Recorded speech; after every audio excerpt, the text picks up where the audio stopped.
Test, test.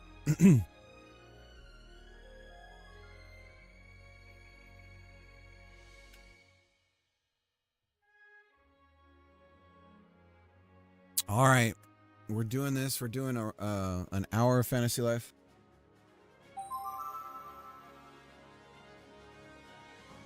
Got some new lighting here in the stream. We've got multiple points of lighting. Got that overhead glow or whatever. I don't know. So we're going to play this for an hour and then we're going to get back to work on the game. So I think the first thing we're going to do with the game, by the way, is let's get the camera moving. We got to get the camera moving, and somehow in our multiplayer testing we have to get I guess we need 2 controllers for now just to make testing easier. I need some way of simulating network latency and stuff as well, so we got to figure something out for that. This island will become temporarily inaccessible once you ride the Bone Dragon back to your world. Let's do it. Are you sure you want to continue? Yes. Here we go. Little doctor, what's up? How you doing? How's the sound? Is that okay? Yeah, it looks fine. Levels look fine. How long have we been traveling? I feel like we just migrated. Cricket! Huh? Aww. Oh, thank goodness. I was afraid you'd already returned to your world. What's up? Believe me, we're trying. Yes. I really wanted to say goodbye to you both, and your dragon. Does he have a name? Yes, it's Master Schlong. Long Schlong Dragon. Huh, never thought to ask. Garrar. No way. Sorry, buddy, I can't speak dragon. Let's see, since he's a dragon made of bones, why don't we call him Skelligun? Oh. Garrar. Huh? Everything's all right. What is he doing? He wants a smooch on the smooch on the snoot. He's a doggy. Oh, I get it. You want to show off for him, huh? No, he wants a smooch on the snoot. Come on, let's be his wingman this time. Gotcha. Rim, come with us. What? Oh, I know. Systems ready. Engines go. Pretty cool, right? Must have all kinds of thrilling adventures, Cricket. Not really. We sort of crashed here. You're just like the hero from my book. To be honest, I was hoping I could spend more time with you. Time with you. Time with you. Time with you. Uh-oh. I feel foreshadowing here. Oh. Hold on, Dumbo. Oh, sweet Jesus! Whoa, the gate. Oh, Lord!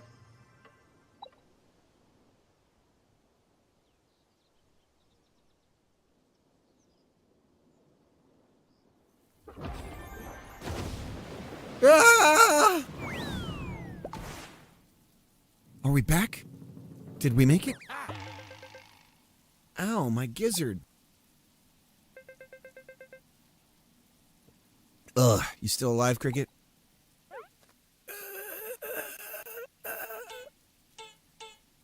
Remind me never to ride a dragon again. Still breathing, I see. Good. Now where the heck are we?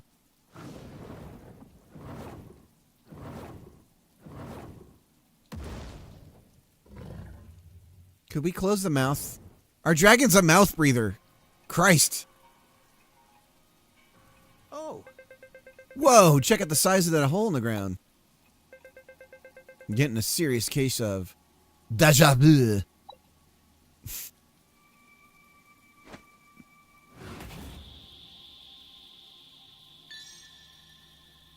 Oh no. Please. Please, you must. You Destroy the cog. Destroy the cog. Oh, she's saying it. Save this world. The cog is deep underground.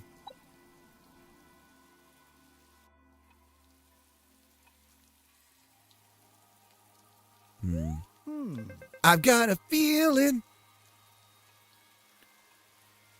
tonight's gonna be a cog night. What's this all about? Anyways, is this it? Are we back in our world? Whoa, what a find! Professor?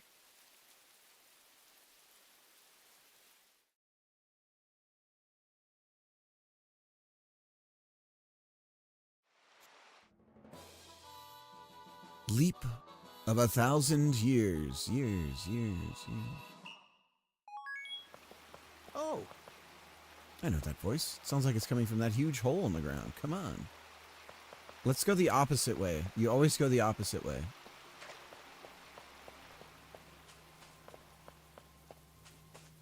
What do we got over here? What are we looking at? Do we have a map? What's with all these Mega Man... What are those little enemies in Mega Man called with the helmets?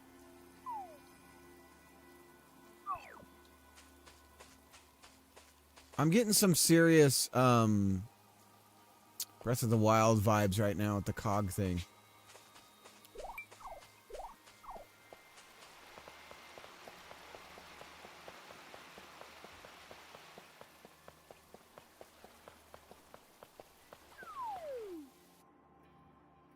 Marco, a plushing member of Edward's expedition team, hoards all the treasure he finds.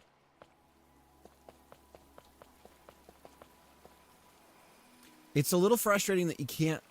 The camera is... And I get it, it's a draw distance thing, but I can't look forward, and it drives me nuts.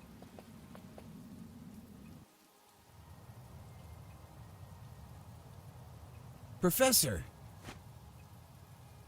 what do we have here? This place is practically brimming with ancient secrets. Maybe this hole will lead me to Cricket and the others, and the others, and the others. So we're gonna have to find the others. Edward! It is I, your bird, who can now speak. No, sweet Jesus, what are we doing? Whoa there. Edward, I was trying all this time. What the? Trip, is that you? Edward, I... Oh, jeez. I need more practice talking. Trip. Trip. Shut up. Shut up, Tripsley. Cricket. Lots of hands-on going on here. In the rain, even. My dear friends, it's great to see you alive and well. Oh, by the way, I need to get the chat sounds going. I had to reinstall Chatterino. Hopefully that fixes it. Let me see here real quick, guys. Because it's broken. Nope, shit's still broken.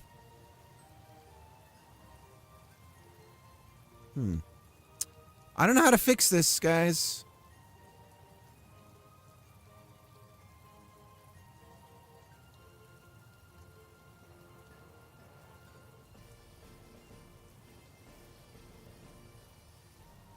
Advanced.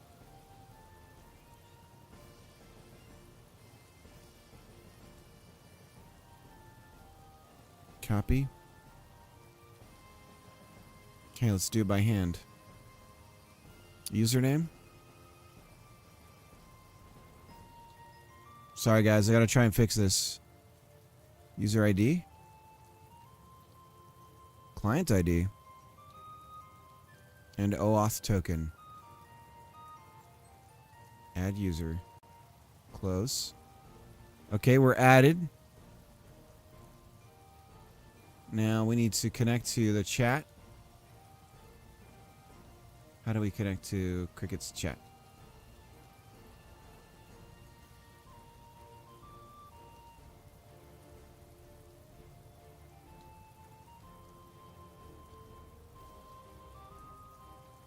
Okay, these are creating tabs. Bros. Channel, here we go. Cricket. Join a Twitch channel by its channel nom. Okay. It says offline.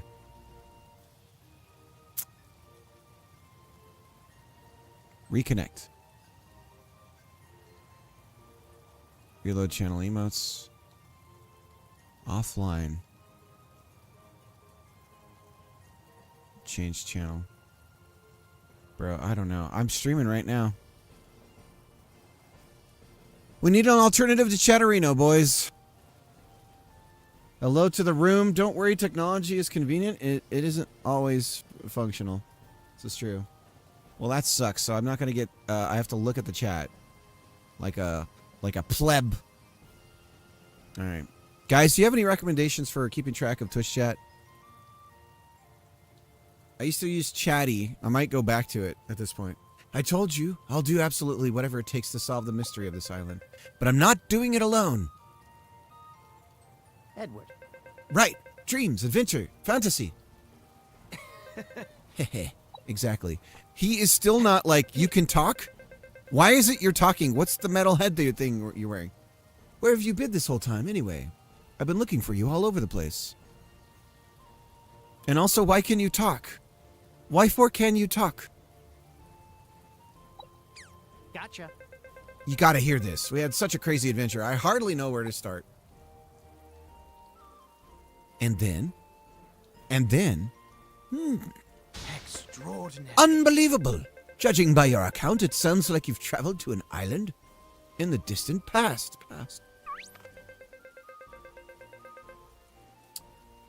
Decoy, I hope you're doing good. What you've experienced could only be described as a time leap. Like that movie, Back to the Future. See those ruins over there? That castle must be at least 1,000 years old. You're saying we traveled 1,000 years into the past? My head is spinning. What the? Spinning with excitement, you mean? Goddess, what I wouldn't have give to experience an ancient civilization in the flesh. Raw-dogging it with my expertise. At least they left behind the mystery of this massive hole.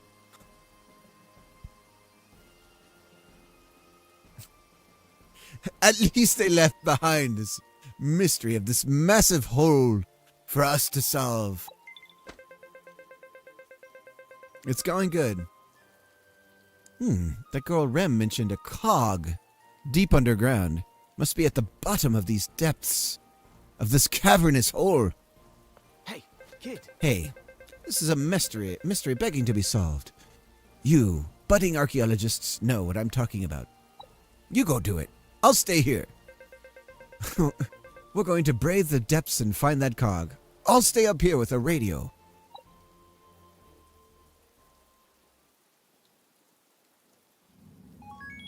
What? Edward?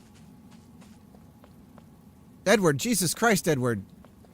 Edward!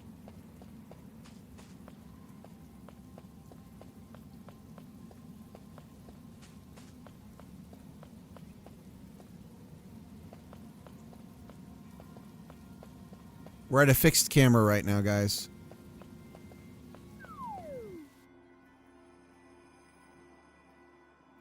But it's going good. It's going good here.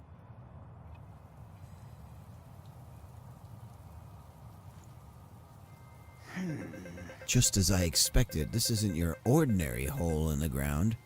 I can practically smell the mystery now. Oh. Look, I think there's some kind of entrance here. What do we have here? Then we'll just have to let ourselves in, eh? Hopefully they'll give us a warm welcome. Leave. They? Huh? Criminy! Whoa! Who are you? Poof. Shadow Girl. Leave this place at once. Me? Ah! Watch out! Oh, damn.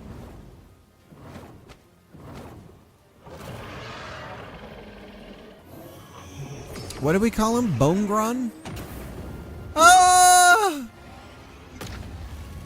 The particle effects. It's too extreme.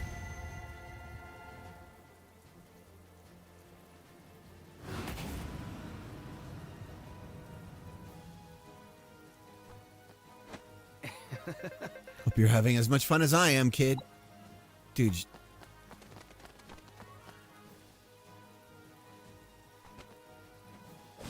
I made a huge mistake.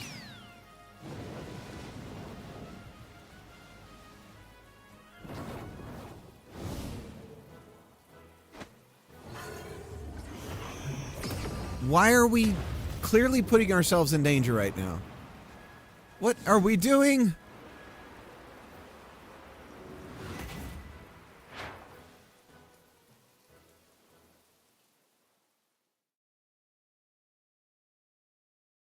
I guess it's a good thing we just guessed that we should jump through the hole.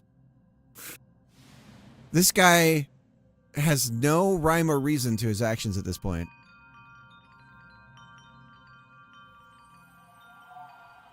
What the? Incredible!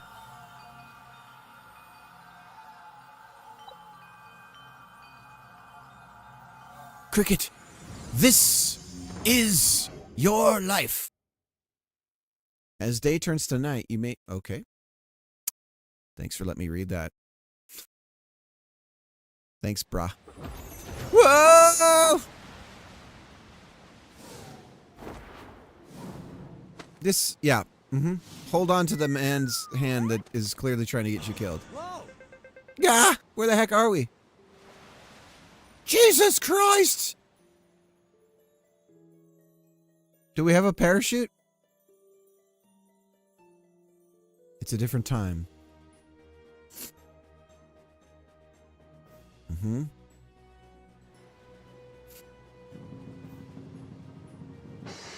Extraordinary. A whole new world of dreams and fantasy, that's where. So now it's Fantasy Life and Fantasy Worlds.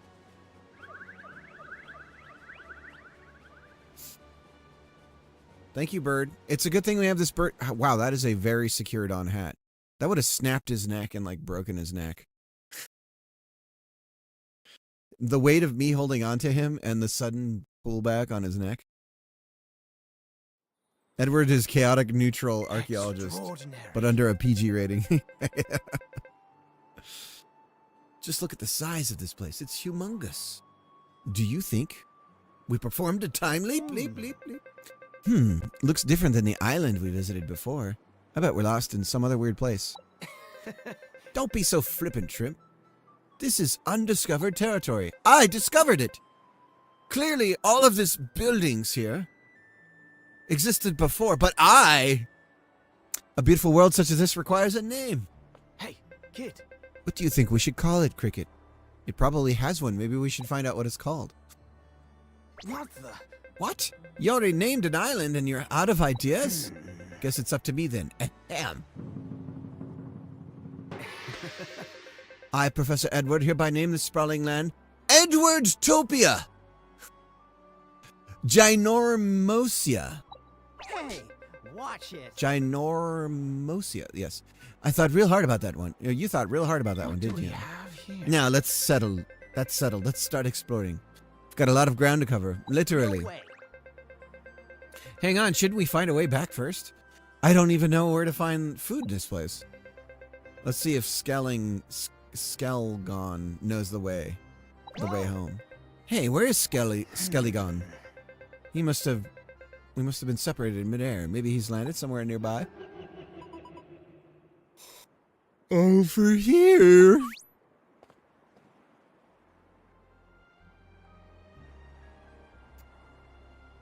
It's a good thing we heard that, I guess. There's a voice coming from the tower. We'd better go check it out. But first we double back, as always.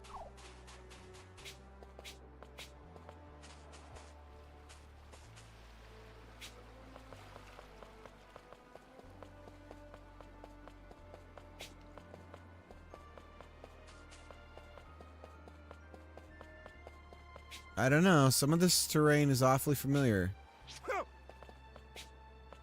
Level 5 Hanawa Stone. See, this place has a name already.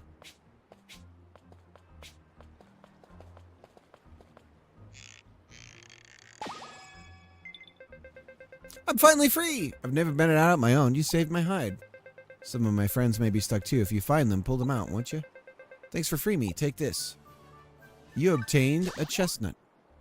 Rescue the leafy buried across the land, and they'll reward you with items. Keep an eye out for curious leaves discreetly poking out of the ground. Once you've rescued all the leafy in a given area, try talking to the area's tower. You might be given something nice.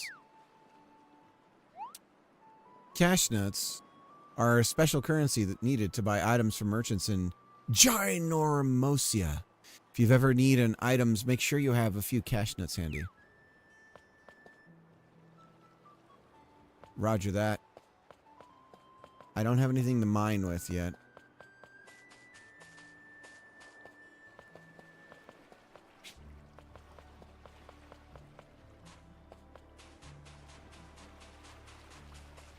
What do we got over here?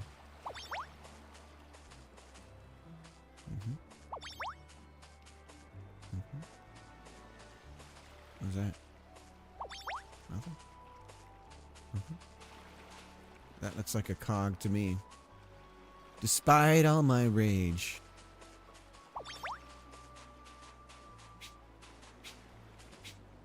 We're getting there. We're just taking our time.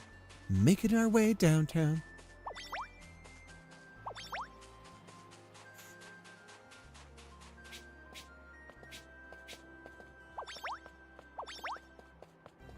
Fossil shroom.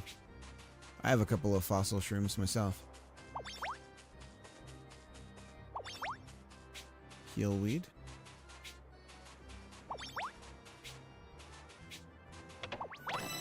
Look at the half frames there. They're going at 15 frames a second. Now they're at 30. Die, mother effers! Help, birdie!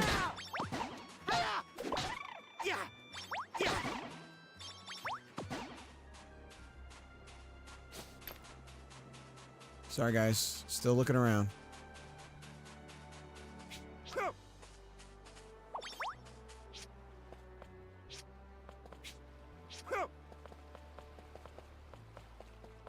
Huh.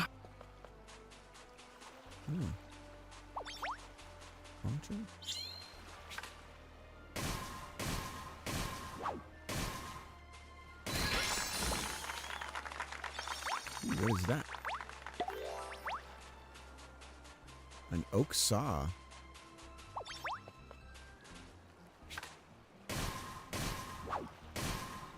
How am I finding the sweet spot just like automatically here? That's crazy. That is crazy.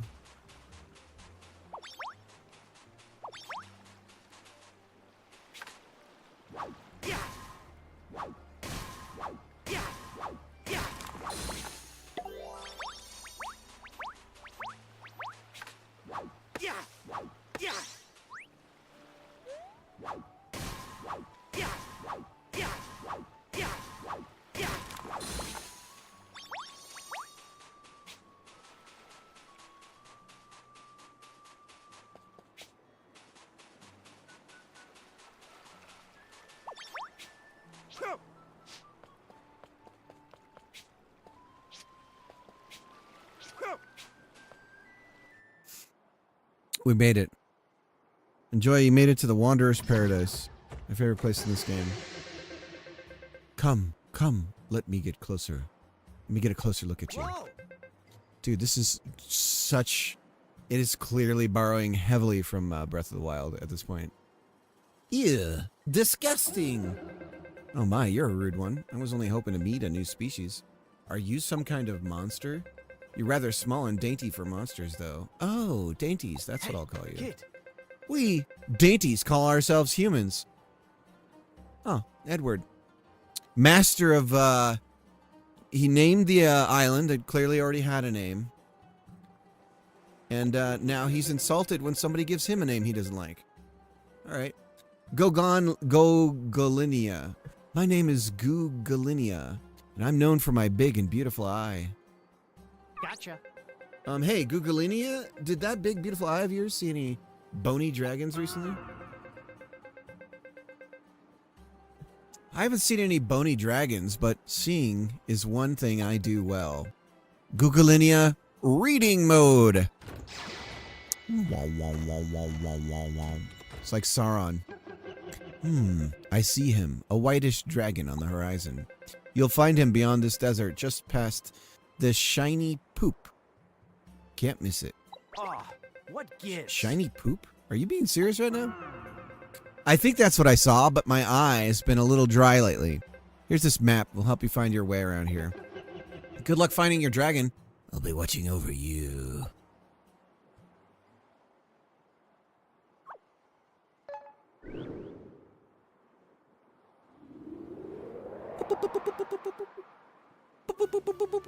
A map of West Dryridge Desert was added to your weird pad. Alright, bros. When you approach a tower, its eye will pop up and open a map. The surrounding area will be added to your weird pad. It'll also offer helpful adventure tips, so be sure and strike up a conversation. This is also known as the Ubisoft Tower. Regions in Ginormosia have an area rank, affecting the type and level enemies and gatherable items that appear within them. Unlock and adjust the area rank using the towers. To unlock higher area ranks, you'll need to raise each area's XP. Oh wow! So this has like a okay. Defeat enemies and gather resources to increase the area's XP.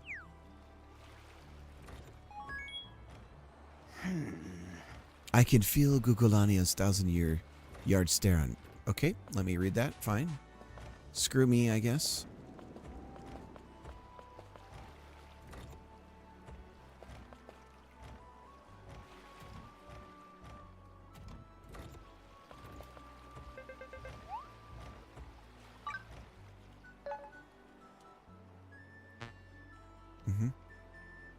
Lumber or vegetables treasure. Interesting.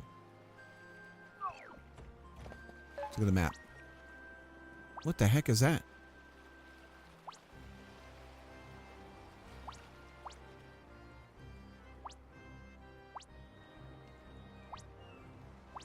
Fish.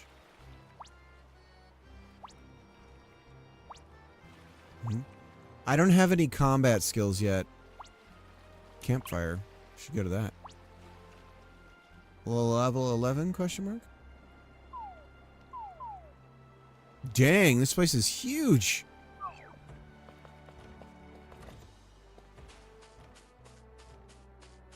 Look at all this flora and fauna.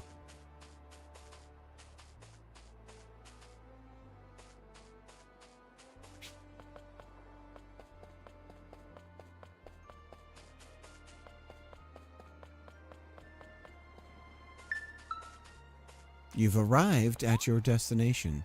Rest at campfires found either in villages or next to tents scattered around Ginormosia to restore your strength. Sure, I'll take a rest. Whose tent is this? Nathir, what's up?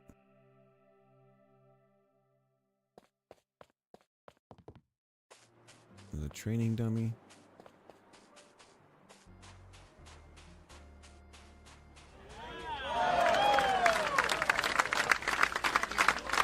Thanks, Nathir. Thank you. Appreciate that. I don't know what we're clapping for, but I appreciate it. Yeesh, this bird is cooking. Oh, is this like Metroid? We've got to wear our, any longer and I'll become a Roast Edward, too. There's no way we can cross this scorching desert on foot. Let's take a look around this area. Who knows? Maybe we'll find ourselves a ride. Some parts of the desert will be scorching hot, dealing damage if you try to walk across them. To avoid taking damage, try riding a mount. Well, I do have a mount already because I have the whatever version of the game. Can I just, what do I do?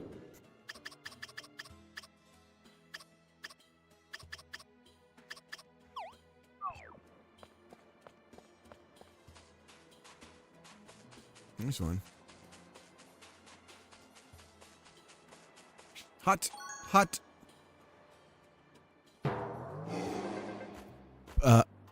Boar bear boss. Help! Help me! My head is killing me. And it's so heavy. What the? Incredible. Not only can monsters in these parts talk, they have gigantic heads too. The Don got himself stung by a bee. That's why his face blew up. Not funny. I need to get rid of the venom now. Only soothing water from the oasis can break down the venom. But I keep toppling over because of my big head. Hey, kid. This is our chance. If we help them out, maybe they'll lend us a camel. Or something. Perhaps a camel toe or two. Alright, Don. Make this happen, bro. Could really use some help. I'm in a grisly situation here. Need to clear up this poison. If you could bring me some soothing water from the oasis. Sure, yeah. Thanks, I appreciate it. Oops, whenever I bow, my head gets stuck in the ground. Well, prepare to have your head stuck in the ground, you SOB.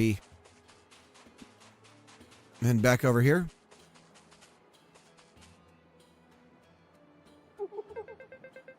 Wandering Hanaiwa. Oh, you're certainly a new face. It's not another talking monster.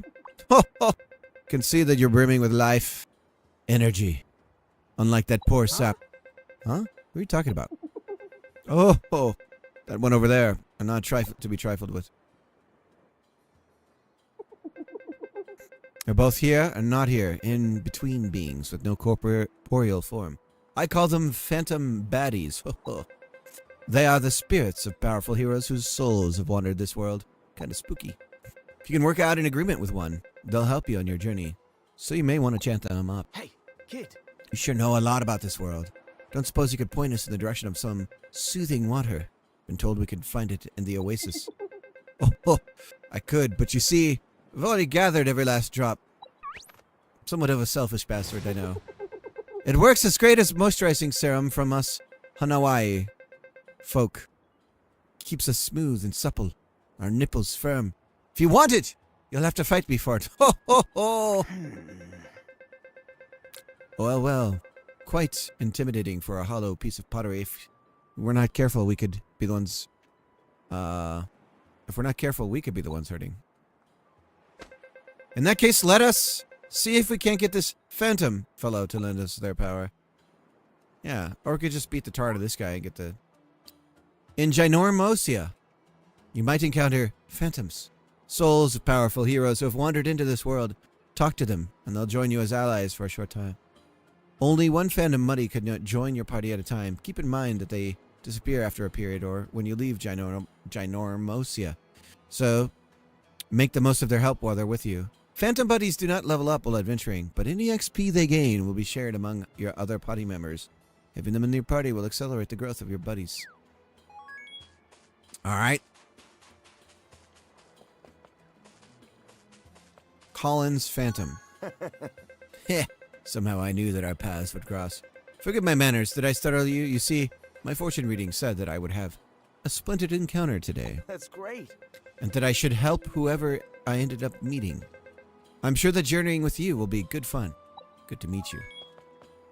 But what if you're supposed to help the guy that we meet here and not the one you just met now? Think about that. What? You've got a phantom buddy to help you? Dang, I should have kept... Well, shut. But I won't be going down that easily. This serum is staying far out of your reach. Oh yeah? Prepare to have your butt whipped. Oh. Take this. Ouch.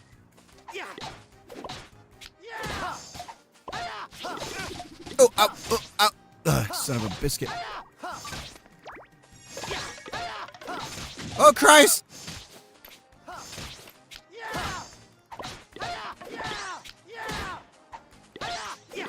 Phantom. Do something, Phantom bro. Obtain soothing water. Alright. Let's take care of this business. Let's go back and get our mount. Don, what's up? I got you your water.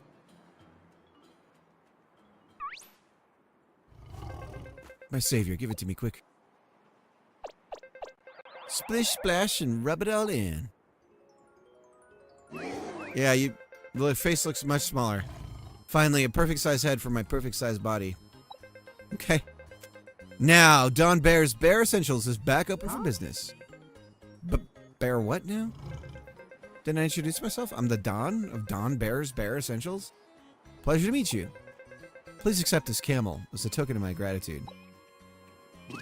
What? Don't mind the hump, you'll get used to it. Have a good trip. Come visit Don Bear's Bear Essentials anytime. Mounts have been unlocked. Once registered on the mount menu, you can use your mount by pressing L. Okay.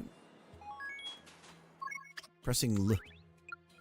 So we do have another mount. We've got 2 mounts technically. Look at this. We've got this cool, sweet ass Pegasus.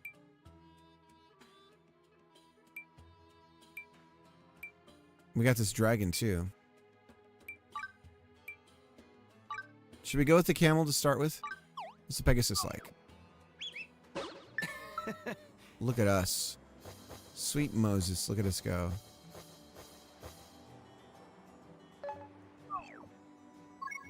It's pretty cool.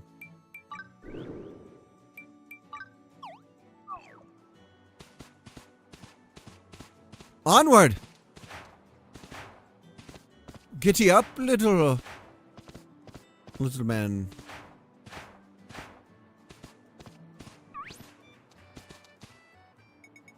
You found someone's dropped belongings. Oh, we aggroed. Oh my god. They're like compies. Oh my god!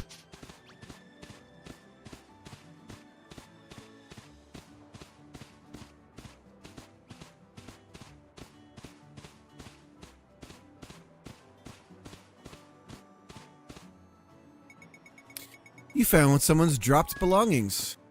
Roger that. Suppose they must have overheated and stripped them off.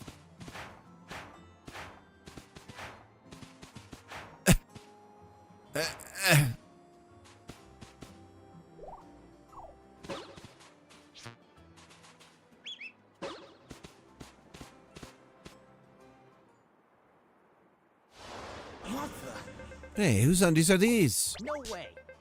I know it's scorching and all, but have some decency. I've got it. Nah, this could have been the scene of an armed robbery. The case of the Desert Bandits. Heh.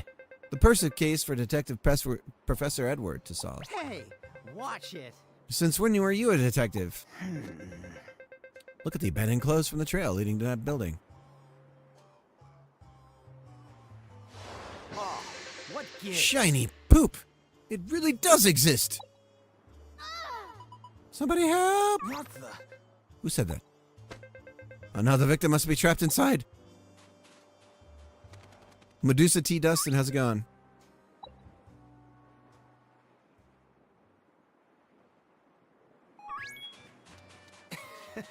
The truth in this case lies within that shiny you-know-what. Get in!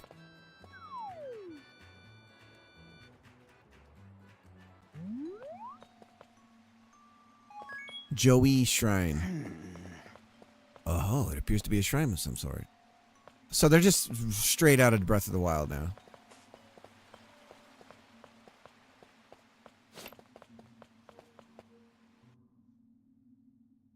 It's going good, Medusa. Please help me. The bandits are a pack of wolves? Hey! Oh! Take this, you little SOBs! How do I do my... Oh, God! Oh, sweet Jesus. You take care of him. I'll hang back.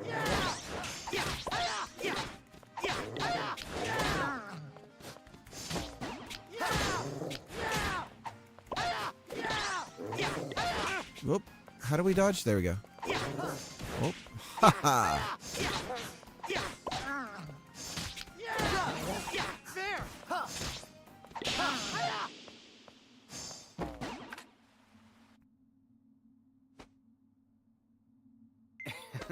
Nice work, Cricket. You taught those mangy thieves a lesson. Thanks a lot. Oh, thank you so much for saving me. We just thought anyone should do in our position. Speaking of which, allow me to fetch your clothes. You must feel embarrassed being naked and all. Naked? I wasn't wearing those clothes.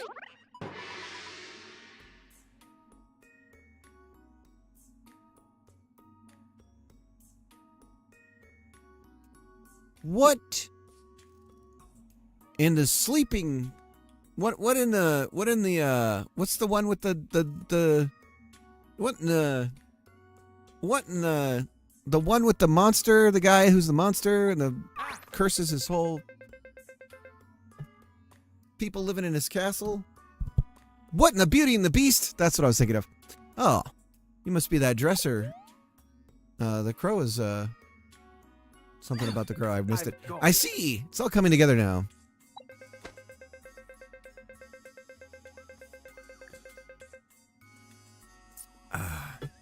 The crow warped to this land carrying the dresser to the shrine. But on the way, some clothes must have tumbled out of its drawers. Oh. Eureka, I've cracked the case of the Desert Bandits. Whoa, he wasn't kidding about being a detective. What do we have here? You're still a mystery yourself, strange dresser. How are you able to talk? Here, let me take a look at you.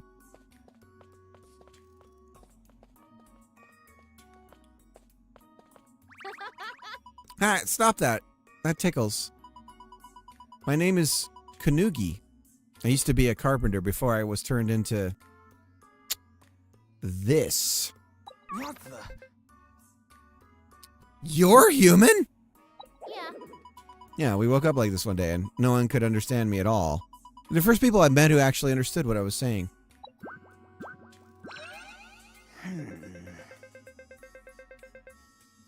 That must be the interpreter on Trip's head helmet picking up your I need voice. to ask you a favor. You know, this could be some kind of fate. Mind if I come along with you for a while? Yeah. Sure, I mean, I don't typically hang out with drawers, but of course you can. We'll help out. We'll help you find your way to get back to normal. Dude, Edward, you're making Thanks a lot. you're writing checks you can't cash, Edward. Sweet. Thanks for feel free to use my drawers to keep all your clothes and savings. I'm a dresser after all. Obtained odd dresser.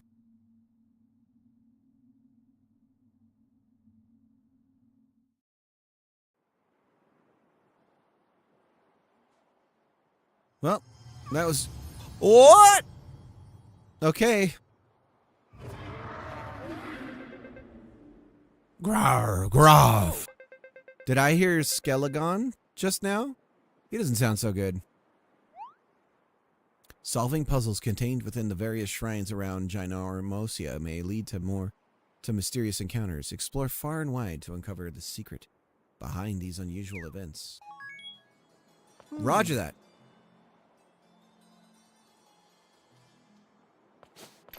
Indeed. Mount up! Rough Riders, let's roll!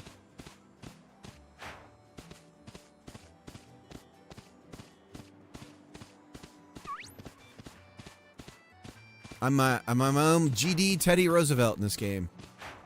There he is.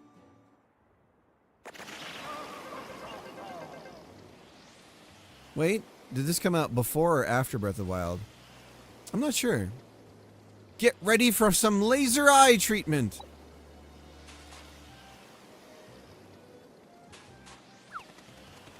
I don't think he's a licensed... No! Leave Skelegon alone!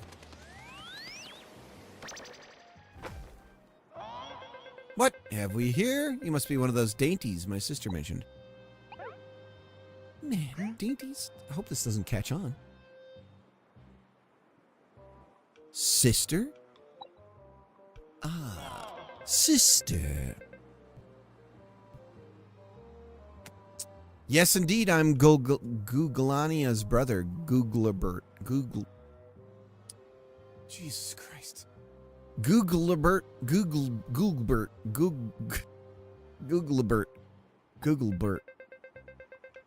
She sent me a signal by eye contact. Something about dainties looking for a dragon. I found your bony friend collapsed here and was just healing him with my laser eye. Thank you so much, Spadusa, for the gifted sub. Gruff. No way. Better. Look at him. He's miserable. He's covered in green sploogey stuff. There's something stuck up his nose. All right. Time to use the old nose tickling strat. The nose meta. Rarchu! There we go.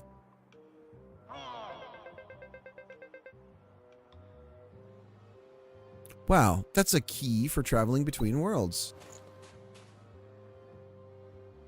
Looks like a butt plug. You can use it to visit my world whenever you please. We're pals after all. Oh, really? There seems to be more to this jewel than meets the eye. Jewel formers? Beep, beep, beep, beep, beep. Whoa! Please sit down and have fun. Just sit down and have fun, damn it. Decoy, thanks for the follow. I've got. Aha! We can get back to our world through this gate. It doesn't just send you home. You can go, then go back, then go round, and even go upside down. You've got the freedom to go wherever you like. With just one push of a button. The whole world will be your tasty oyster. Ain't that a fancy feather in your cap? Extraordinary. Now that sounds perfectly practical. I can't imagine a handier tool on our adventure. I'm sure we'll see a lot of use out of it. I'd like to stay and learn more about this world, but there are still mysteries waiting to be solved back in ours. Hey, kid. Let's go home. We can always come back here when we're... Oh, that was weird. Ready. It was nice meeting you. Come visit me again with my friends.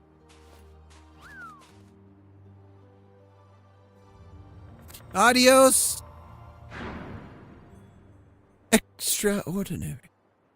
EXTRA ordinary.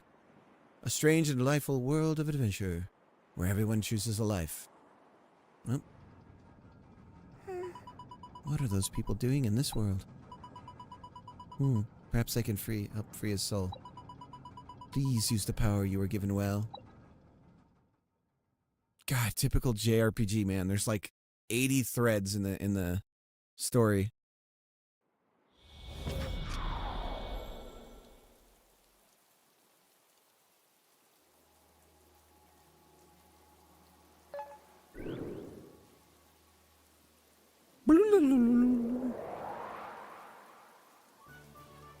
A map of East Dry Ridge Desert was added to your weird pad. Oh, because we went to the tower. Right. Woo! We made it back in one piece. Yeah. Ginormosia. A ginormous land with ginormous mysteries waiting to be uncovered. Huh? Huh? Where'd that phantom buddy go? It must have vanished, it seems. Still, I'm sure our paths will cross again somewhere. Welcome to being the chosen one again. I wonder if there's other sorts of phantom buddies out there. If we find any, we'll have to get them to lend us their strength. Now, team, a question for you all. There's one more thing left for us to investigate. What is it? Oh yeah, the depths. We were going to check out that before the weirdo stopped us in our tracks. There should be a cog at the bottom of the depths, but what is it? An undiscovered treasure or a cursed relic, perhaps? I can't rest until I've seen it with my own eyes. My own cracked out eyes. Select the Skelligun map to travel to towns, dungeons, and other places you visited. You can simply fly to any tower on Ginormosia, simply by selecting its icon on the map. You can travel across the vast continent, master lives, or unravel the island's mysteries. This unique adventure is yours to shape. Select Teleportation Gate from your weird pad to travel between Ginormosia and other worlds. Move between worlds with ease anytime, anywhere.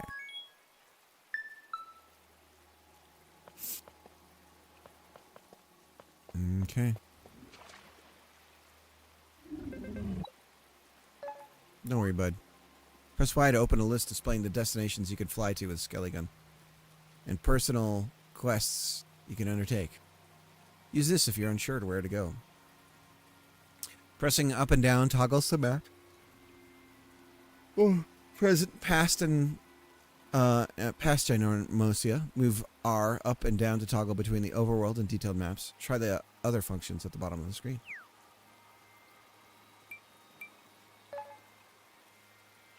Ah, here we are. Okay. The depths.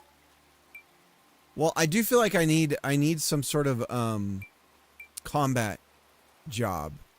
So I think we should go back to the past. And get something like that before we head into the depths.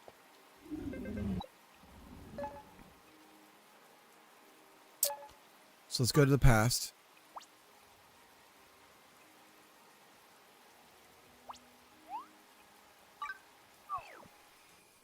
This is called the load screen world.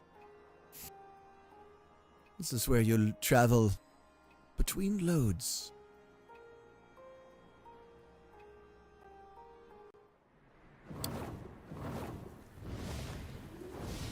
Should I have the camera, should I be over here? Is this more rational? But then I'm looking like that. See, this is weird. Should I mirror the... I feel like I should mirror the camera so this makes more sense. Yes, that's perfect.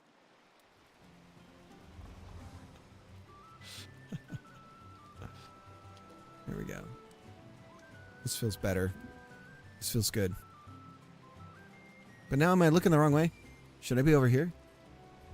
I don't know where I should be. It's probably better. This is probably better for you guys. This is pretty good. Alright.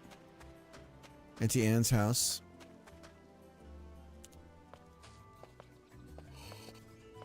Alright. Let's find a job that involves beating the crap out of things.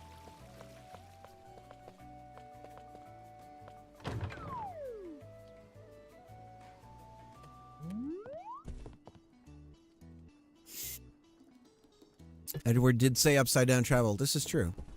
I'm so glad to see Howdy, your darling Aunt Anne's face. here to see all your life needs. What can I do for you? What life do you want to change to?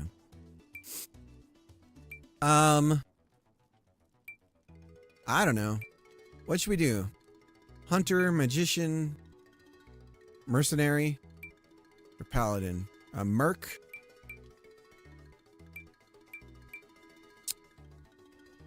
Now, paladin's the cops. We're not going to be the cops.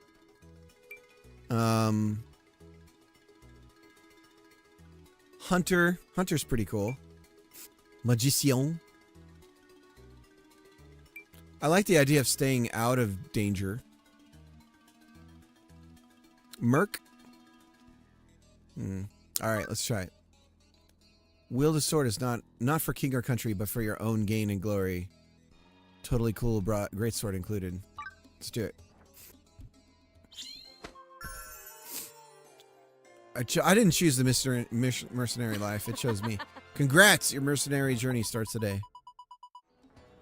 First, you gotta learn the ABCs of mercenary's life. Why don't you go visit the master? Master. Alright. Let's go beat some stuff up. Look at how cool I look. I look so dangerous.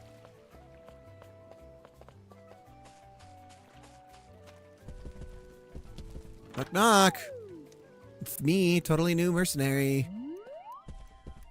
Young lady. In.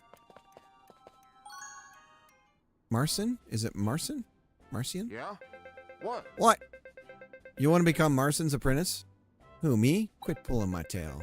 It's a lonely life. With only deadly monsters to keep you company and a big freaking sword by your side.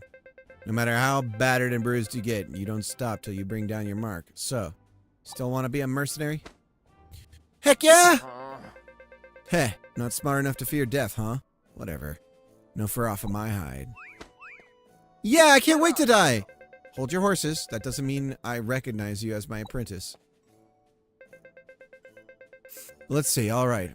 I've got an odd job for you. Grunt work from the ranch. Hey! I need you to herd some cattle. I need you to go pick up my laundry. Hey, yeah, you at least know how to use a greatsword, right? Greatswords are slow to swing, but deal massive damage with every strike. Try to link your attacks with Y and axe and cut your foes asunder. Okay. See you around. There are 2 plushlings out there near West Village exit. Go talk to them about the job. Don't get yourself killed. And thus the mercenary chef was born, and the people did cheer. I'm gonna keep playing. I don't want to skip this stuff. A warrior lives for battle. A mercenary lives for money. Alright.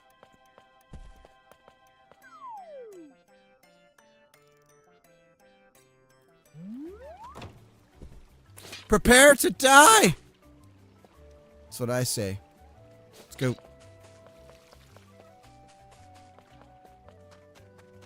Who am I gonna kill? Oh, sorry, guy. Oh. Whoa, where did you come from? A novice mercenary, huh? Cool. Nice to meet you, Cricket. Plains, my name. Plains' name is Plain. What? And that's Luna. Are you talking in third person? We keep things on a first name basis around here. Master Markin sent you... Marson? Or is it Marson? Marson? Marson sent you out here on a mission, right? Master Marson does the same thing with every novice he meets. An odd job at the ranch. Oh, Plain knows. Wild cornies appear at that ranch. And all the sheep are scared and fluff. Luna and Plain come along to make sure nothing happens to the fluffy sheep. Let's go to the ranch! Alright. To the ranch! I guess it's this way? Oh, it's right over here. Why don't you guys do something about this? Nymphis, what's up? Bah! Good goddess, help us. Wait. Marina, get back here. Bah! No way. The sheepies are scared. Luna, to the rescue! Look at these chompers on these sheep. Corn! Corn! Corny!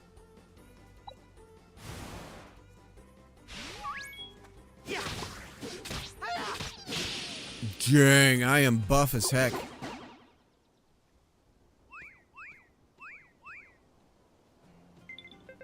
Wow, you showed those cornies who's boss. Whoa, you seem to know your way around the battlefield, Cricket. You didn't even cry for your mommy at all. Just on the inside, guys. That's the trick. Thank you so much for your bravery. You saved my flock. Mission complete, team. Let's get back to Master Marson right away. Good choice, by the way. I used Mercenary for the storyline. Nice. Oh, you know, I'm a natural, as they say.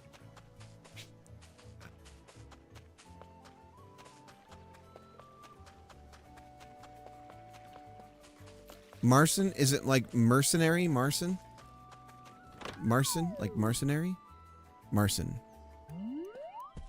We're gonna go with Marson. You actually finished the job, huh? Guess you're more than capable than I thought. In that case, your next job will be... Oh, Master Marson! Just the person I was hoping to meet.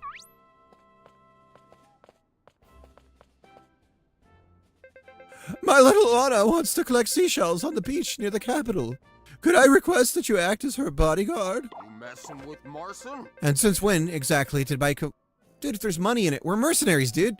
Babysitter for some snot-nosed little... Wow, that one is scary. Master, don't be such a meanie. Fine. Sending Cricket to do the job. Hey, you. Got it, rookie? You finish this mission for me, and I'll think about making you my apprentice. This job won't be any walk in the park. A fearsome monster stalks the coast, and I hear he's racked up quite the bounty. Isn't that great, Cricket? Your first big mission. Don't worry. Plain and Luna will be watching your back.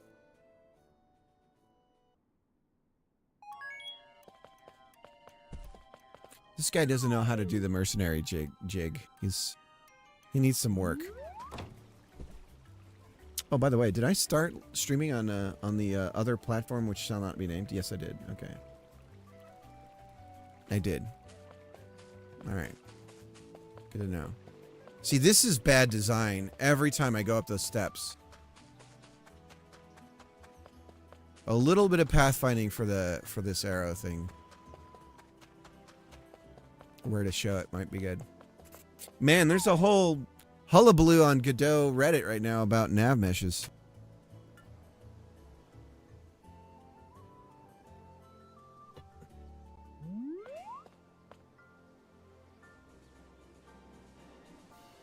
Go to the capital's coast.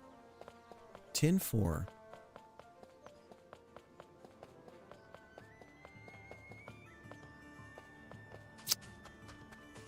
It's over here, that's right. Shrooms! I need those for something.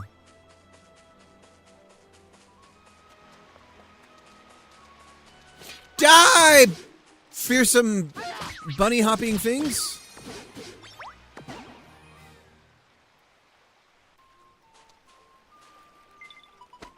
Are you ready? Let's see who can find the prettiest shell on the whole beach.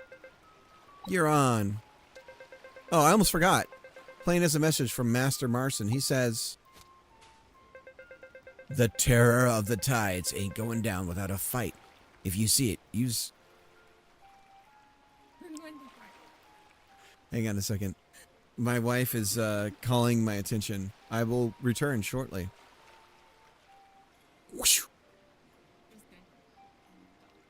Okay, should I say bye to the kids? Nah. Screw them. No, I'm just kidding. I'll go say bye to them.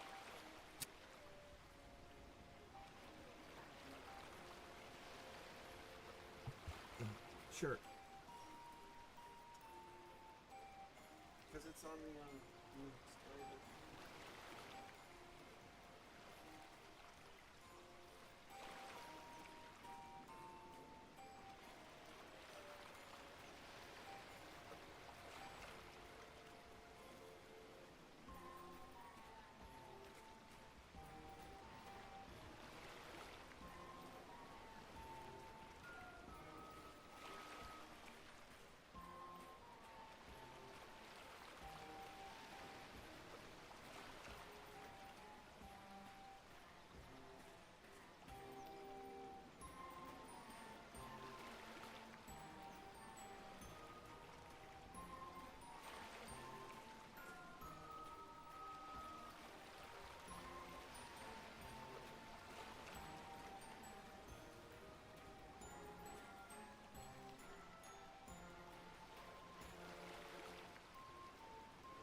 All right.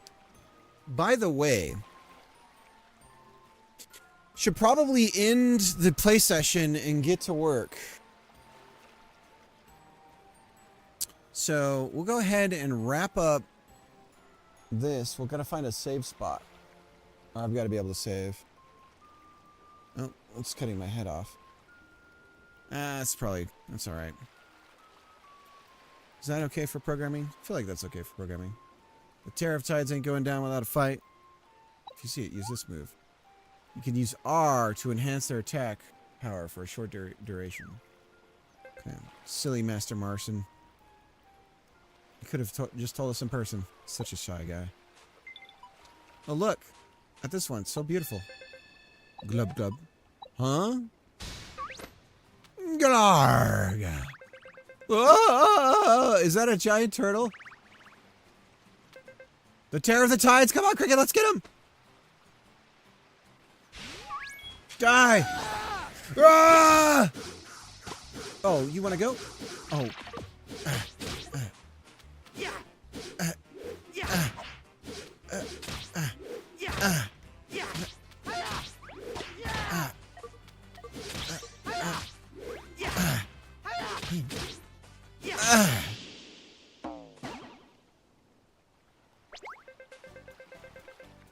We did it. We bopped that turtle good.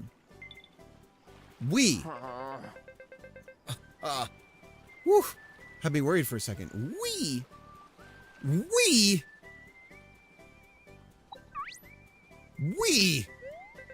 believe this guy?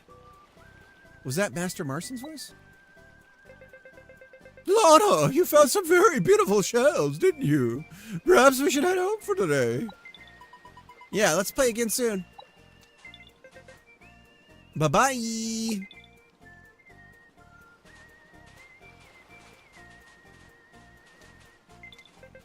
Great. That's one more mission complete. Let's go back and tell Master Marson how it went. Roger that. Teleportation gate. Save. Would you like to save the game? Alright.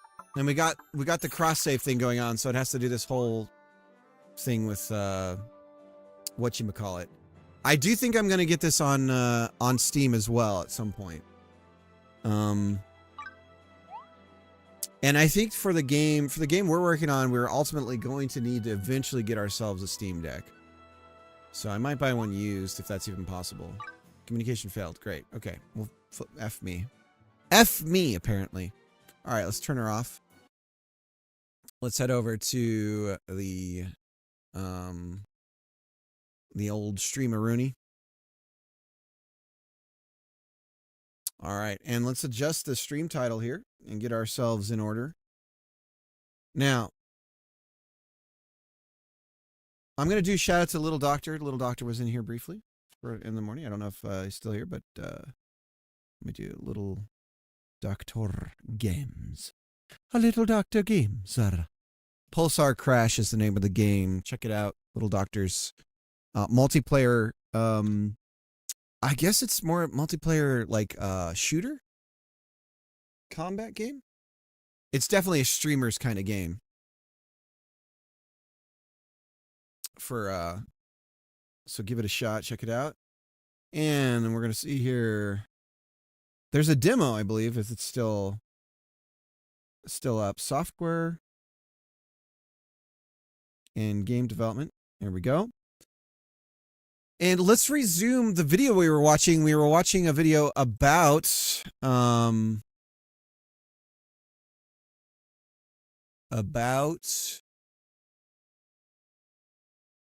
game dev, specifically Halo Reach.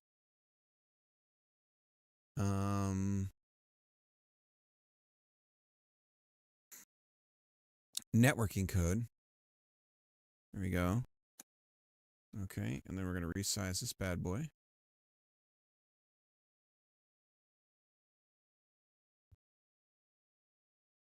Are we not? Did I not do the right shortcut? No. How do you pin? Does anyone know? There's T. Let's look up the Super O. Float and pin. Super O. It sure doesn't seem right. We got it. Okay. There we go.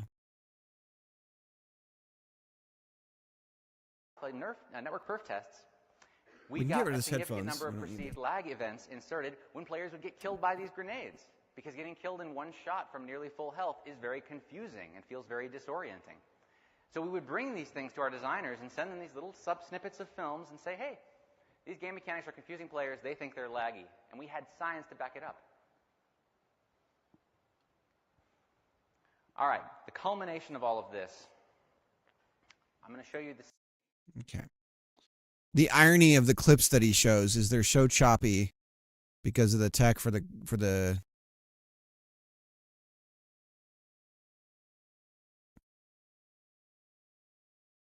Oh, we are way back here. Oh yeah, we are so far back. Damage will period for this is how the client exerts most of his agent position, and you all know that I'm here. Okay. This is more like it. Gotta open up Obsidian.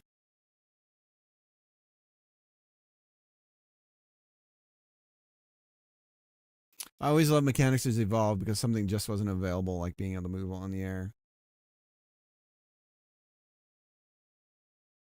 Mm-hmm.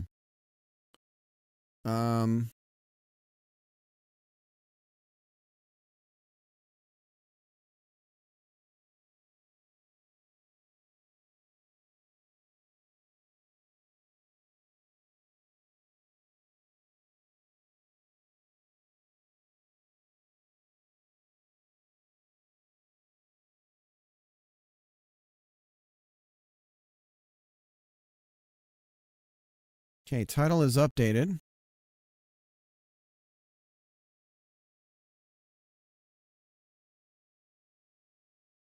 And I just have to update some information on the platform that shall not be named. Because otherwise I'm breaking the TOS of Twitch.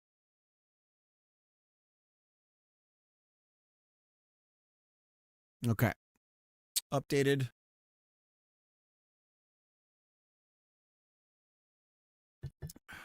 Start from time 0, everything's in sync. And then I walk across the stage, then I stop. State data guarantees that if I stand here for long enough and the connection is not dropped, you will all eventually see me appear at this location. It does not guarantee any of the intermediate locations that will be sent. All the intermediate information can be dropped based on available bandwidth. So this is used for the vast majority of properties in our game: objects, positions, healths, timers, tons and tons of properties. The second replication protocol is called events. Events are all about justifying state data transitions with richer data. Events have much, much better screenshots than state data, as you can see. How's the events sound? are all about telling That's you good. about why something happened, why someone's health died or dropped, why someone died, why a warthog has just lost a wheel, all these sorts of things. The event reliability guarantee is non-existent. Unlike state data, which guarantees the eventual delivery of the most up-to-date state, events have no guarantees whatsoever. Every event could potentially be dropped. This is important because events are describing transitions. If you are not in a location where you can currently Let's go see back. the This is a transition good point. because events information can be dropped based on available bandwidth.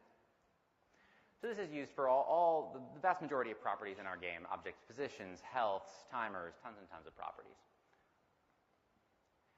The second replication protocol is called events.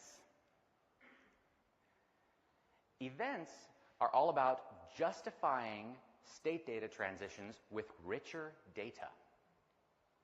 Events have much, much better screenshots than state data, as you can see, because events are all about telling you about why something happened, why someone's health died or dropped, why someone died, why a warthog has just lost a wheel, all these sorts of things. The event reliability guarantee is non-existent. Unlike state data, which guarantees the eventual delivery of the most up-to-date state, events have no guarantees whatsoever. Every event could potentially be dropped. This is important because events are describing transitions.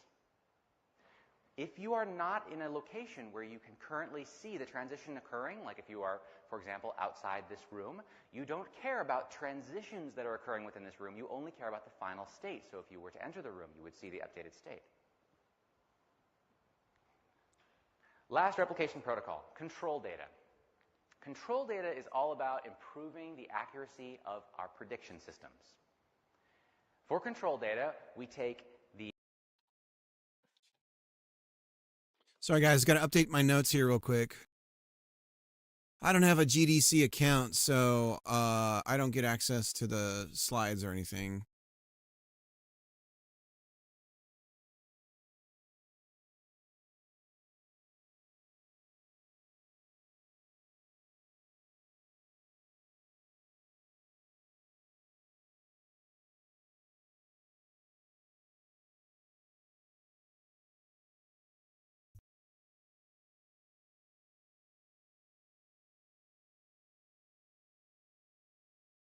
So they pass the actual inputs as well. Interesting.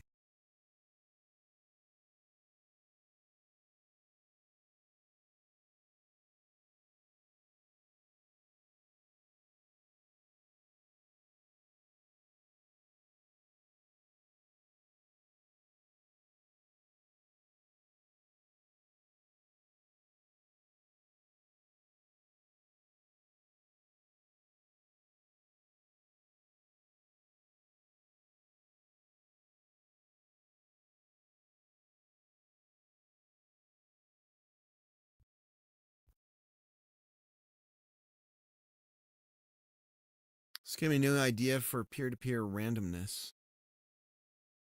I was talking earlier, I don't know that you were here yet, Medusa T. Dustin, about I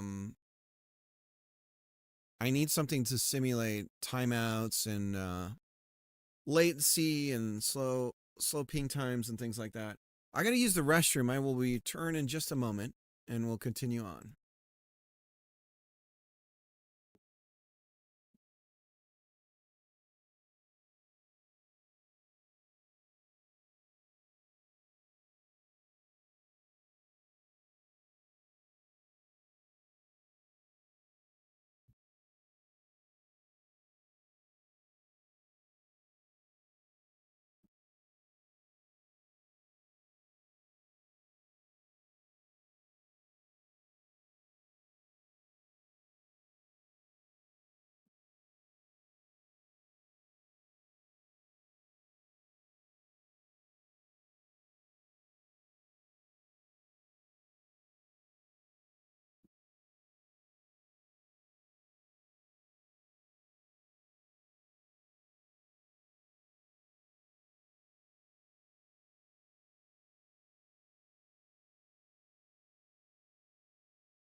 All right.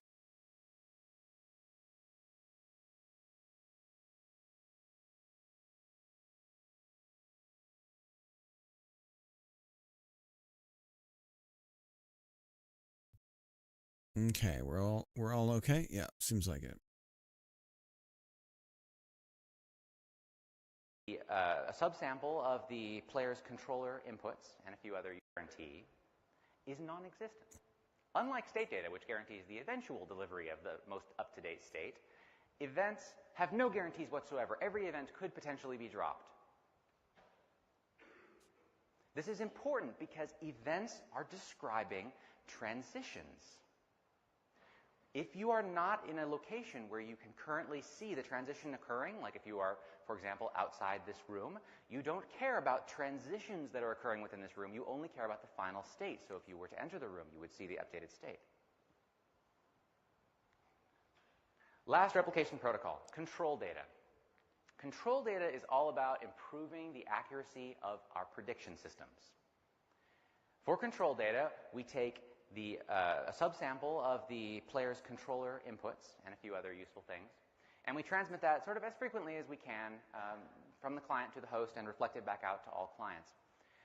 What this lets us do is it lets us infer changes in the game or predict changes in the game far in advance of when they would actually change the game. For example, if I'm running forward and then I push the left stick to start strafing left, you won't actually see a change in my object for several frames, plus acceleration time, plus however long until it actually moves more than 1 pixel, whatever. Significant amount of time. Control data allows us to transmit the fact that I'm pushing my stick left so that everyone else can start to predict that I'm going to begin to strafe, to improve the accuracy of their prediction. This is a very, very tiny amount of data. Control data for one player is something like 20 bits. Very, very carefully hand-packed data because it's sent so often.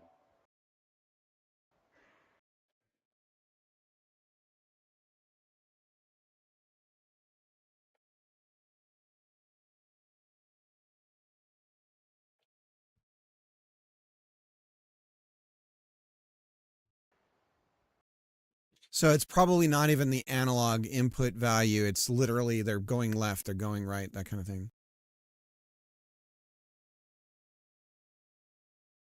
20 bits can actually be quite a lot of information as well, but it's small. Okay, let's look at the big picture, putting together all these protocols in one. We have a host box and a client box, as all good networking diagrams should. Firstly, the client sends control data to the host. This includes both his stick inputs and the current information about where he thinks he is in the world, like my biped is currently in a certain location. This is how the client exerts most of his agency in the world. I count bits at work. It's pretty fun.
Code Wonderland, what's up? Oh, thank you for the raid. I appreciate it. Cool. Cool. Yeah, cool. You think R and D, how's it going? it's not cool?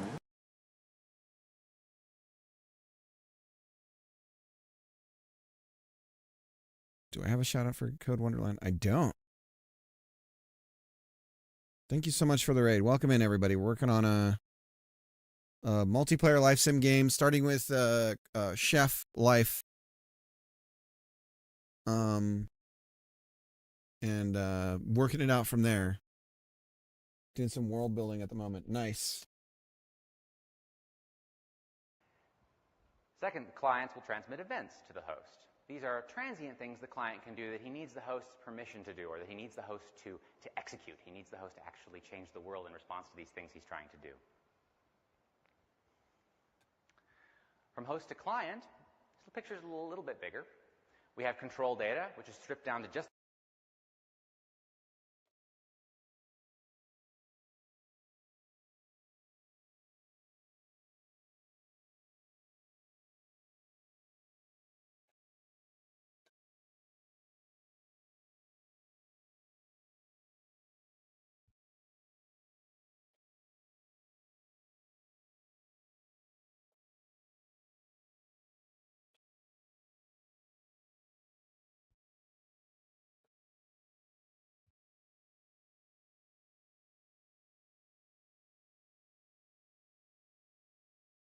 the minimum at this point, just the controller inputs that are useful for prediction. We have state data. This is the vast majority of all our bandwidth. Again, this is transmitting all of the final states, all the current states of everything that is important over time.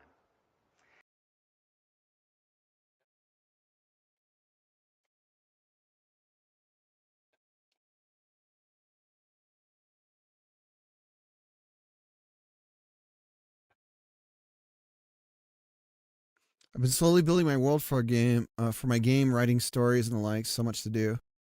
What are you using for writing out everything? Just out of curiosity. Do you just have some sort of a doc? Are you using something like Obsidian? Are you using a note-taking app? Or are you just writing it in Notepad?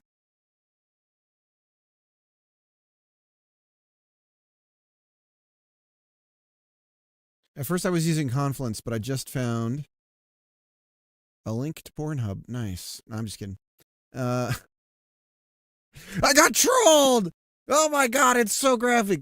The Modern World Builders Toolkit.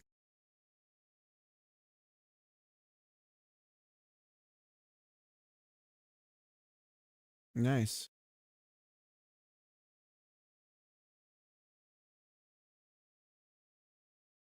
Wow, this looks very much like Obsidian.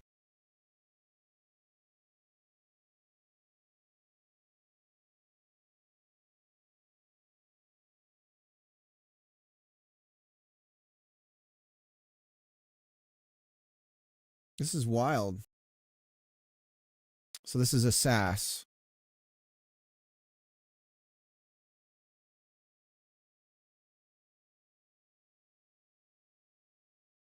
I'm going to send this to my buddies here real quick. Thank you for the link. This is great.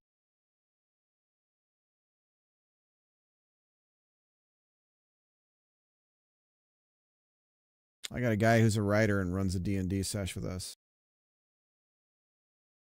He might like that. Dr. Captain?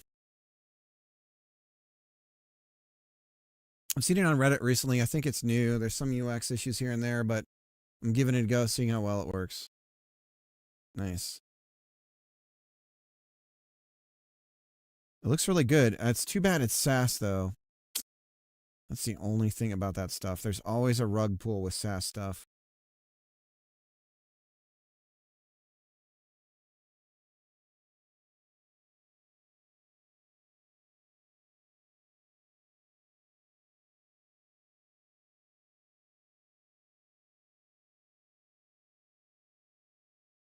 Just sell some software that does that, you know?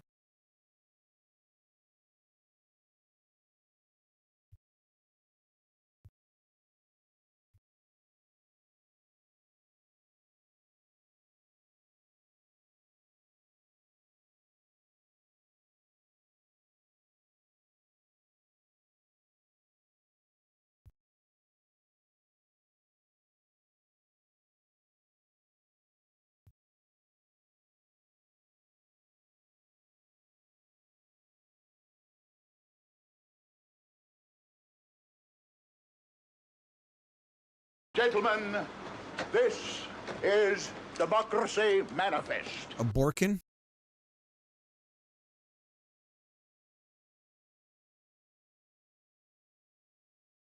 Thank you for the follow. Let me switch over to see who it is. R ND. Thank you for the follow. Yar. R&D. It's the pirate research.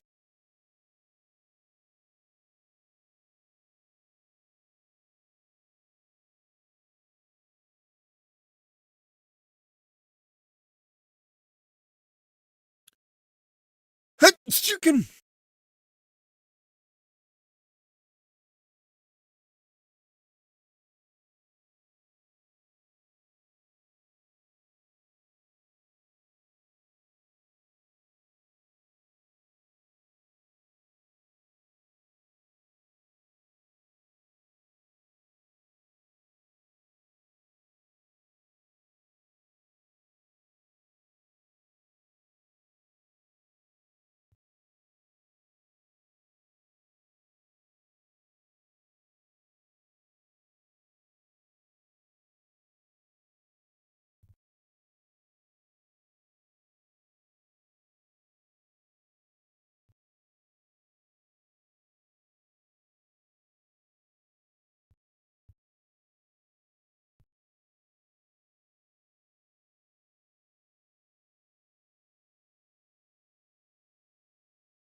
Okay.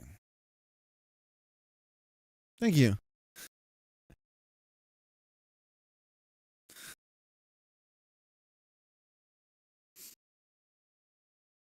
R&D. And we have events, which are just like what the client sends to the host. They are justifications for the state data transitions that occurred. So let's take an example. Right here we have in state data, the Warthog now has a broken windshield. That's a piece of state data that's transmitted. Windshield state is now broken. If that was the only thing we transmitted and we didn't transmit this Warthog just took damage at this point, you would just see the windshield permute. Maybe there'd be some fake effects to cover it up, but we wouldn't really know why the windshield got broken. If you have the event, you see beautiful sparks, you see all the appropriate transitions, you have special sound effects, you know, all the beautiful flavor material that describes why the state data transition took place. Mm-hmm. Okay. Again, I've beat this drum several times now. You're going to hear me beat it several more times. Replication. Guaranteed eventual delivery of most current state. Mm-hmm.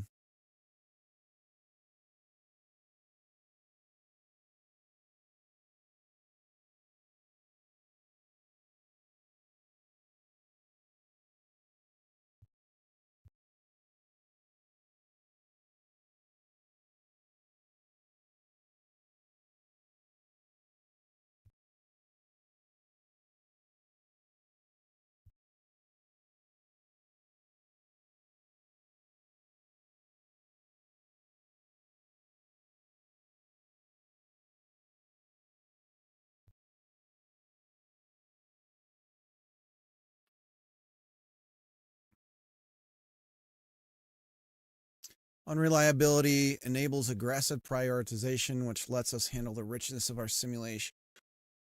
It's also very interesting that we basically we actually never really know. We're constantly telling clients what's going on without knowing whether or not they're even getting that. Is never fully reliable. Unreliability enables aggressive prioritization, which lets us deal with the fact that we don't really have an object cap, which lets us deal with the fact that we have 200 synchronized objects or more in a 16-player game. I mean, it peaks at well over 2,000. So what can we do with prioritization? We can give the power to our flow control layer, to the guy who is looking at the current connection status and figuring out whether it's safe to currently send data without causing packet loss or a latency spike. we can give this flow control layer that full authority. He decides when to send a packet. He decides when it's safe and how big it should be. When he decides to send a packet, he talks to the replication layer and says, hey, we're sending a packet now. What would you like to write? Replication fills up the packet, however big it is. Obviously, we don't have room to fit all our data. We never do. We don't really have 20 megabit connections, and even if we did, we wouldn't have the perf to actually encode it all into a packet. So we write high priority data first, of course. We write data in priority order. All right.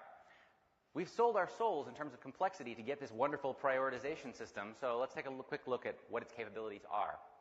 It's sort of what you would expect. It's similar to the problem of culling, of like figuring out what stuff is important to render. It's a little bit of a softer problem.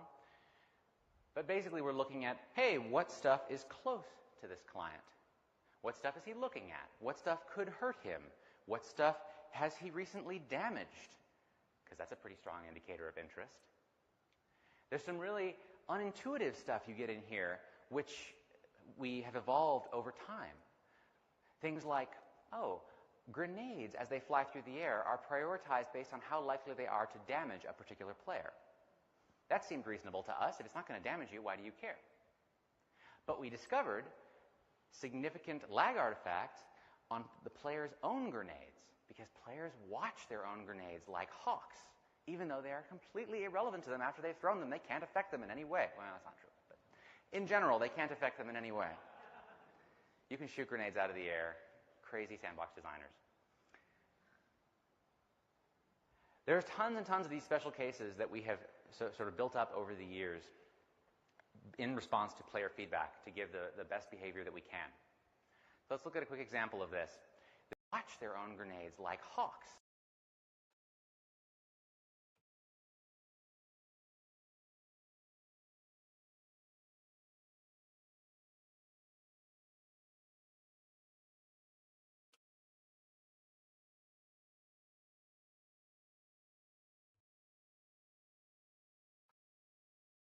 Interesting. By using byte arrays, flags, and masks, yeah. This predictive mechanic is truly interesting. It sounds like a lot of work to make, though.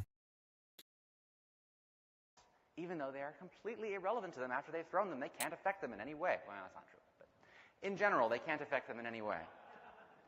You can shoot grenades out of the air. Crazy sandbox designers.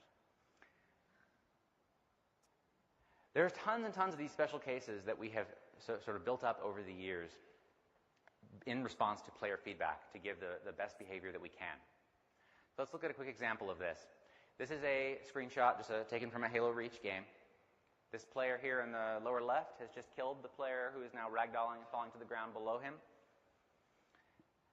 Let's take a look at the network prioritization of data about these objects to the guy who's still alive. So everything we're going to see is about sending data to the guy who's still alive. Firstly, we have a prioritization overlay, which I'm sure most of you cannot read. Don't worry. This is our in-game debugger that sort of shows all of our prioritization decisions as they occur. Some examples. The dead body. So first off, the legend. There's 3 numbers here for each object. First is the final priority. This is the final, like literally, if this number is higher, you get to go in the packet first. Second, relevance. Relevance is sort of a pure measure of how noticeable something is without regard to its importance to the game. Third, update priority. This is in milliseconds, and this tells us, hey, how often should we try to send updates about this object? So 0 means we're sending updates as fast as we can about this dead body. Every single packet gets an opportunity to send something. The 1.0 relevance is basically maxed out, and that's because we know that players watch ragdolls fall for a few seconds after they kill people. They're proud. 0.5 is a fairly high total priority. There's tons and tons of range that has to be encapsulated into the priority range due to things like stacked bonuses. So 0.5 is actually a fairly high priority in this stage, in this scenario. Conversely, we can look at this gun here. This strange pink thing is a Covenant needle rifle. The update period for this is 127 milliseconds. So we're trying to send updates about 8 times a second about this gun. Its relevance is almost as high, 0.97, because it's quite obvious. It's in the player's face. It's very, very close to his screen. It's on screen. But the priority is much, much lower than it was for the biped, 0.22.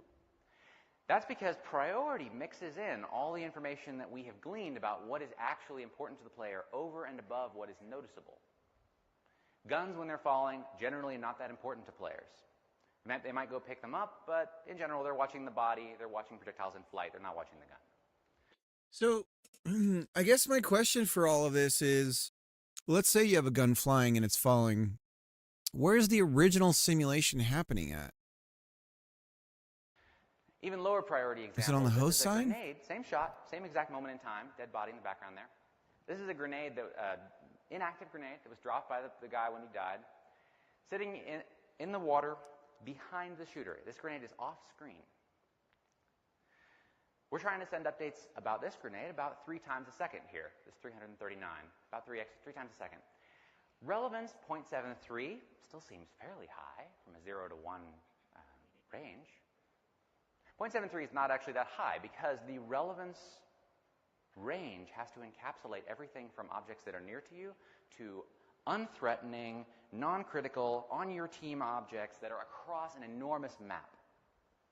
So that's why you see like a 0.73 here instead of a 0.0, just because it's an off-screen grenade. And the end result priority is quite low. It's 0.19 here. So this grenade is going to get updated maybe 3 times a second if we have bandwidth, certainly not more than that. All right. That's the core of our architecture. This idea of using unreliable protocols to enable prioritization to give us unlimited scalability is the core of Bungie's approach to Halo. Unfortunately, our job is not over. We have to actually design the individual pieces of gameplay networking. And this is actually quite difficult. Let's look at some examples. Firstly, Okay.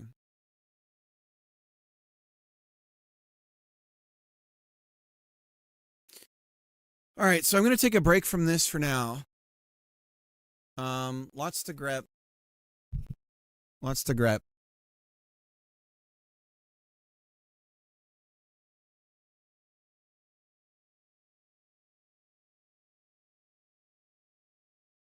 Let's work on the game.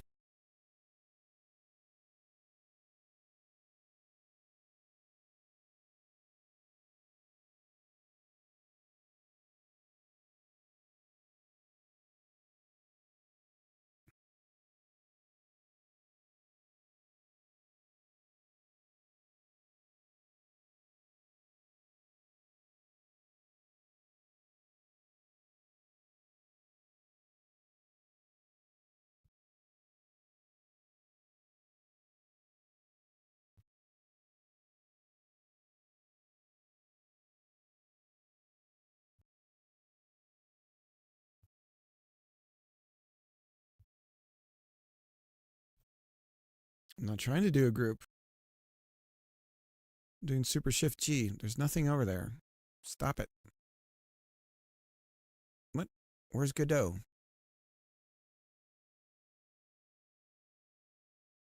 There she is. There's my friend. It's a lot. My brain hurts from that. It is a lot.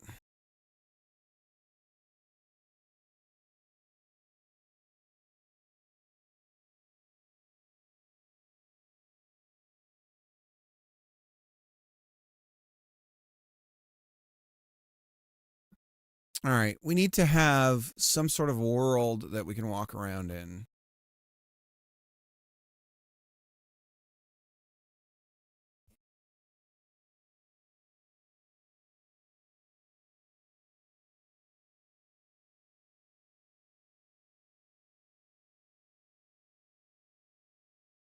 Okay, so we got to download some stuff.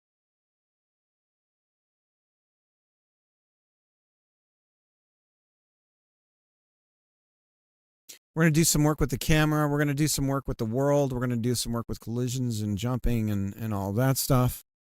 We're going to try to get it all going with the netcode. We're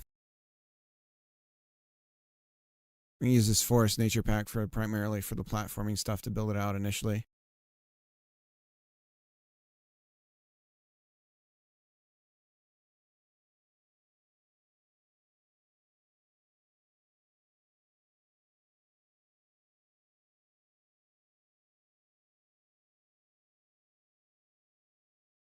Roger Dodger, that's coming down right now. You know, we could start getting some other assets ready too. We need something for collectibles. So I think what we're gonna do is grab the our bits bundle, and because that has, does that have the dungeon? No, it doesn't. We need the dungeon. Where's the dungeon? There it is. So we'll do, this has got some like gems and stuff that we might be able to use. It's got the wood cutting elements, like the stuff that might fall from the woods that we collect, that we chop down. So we'll download that. And the bits bundle probably won't touch anything in here right now. For the baking stuff eventually.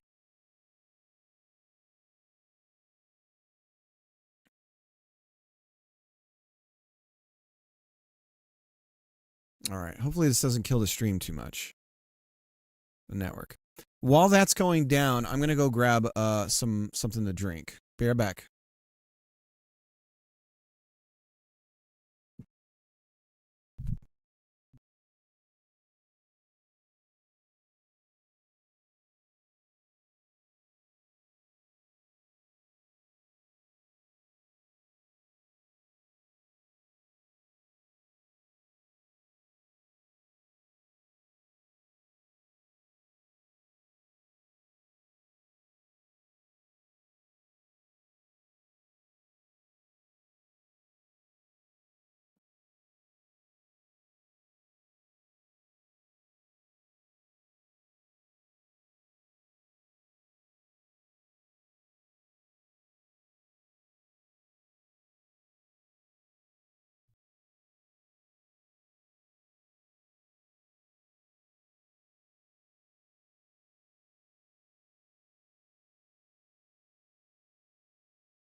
All right, I'm back.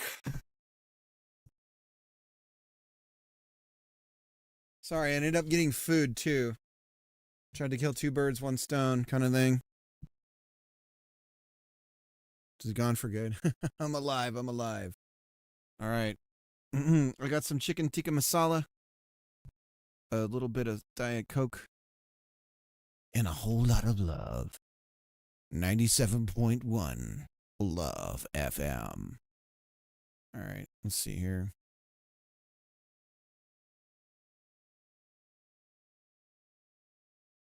We're going to yank these and put them into our Cougar.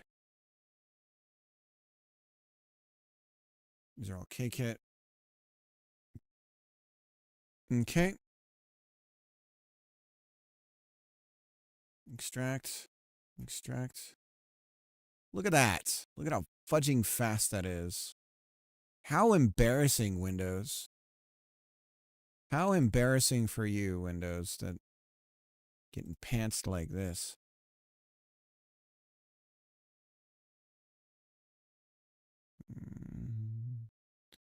Move to trash. So these are called resource bits.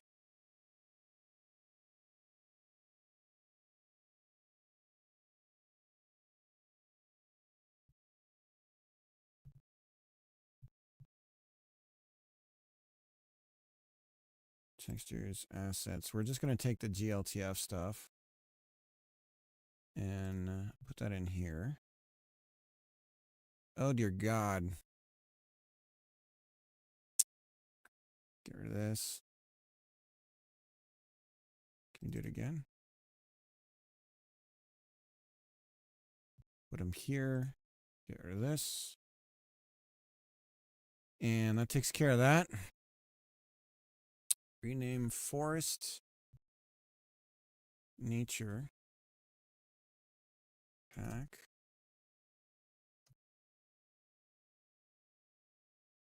And same deal. Move to trash. GLTF. Oh, there's...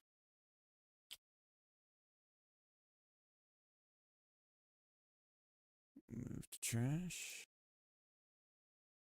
And then dungeon.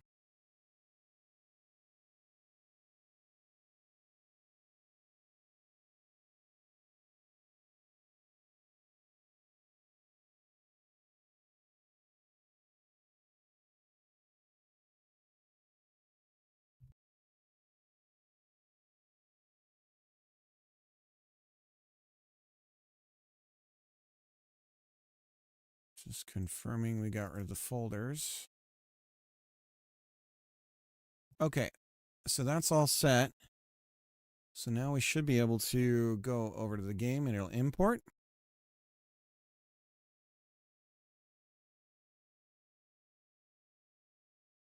Food is an accessory to your drink. Exactly.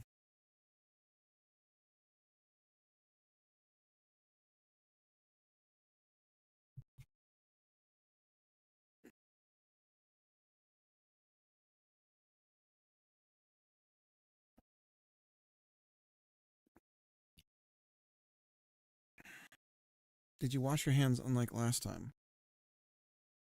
Luthier has a camera, secret camera in my house.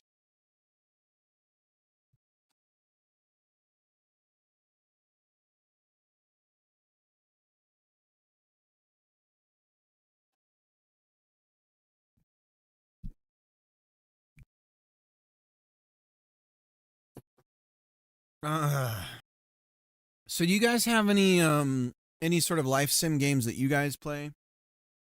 Does that phrase even mean anything to you?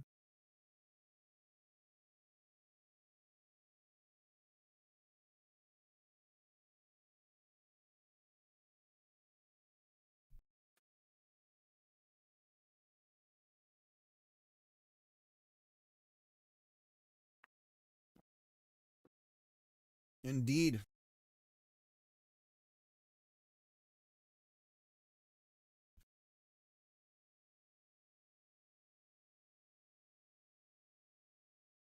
Yeah, other than The Sims.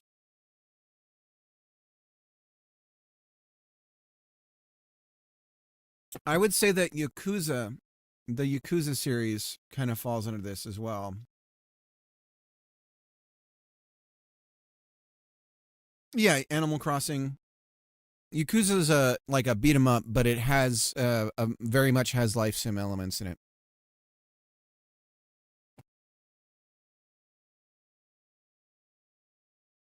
Animal Crossing and Harvest Moon were the two I played a lot. Stardew Valley, yeah, that would fall under it too. So that's like a farming life sim. Dwarf Fortress and RimWorld. Okay. Yeah, Dwarf Fortress would probably fall under it. That's under like heavy sim.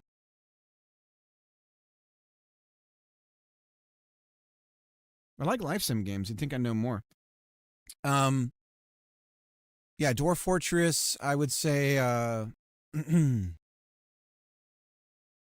okay, so here's what we're going to do. We're going to create if we drag this in, we need to determine that these elements are not that you need to these need to have collision meshes. Okay? So we're going to have an import script that creates a collision mesh from the mesh. Does that make sense? So I believe we already have the code for this in one of our other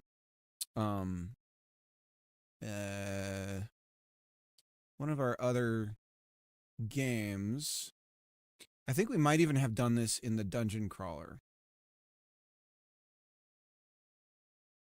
No, I don't think we did. This was later.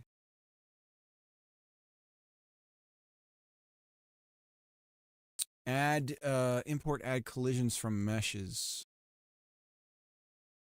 Create convex. Here it is. Iterate. So this is a recursive algorithm. Okay. So let's go back to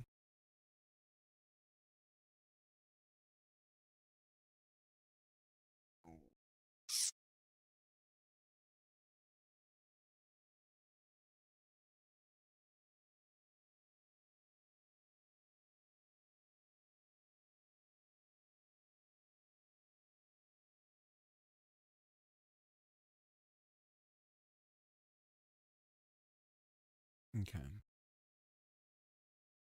Imports. So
okay. So we have the script to create the collision shapes.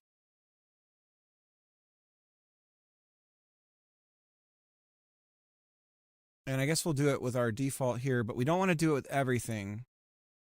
So like these bushes, I think we're going to make it so we walk through them. The grass, these little grass flecks and everything, we're going to have it be so we walk through them. The hill, anything that says hill, I think, and then probably rock.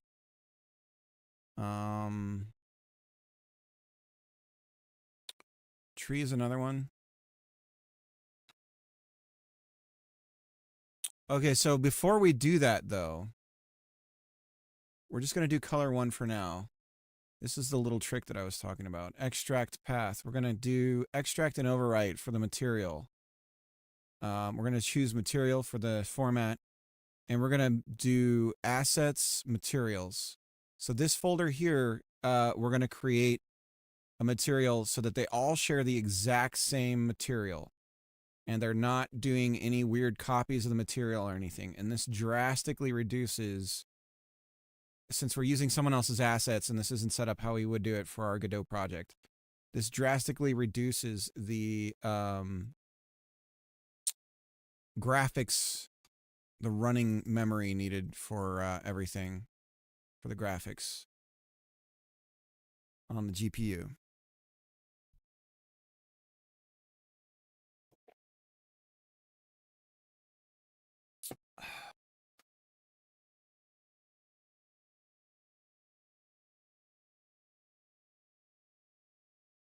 Nick, what's up?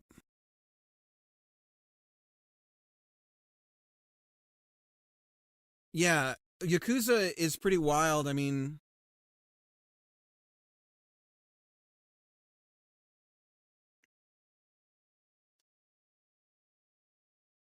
you'll get caught up in like this seemingly, oh, there's boxcar racing. And then you go and you look and it's like, oh, cool. Like you can race boxcars. Oh, wow. You can upgrade your boxcars. Or not boxcars. There's those little electric car things, right? And you're like, neat. And then suddenly you're playing the game, but you're also spending a bunch of money on all these resources to do all this boxcar bullshit. And you're like super focused on it. It's all you're thinking about when you're playing the game, and you're going over there and you're beating up gang members so that you get more money so you can buy more of your little cars to race and stuff. Okay, so now we're going to select all of the solid static bodies, we'll call them. And we're going to attach the import script that we've created that will create collisions on all of those elements. So now we re-import those again.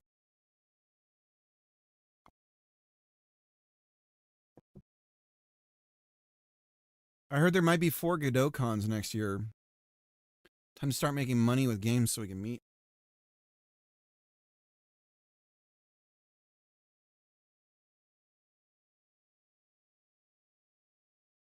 I know.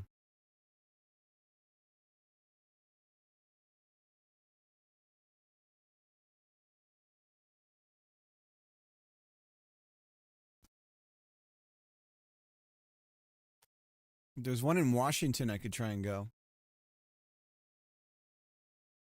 Okay. So now if we grab one of these rocks and we throw it in, and we run this scene, although we won't be able to see it. Let's look at the, here we go. So we have a collision shape here around the rock area, you see. So it builds it. It builds it for us.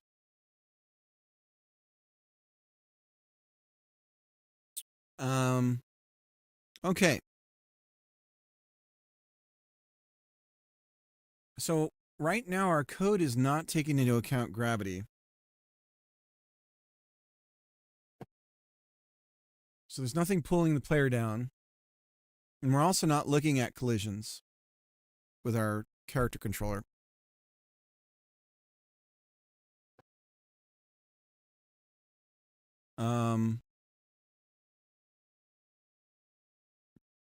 Let's just get a really big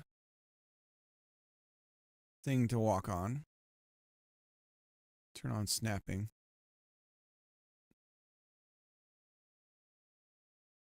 Looks pretty good. We'll bring it down so that it's ground level.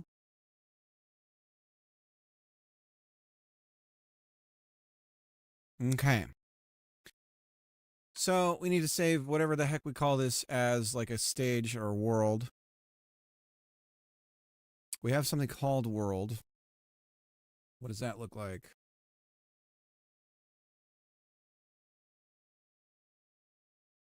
Mm-hmm. It's just a place to put the camera and everything.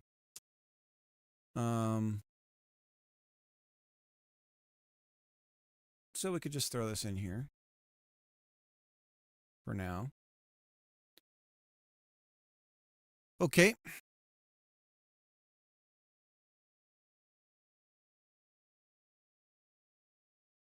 I was in a stream and someone mentioned inverted gravity, like a hill instead of a slope. Inverted gravity. I would think it would just be the opposite, right? Wild. All right. So, again, let's double check. Do we have a collidable space on this thing? Yes. We have a collision shape. There it is. Okay.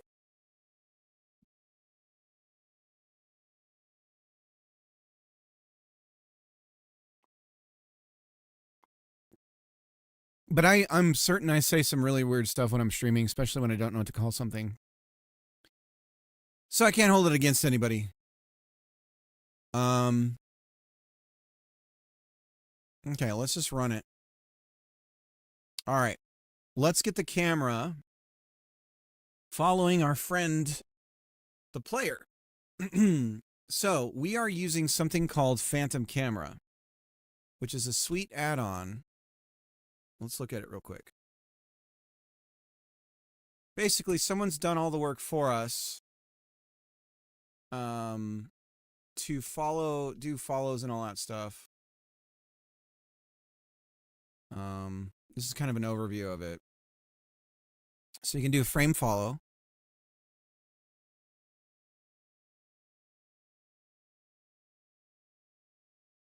And it's got group follow for 2D. This is a great plugin for jams. Path follow.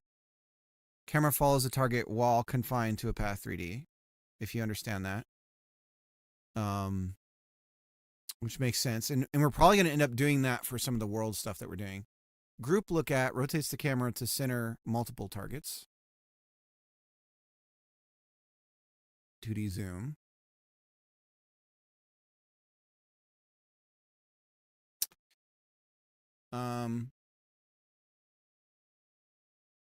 So let's do a group follow. Do you mind linking that? Not at all. It's some cool stuff to just slap in. I'm not in the chat right now. Maybe I can get to it from here. I'm not in the chat on this thing because my dang thing is broken. Now I'm gonna see myself. Don't look. Feel the shame. Don't look at yourself. Don't look at yourself. Here we go. I'll throw it in here for you. There you go. Enjoy. Of course, no problem.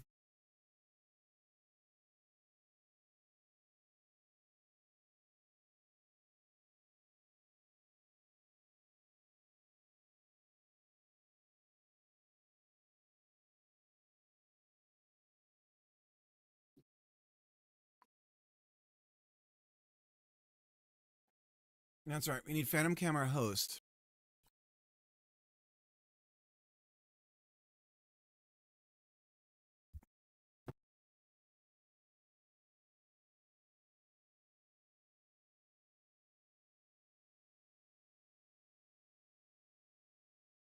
Shortened to PCCam host, manages a scene PCCam nodes, what is ultimately supplies the logic to the camera, decides which PCCam the camera should be attached to, and consequently its logic.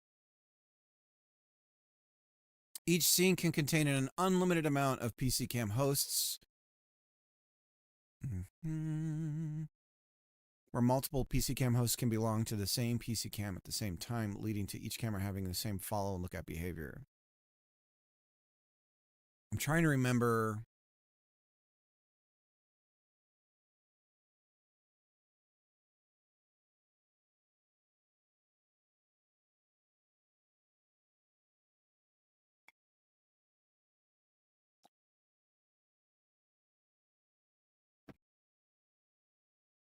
Follows multiple targets with the option to dynamically reframe itself as targets move further apart. Okay, so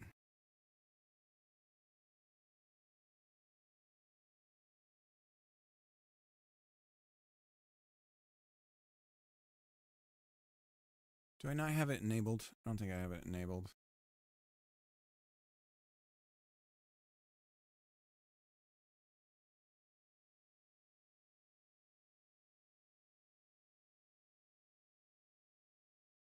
All installed Phantom cameras in a scene are assigned to a specific layer where a Phantom camera host will react to those that corresponds. It determines which Phantom camera should be active. What does it want? Needs to be a child of a camera 3D in order to work. Host layers. Okay, so we're kind of there.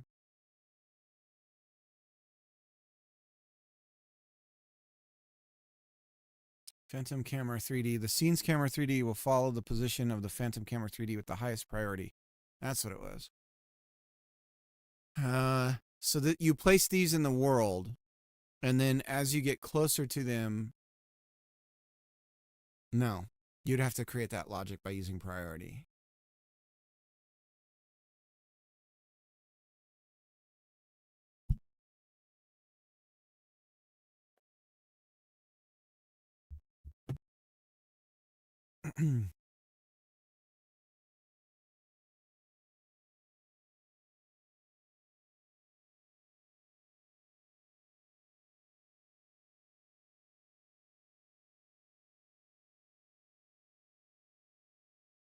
Okay, so on this one,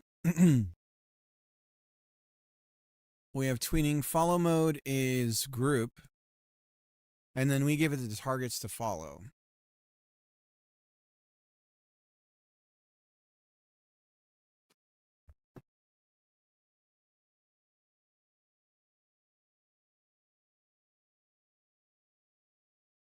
Determines the positional logic for the given camera 3D.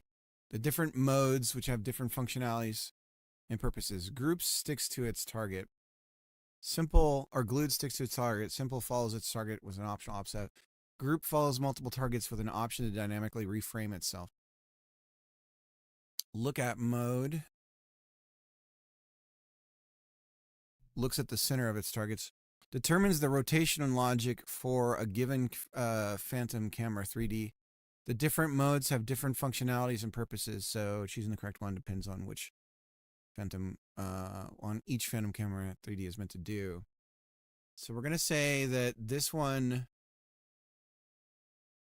simple, looks at its target in a straight line, looks at the center of its targets, follows a group.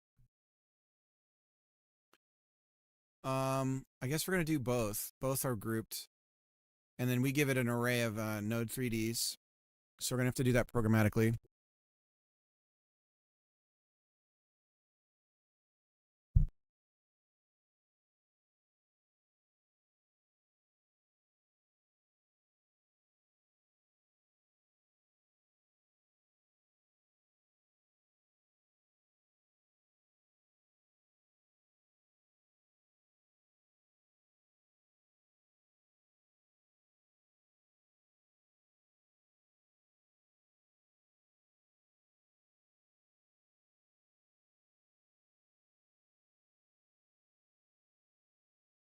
Pika M, is it PC? Is it PCam? It's not PC Cam.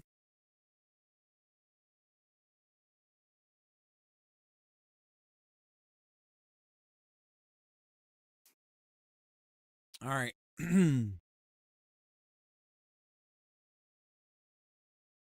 Let's see if we can do this. So, right now for world, we don't have any references to anything. Game is its own thing. We're instantiating world, if I'm not mistaken. Right, so let's take a look at core resources. Core resources has world, right? World. Instantiate world, world.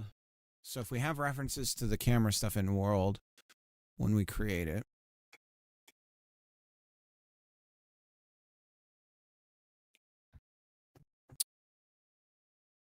have to figure some of this out. But let's call this world.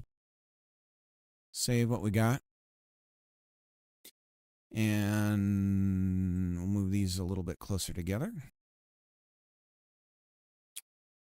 This is our camera 3D, so this is going to snap to whatever the Phantom camera is doing. There's only one.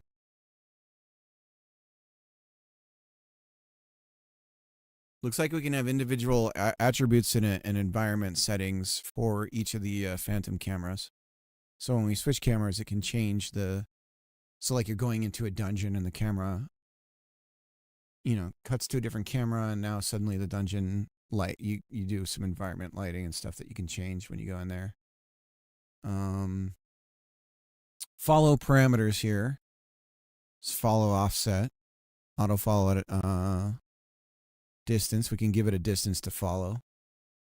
And then for the parameters for looking at, we can do a look at offset. And then we can add noise to everything. I presume that creates like a shaky cam thing, right? Like the camera's kind of not still.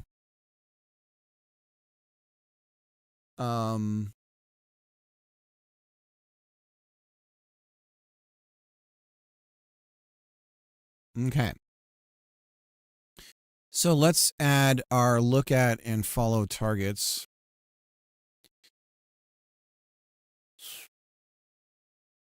World game. World.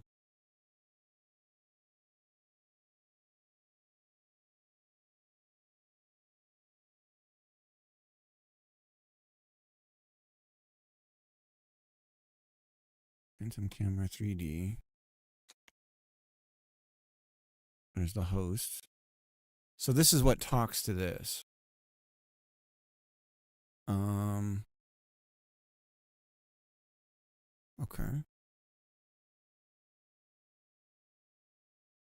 All right. I don't know. Yeah, sure. We'll call it world. Why not?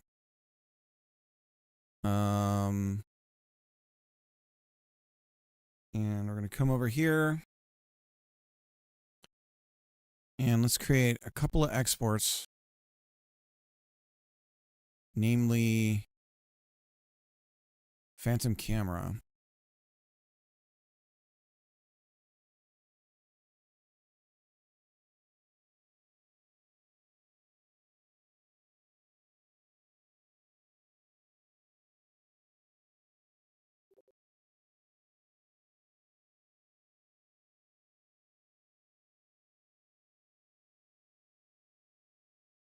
And then, okay, that's it for now.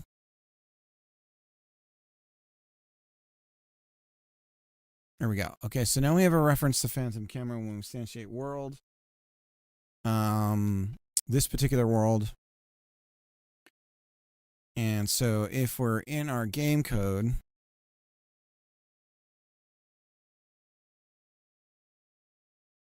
where does the actual loading stuff happen? We're doing it here. World. Instantiate, add child. So we need a reference to this. So we will have var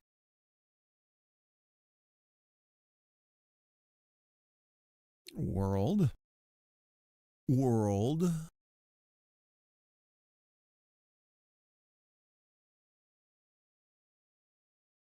World is declared and never used. In a world. In a world. World.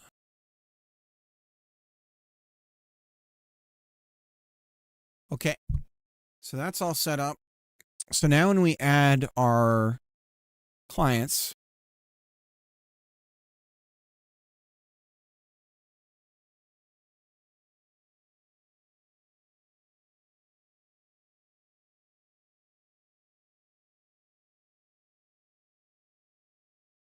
right here. Add child player. So then we're going to say in a world. Phantom camera. And we have, what is it called? In a world of cameras. Follow targets. Follow targets. Pinned. Player. In a world of cameras. One man. Look at targets. Look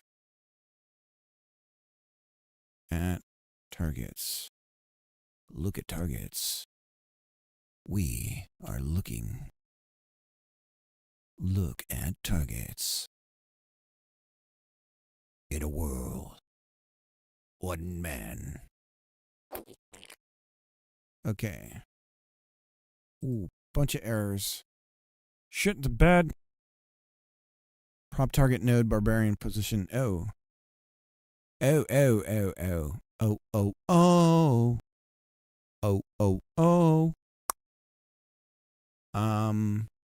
Yeah, I know what's going on there. We were trying to do some stuff yesterday.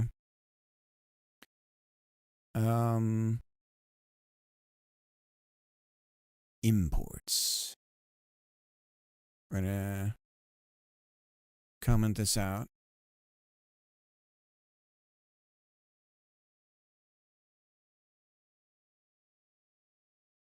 Okay. We're going to re-import Barbarian. Okay, and run it again. And we're still shit in the bed. Send sync Delta Authority. What the hell are we talking about? What could I have possibly broken? Warning. Using look at targets has not been fully tested. Okay, then let's just do look at. And we'll go ahead and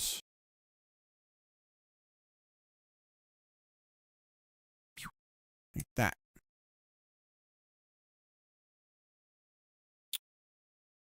And we got a ton of errors. Let's look at the running scene. Node players world in a world. And we have an array size.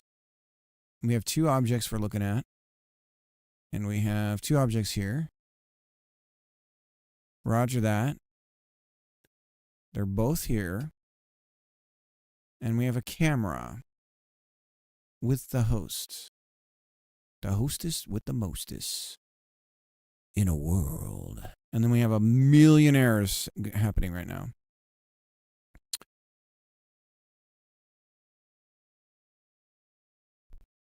Replication interface. Multiplayer scene. Replication get config. What the hell are we talking about? Let's throw the barbarian in here and see what's happening to the scene. It's this son of a bitch. I thought I fixed you. Re-import. Let's double check the import code here.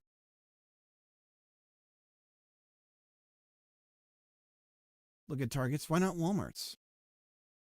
How's it going?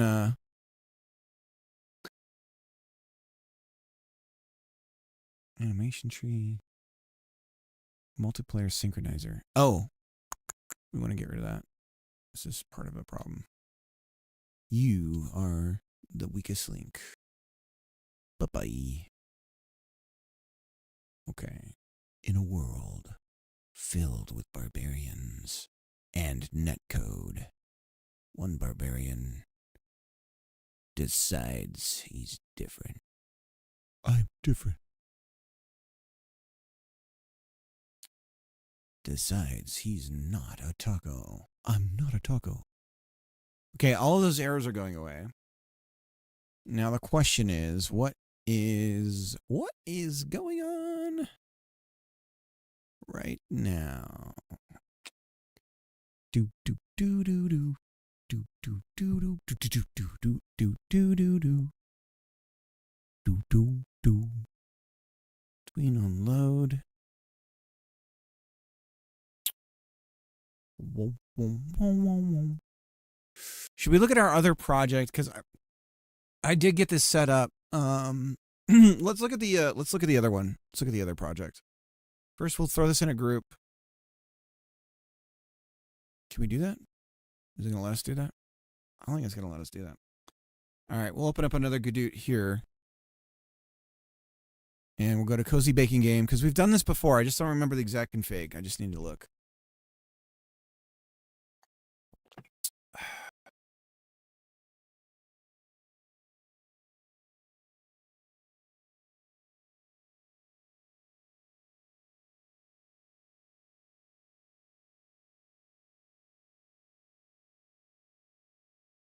Okay. So we had a Phantom host on one camera, 3D, and then we had a bunch of Phantom cameras. Look at target.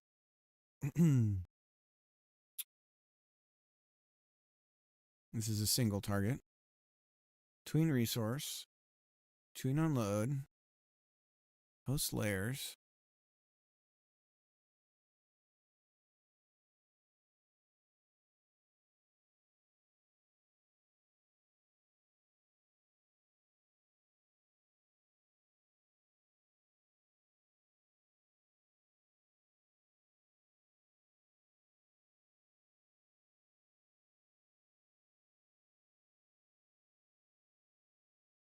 And then we set the priority higher on the one we wanted to be active.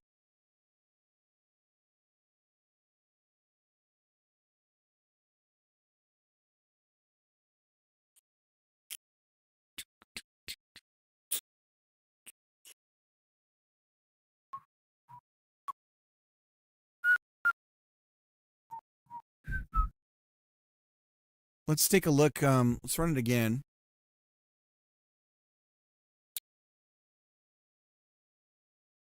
I'm wondering where our camera actually ends up.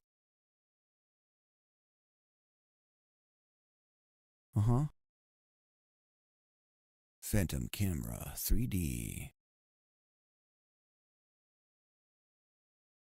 Look at targets, multiple targets.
So I don't think I can change this because we're a host.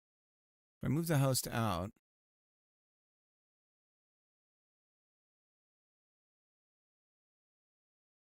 why wouldn't it let me rotate?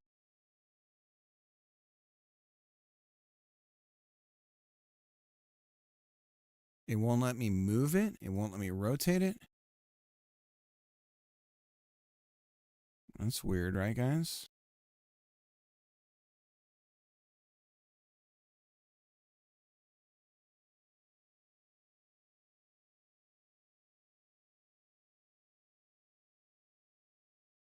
Okay, so this is completely taking control over.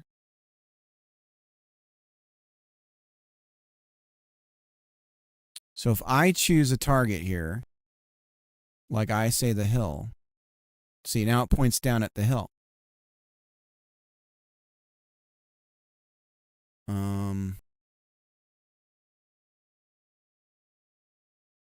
But it's not going to look at these other friends of ours. Look at mode as group. Looks at the center of its targets. So am I giving it some bad juju? They're not in... Okay, I know what's going on. Do you guys see it? They are not in a 3D world space. They're inside a node. I don't think it knows where the camera is. I don't think it can figure out what it's supposed to be showing for everything. I could be wrong, but let's try and set players to be a Node 3D.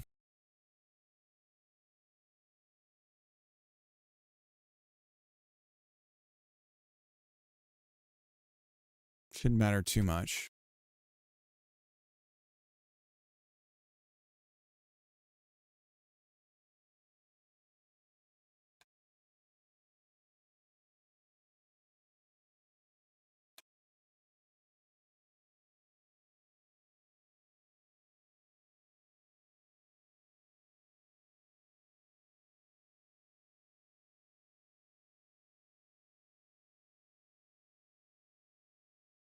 Okay, it's still not following.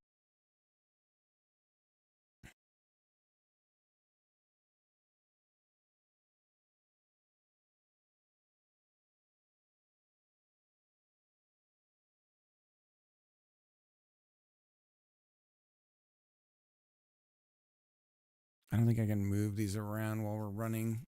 No. So what we could do for fun is just add the players to the world, see if that changes some things in our game code.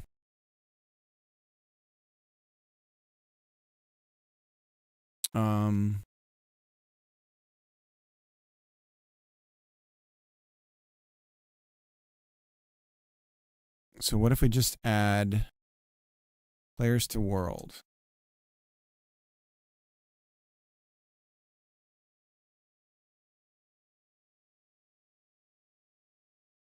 Is there something about following that we need to enable? So there's our players.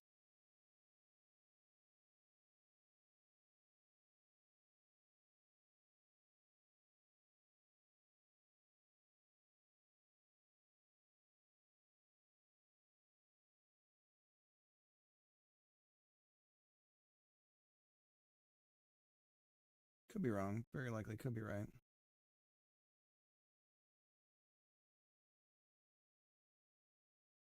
My favorite sentence is, it should work.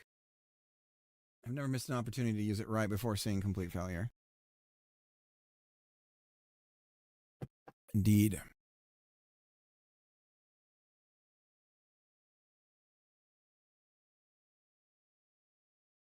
Inactive update mode determines how often an inactive Phantom Camera 3D should update its positional and rotational values.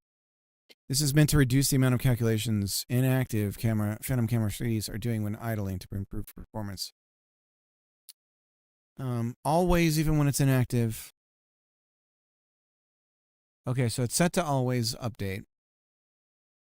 Look at targets. Let's read this again. Defines the targets the camera should be looking at. It will be looking at the center of all the assigned targets.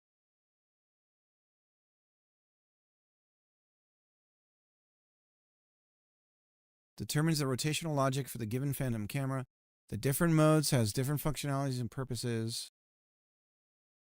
So what if we do, well, let's double check. All right. Let's just double check some stuff real quick here. Look at the Phantom camera, and we're going to look at, it has targets. It's got multiple objects. This is the object. Just confirming that the object moves when we want it to.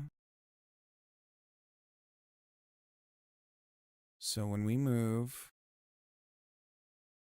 we're showing positional data is changing. This is one of the objects it should be following. And if we look at camera 3D, nothing is changing.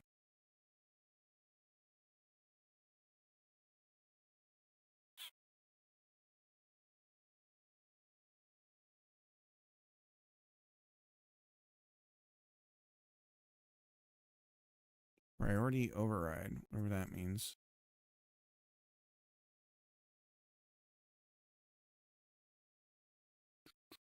Shit, guys. Getting stuck on these showstoppers, man.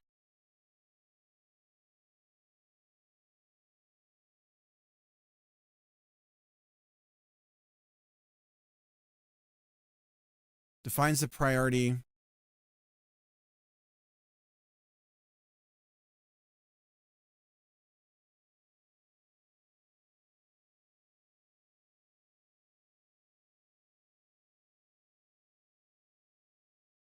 Mm-hmm.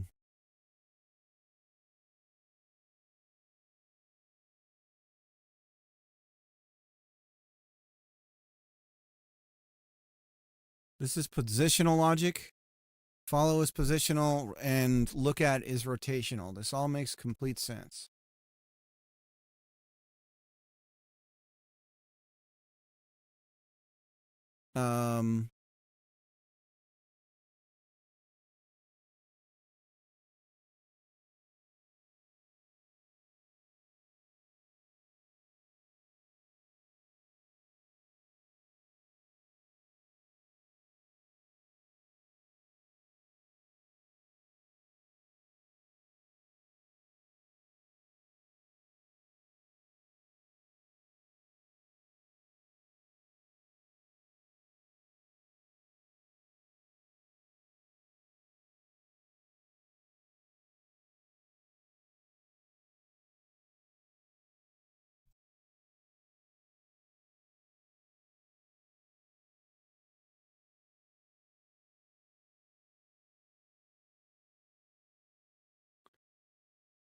Man, I've set this up and never had any issues with it.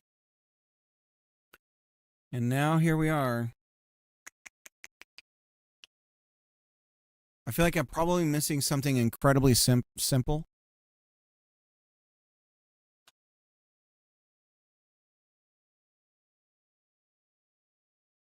I just wanted to follow the camera to its rotation is going to be between the two characters moving around to include both of them.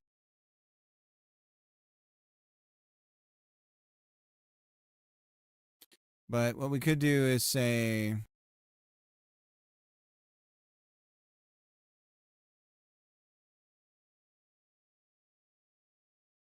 set target in a straight line. Look at target as a singular thing. Let's reset our camera's rotation here.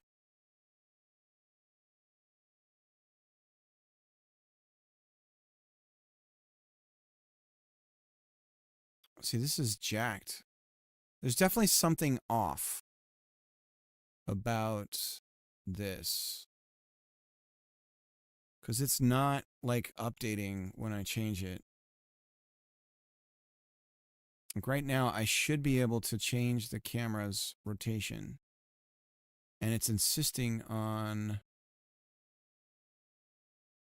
for the host. Even now, it's still doing it.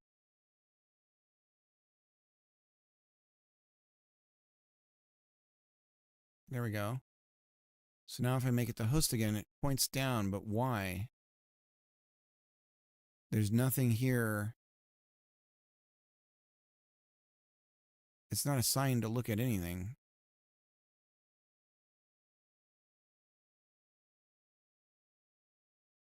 But if we assign it to hill and we start to move it, it should always point at it. You see how it's doing that?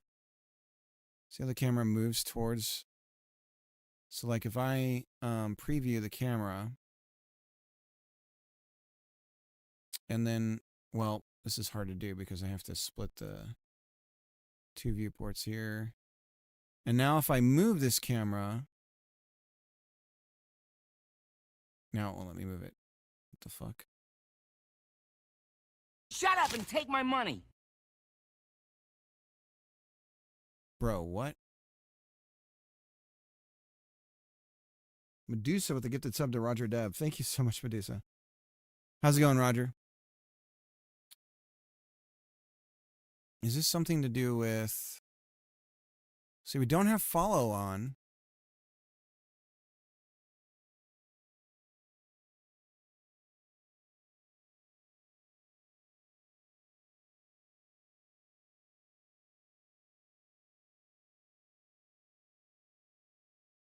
Look at targets. We've got multiple targets, but we're only on look at mode 2.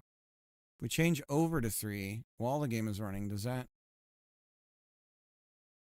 Now look at this. The other one's updating. Hang on. You guys see that? Now it's doing what we want. Look at this. See, this is what we want. It's centering both characters are now centered.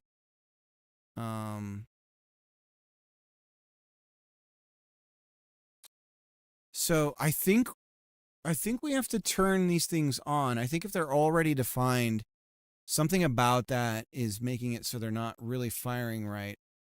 So I almost think what we need to do is after we add, we need to manually specify the look at mode and go from there.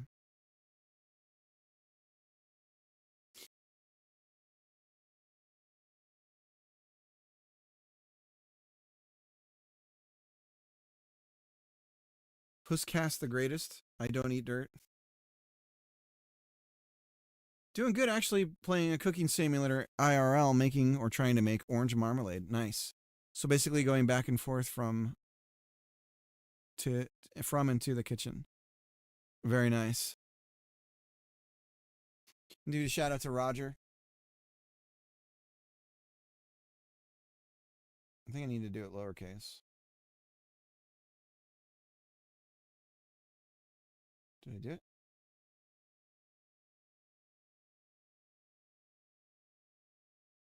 No.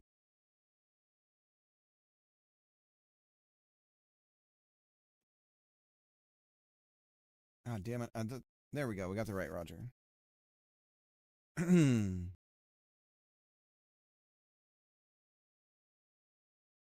Okay, so in this case...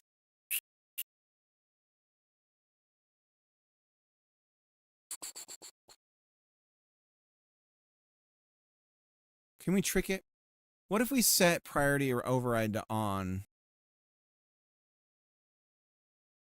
here?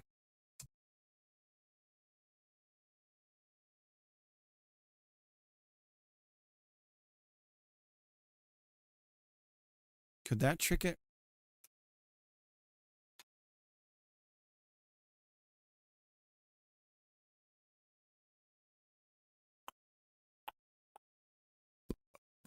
We're not on group.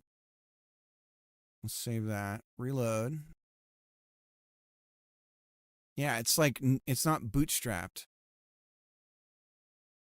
But look at this. If I change it to simple and then back to group, watch what happens, my friends. Look at both of these. They both now update.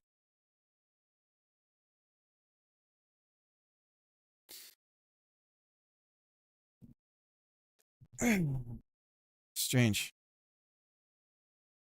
Beer back, gotta check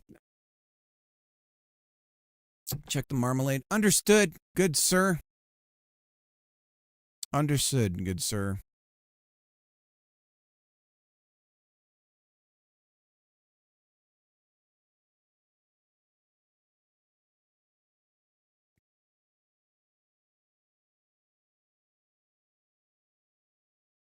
Okay.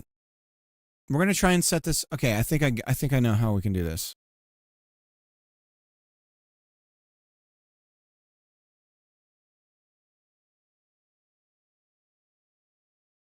Oh, dude, Paddington's great, and the second Paddington is amazing. Those are two top-tier movies. Yeah, no, the Paddington, the second Paddington is so good. The first one's great too.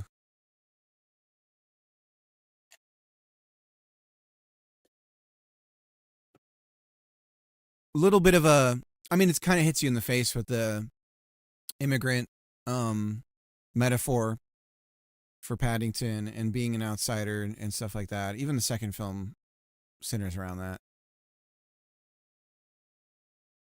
I didn't watch it. Oh, it's good. You wouldn't think it. You wouldn't think it. You're like, oh, it's just, but it's really good.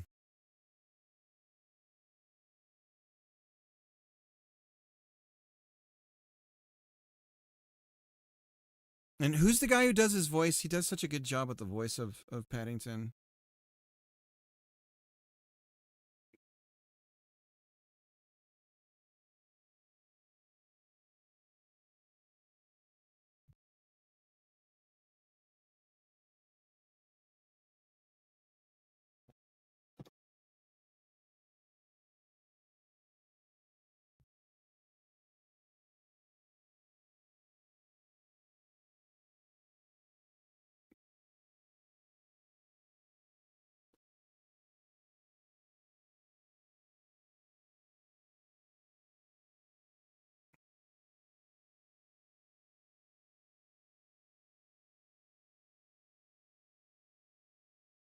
All right, so here's what we're going to do.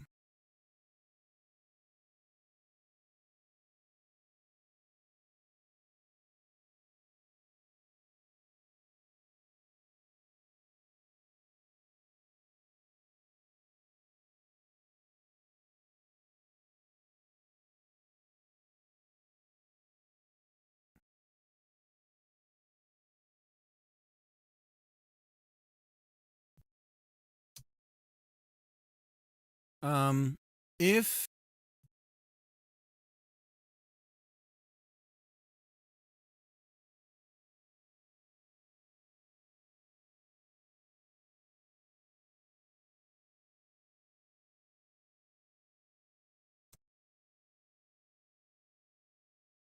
ID equals my client, then we're gonna get her going.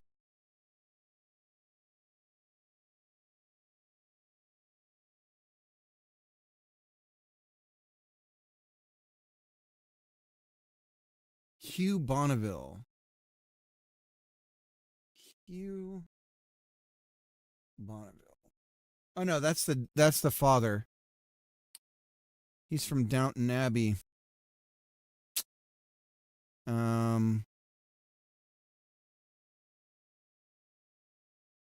Which we stopped watching after a certain character croaked. Me and the wife. We were like, we're out. I'm out. I can't do this.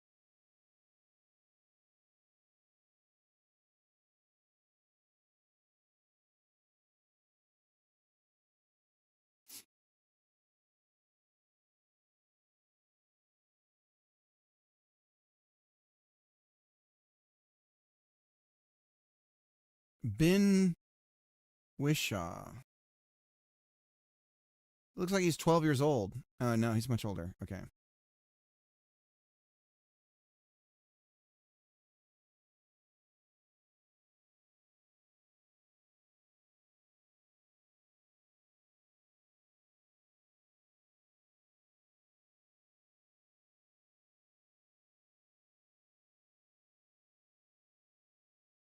Found it. Nice.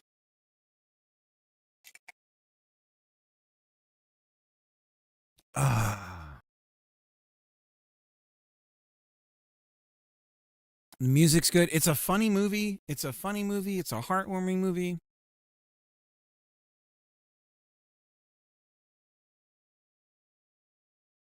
It's got slapstick comedy. It's the whole thing. Okay, so here's what we're looking at. Maybe if we just set the priority, but what we're going to do for the Phantom camera is we're going to say to look at simple. So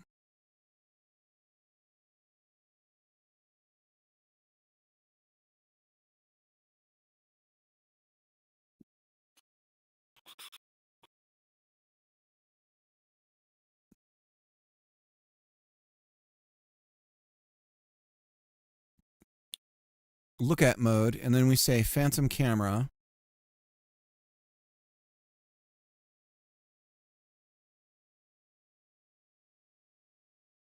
Look at mode. Simple. And then we need who we're looking at. So when we say simple, look at target, singular.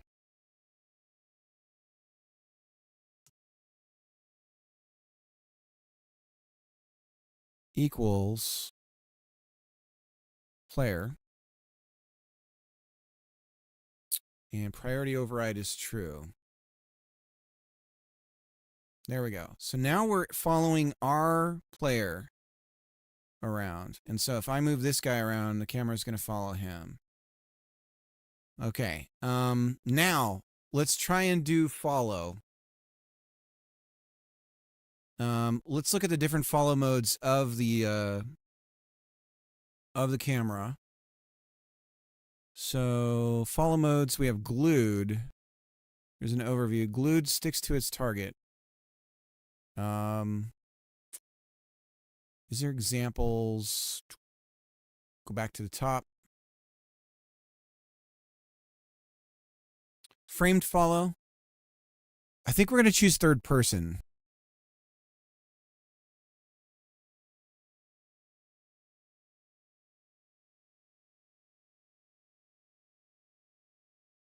Wait, in English is marmalade? Is it marmalade or jam? I think marmalade is very specifically from the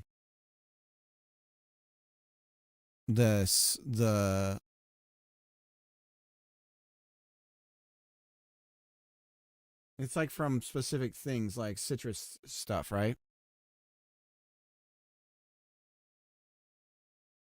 So I don't know if marmalade would be good because I made it before and oranges actually get stale. But well, I think what you're doing when you make it is you're pasteurizing it from the heat, right? So I think that kind of stuff goes away.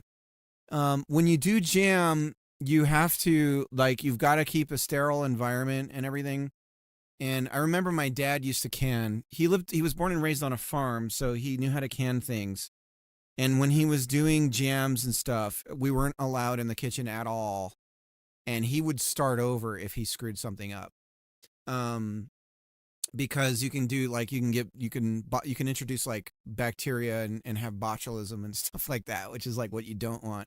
But in the process of canning, which might not be what you're doing, but in the process of canning, you put it in a can and you have a special lid that you put on it, and the heat and everything causes it to vacuum seal itself, so that when you open it up, you get like that popping noise and everything.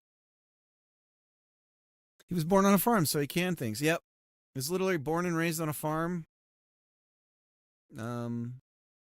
Ate everything they ate came from the farm, kind of deal. So his relationship with food was different.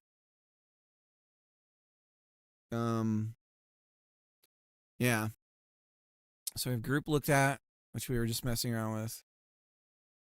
And then we have 2D zoom. Yeah, my grandmother did this also. Yeah. It's hardcore. Framed follow. Okay, so we're gonna try third person. Look at mode, follow mode, third person, and then we choose the target. Now this is weird because we have combination of look at and follow. Follow and look at on the same has not been fully tested. Proceed with caution. So then let's try just follow instead.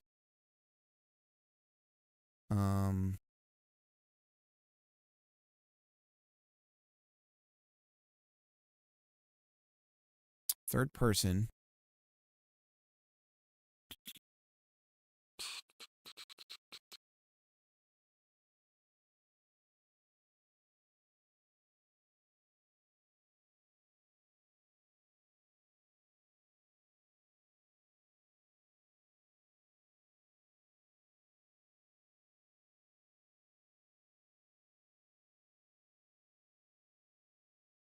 Third person.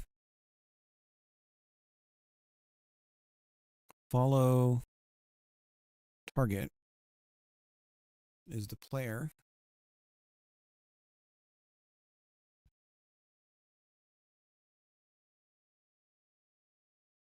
Christ. So we need to set the distance. Spring arm, spring length. Let's set it to 2. See what we get there. Follow offset, follow damping. Follow mode is third person. Let's try again.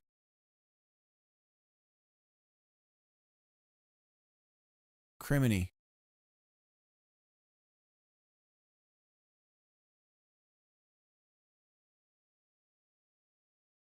Let's do spring length of 4.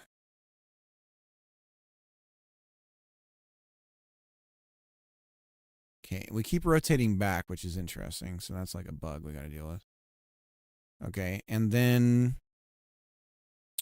vertical rotation offset. What does that look like?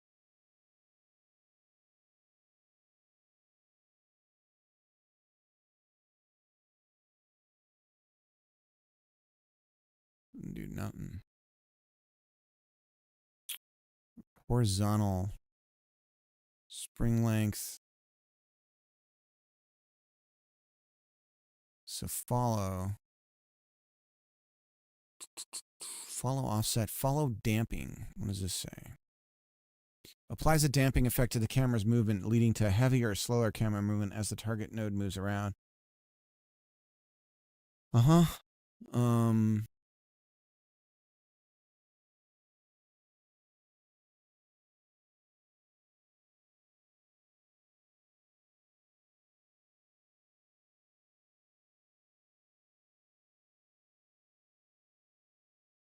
But it's not following, it's not snapping behind the... Do we need to put the camera...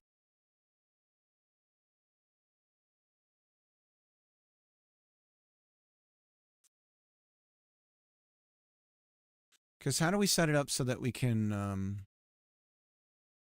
like, what is horizontal rotation offset? What does that look like?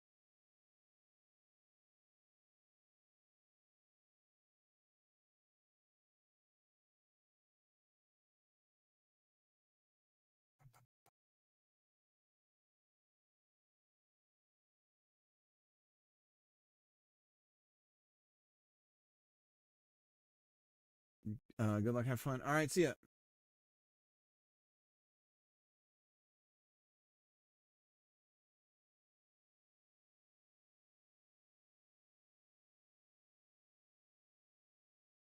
We got the name here for this, and boiling for canning later is called Maria's Bath. If I ever finish a game and have an NPC dialogue, can I use this farm and can quote? This farm and can quote. Yeah, hell yeah. Story I feel like sharing in the context of fermenting bottle and jarring. My dad got into winemaking for a while. They had this 2-foot tallish glass container in the kitchen where it was fermenting. The pressure built up and it exploded. Thank God nobody was in there. Okay, turns out I added cinnamon, maybe too much. I'm doing cinnamon jam with a little bit of orange. Yeah, it's cinnamon. We were making cinnamon jam this whole time. That's what we were doing.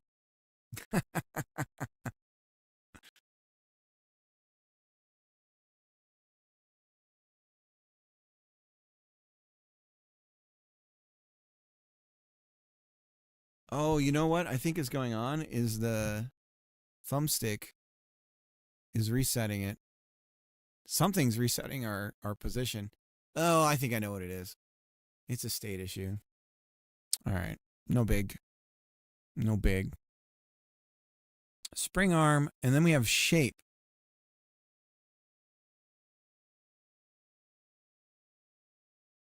Defines the spring arm shape. But how do we do... Applies a rotational offset to the third person follow mode on the Y-axis. on the X. I'm wondering if this is something we do at runtime. And this can be the player holding down the right mouse button to rotate the camera around. Or using the thumbstick to rotate the camera around. You know what I mean? Is that what we're looking at?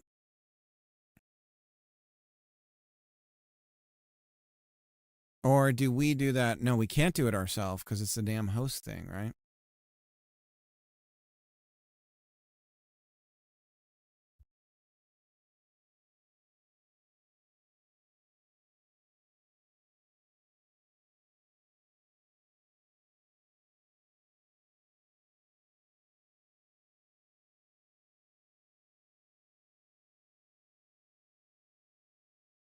Camera's got this fixed rotation thing on here that I didn't set. So I'm wondering, I'm actually now wondering if,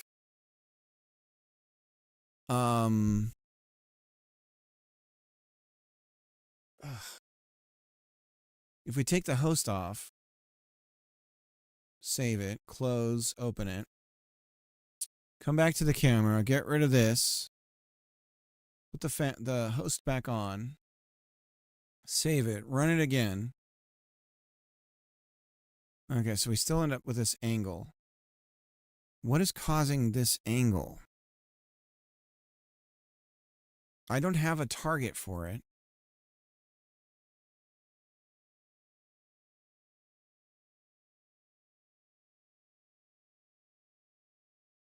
Why is it doing this? I almost think that this is based off of some leftover values. Let's start it in the ground. What is determining this overhead thing?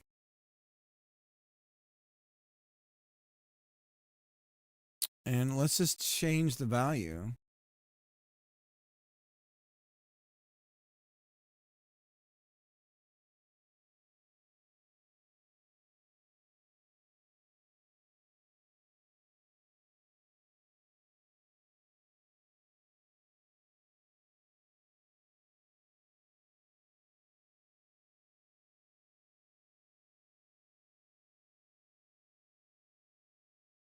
That's the Phantom camera. Okay. So then I can change this to other values. And then we're going to end up with that on the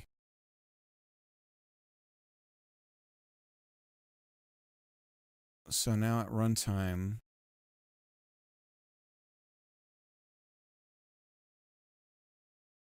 Wild. This is wild. Okay.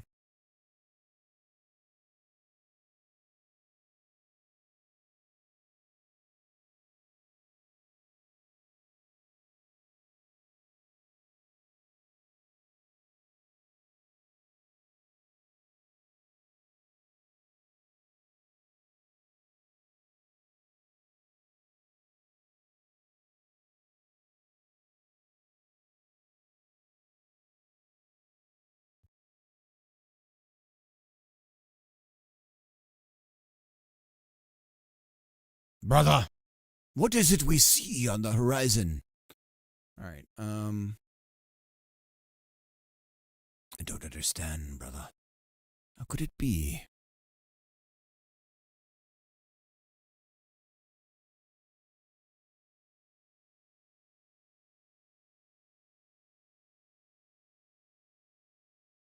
What vexes you so, brother?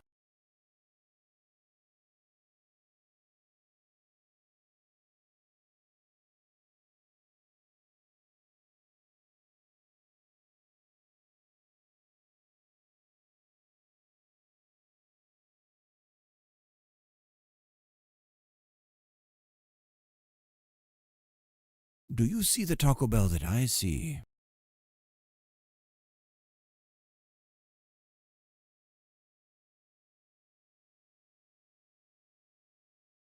Whoa! Follow offset.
Brother!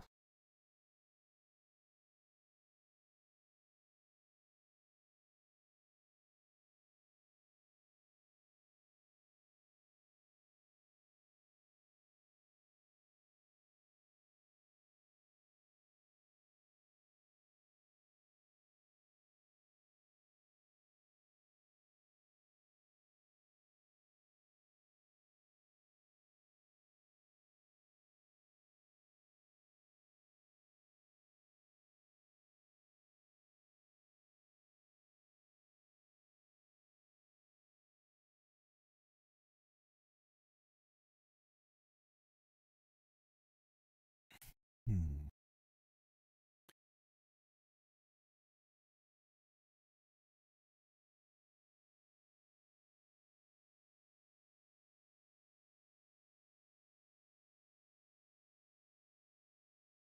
Rotational offset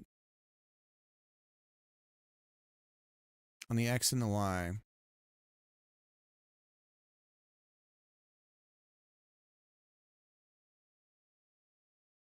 I just play on the exact sample. I was like, when did this sample get added? If I were a musician, artist, or music maker, I would love to sample random things from streamers. Just lo-fi, drum and bass, random thoughts. Brother! I could see doing that. I used to love the Ninja Turtle soundtracks. They had these like kind of like remix tracks on the first movie and the second movie's soundtracks, and they had samples from the movie that they put in with it. And as a kid, I would just dug it. I loved it. So it's kind of like doing something like that, but with streamers, which is kind of like the modern thing, I guess. All right. I think we're going to try and move the camera when you're moving the mouse, brother. Brother. Now, brother, we did something like this earlier, brother, in our old code, not long before this project. Let's see if we can find it, brother. It wasn't a dungeon crawler, was it not? I do not believe it was, brother. I think we actually did this. Recently we did it in our secret project, which I shall not to speak of too much. However, there is code in here somewhere, which may be useful to us. Indeed, brother. Scenes, brother. Stage, brother. I believe it's here, brother. Let's look. Don't look at this code too much, everyone. Here we go. Mouse camera rotate and drag. We had drag and rotate. Mouse rotating true. Here it is. This is all. We used all this in our tactical game. Mouse is rotating, has rotated, etc., and so on. We're going to grab all that. And we're going to go over to our friend the Atom. Where was it? It was here, brother. Right where we expect it to be. I see. Was it on input, brother? I believe it was. Yes, input event. Very well. We shall place it there. Funk. Input. Paste it in, brother. There should be many errors waiting us. Alas, nothing has shown up. That is strange, brother. There are many missing variables here. We're missing this float value, for instance, and mouse rotating. Yank word. Let's try it, brother. P mouse camera rotate. R. This is a bool, brother. By default, it is false. I see, brother. And here we have last mouse angle, brother. Yes. We shall set it here. This is a float, brother. Float indeed. We shall make it a 0 for our needs, brother. Now, we also have a rotating and has rotated, brother. And last angle. Has rotated true. Excellent. Let's go back here, brother.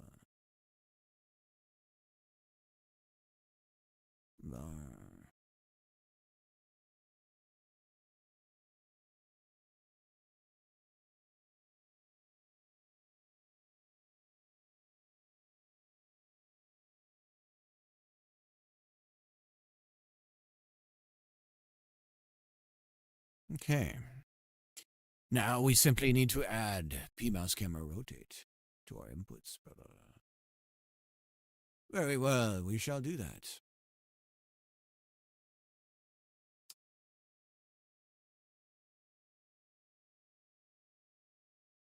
Excellent. What button shall it be? Right mouse, brother. Very well. Now, there's something missing from our code here, brother. What's that? What is it? Your mother, brother. Don't you mean our mother? All right. Yeah, I'm a huge fan of voice samples and songs. I can't tell if I'm just in a stage of delirium in my life or just having fun, but I'm having a blast. Indeed, quite indubitably. Ah, yes, quite. Yes, brother. I see. Now, we had this thing called gimbal that we used, brother, did we not? This is true. We did use that. However, brother, we need to use our new phantom camera. Indeed, we shall. There's our arrows. Finally, they arrive. Camera's not defined in the current scope. Indeed, it is not, brother. Now we use this.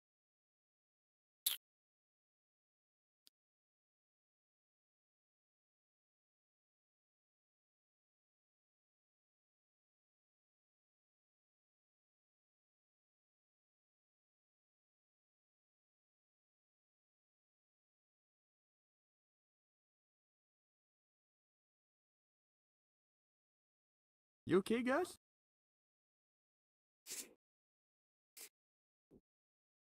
Never okay, brother. We are going to use the y-axis, which is this horizontal rotation offset. So then we say Fartality. horizontal rotation offset. Gimbal rotate Y. Y, brother. Y indeed. Camera position. We do not have a camera position.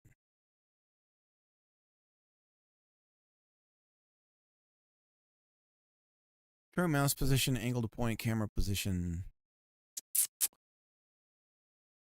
I don't think this is going to work right, brother.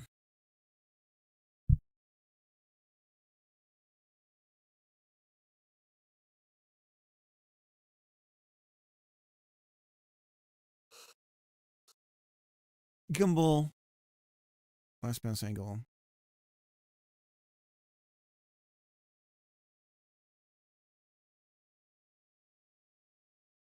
I don't think this is going to work.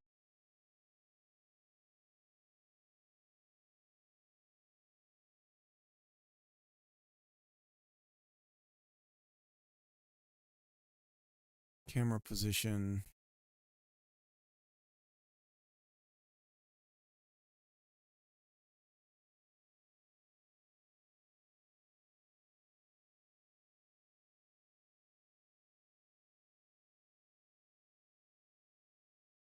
But we are floating. This is not the gimbal.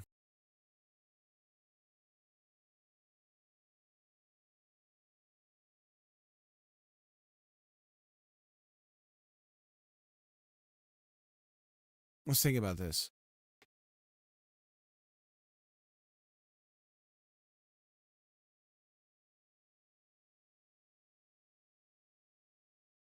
How about, what if we just do, okay, hang on a second. Let's do this with the thumbsticks. Let us do this with our thumbsticks. Shall we, brother? Yes, indeed, brother. It has come to this. The thumbsticks. I see.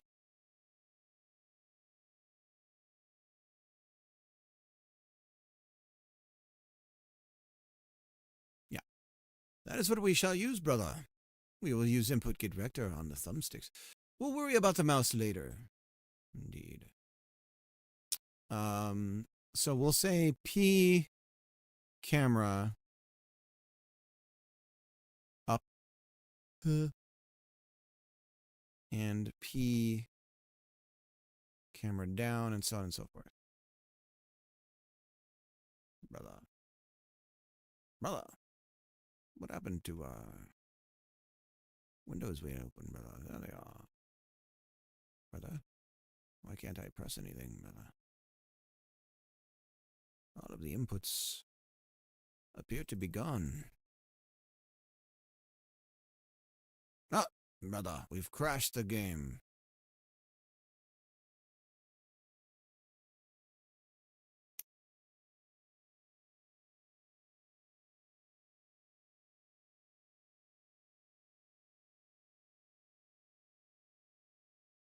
Hello, Mr. UPS man.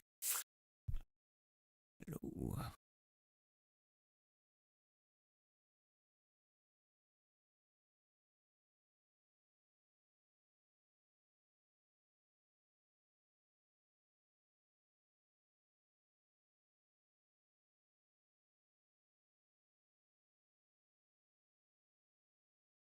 We are making the game. We are making better worlds. All of them better worlds.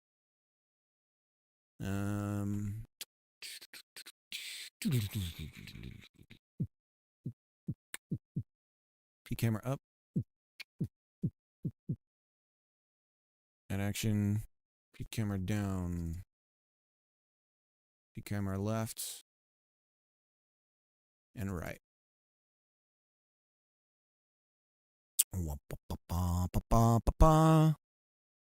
So up.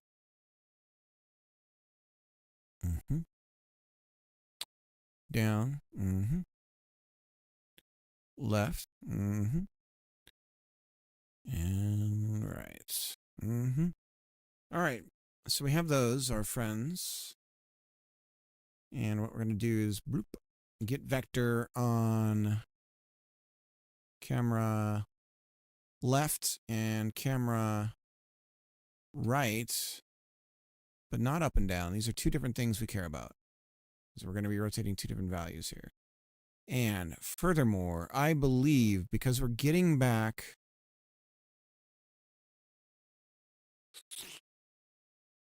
it's a vector. Good golly.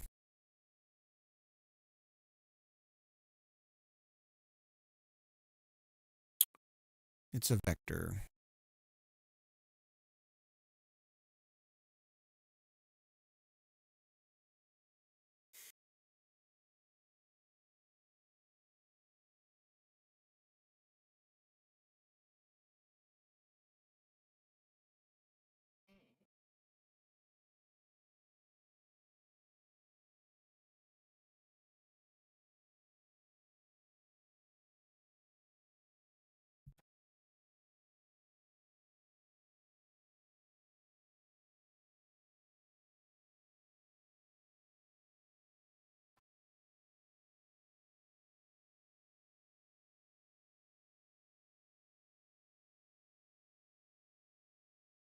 If get vector is expecting 4, can we get a range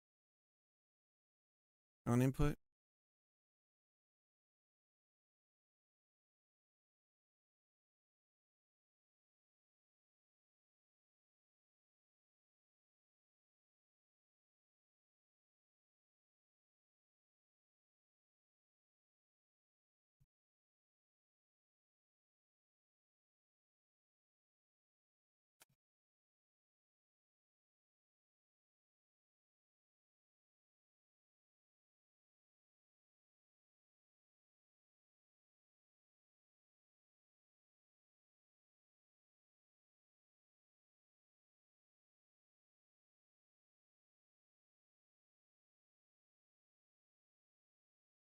I suppose.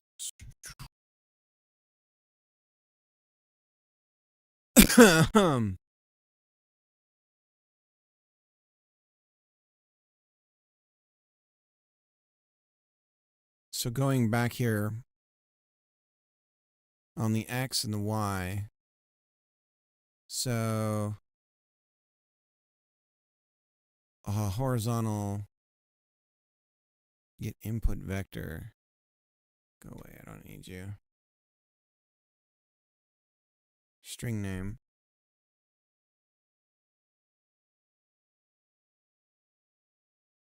On the X and the Y. So we can do the whole thing.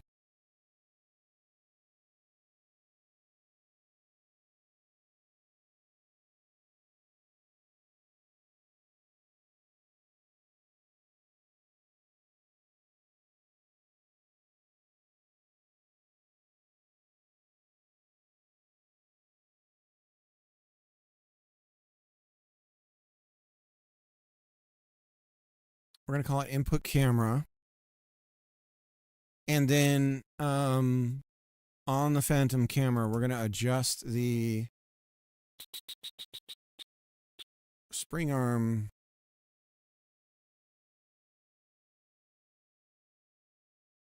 vertical rotation offset, which is supposed to be, oh, you're screwing everything up. Go away. Don't say it. Go back to the game. There we go. Okay. That explains some of the weirdness I was experiencing. Phantom camera. Oh, hello, phantom camera.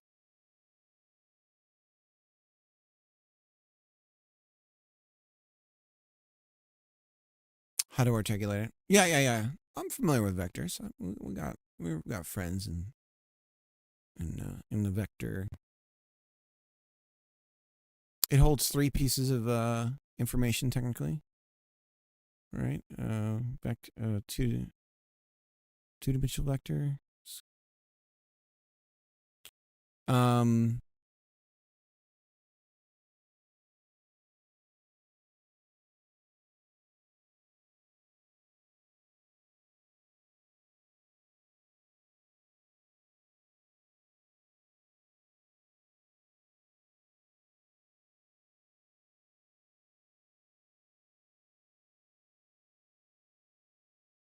Vertical rotation offset. So what if we go like this and we say yank vertical rotation offset equals vertical rotation offset plus input camera dot x times delta.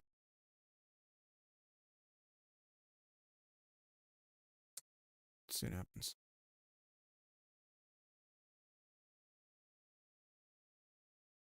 Nothing, brother. Nothing at all, brother. Let us print out input camera.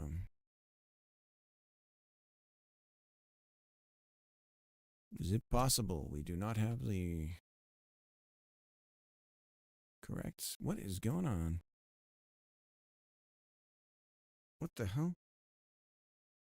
I'm not pressing 1, friends.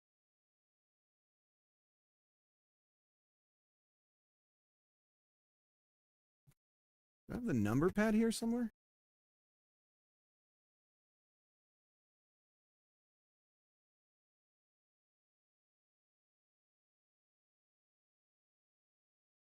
What the fudge? Thinks I'm pressing the number 1. I'm not here. What? Only in Godot's input fields.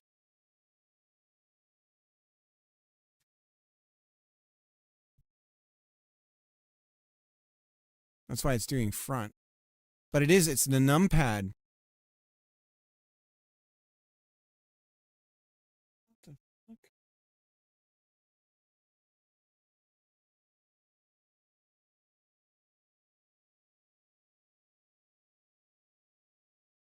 Well, let's just run it.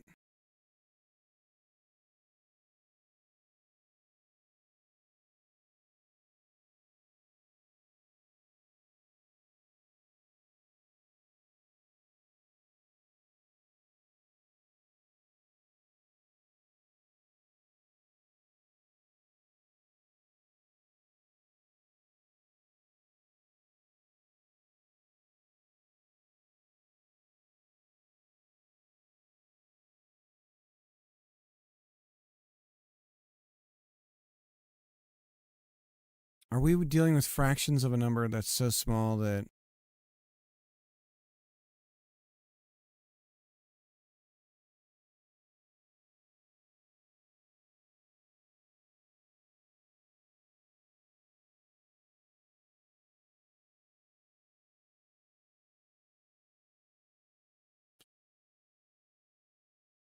What is the thing called that we're trying to touch? Spring arm. Vertical offset.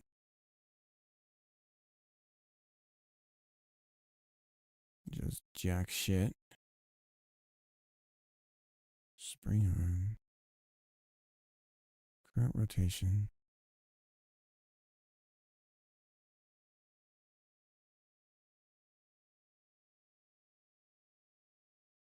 V offset is null.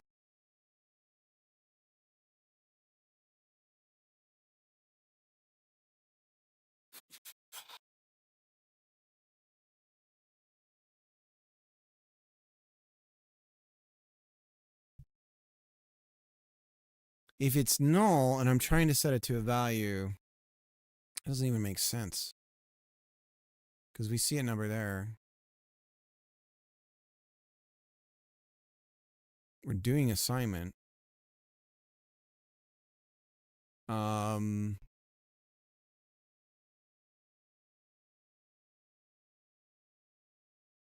Vertical rotation offset.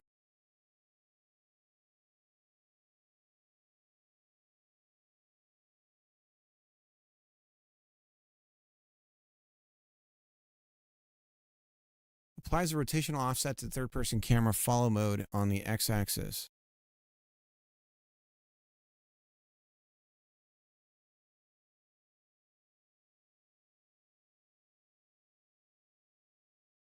Okay, let's just add the number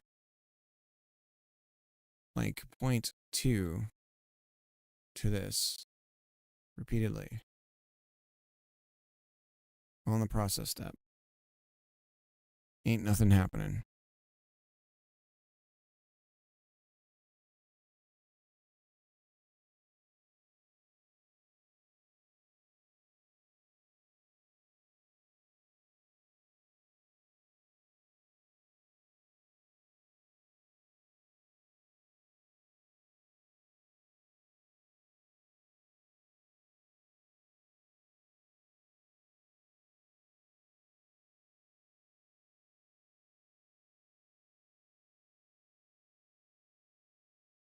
I've got a number pad somewhere.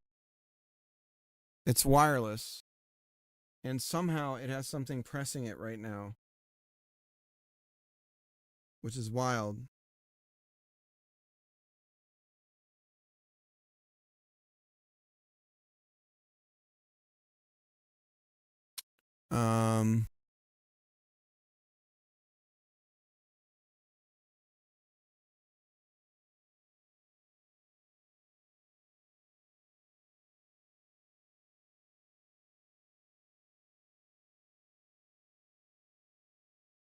Let's close and reopen world. Something's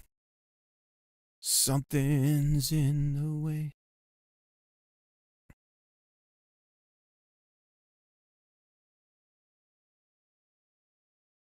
I'm not getting any tooltips right now.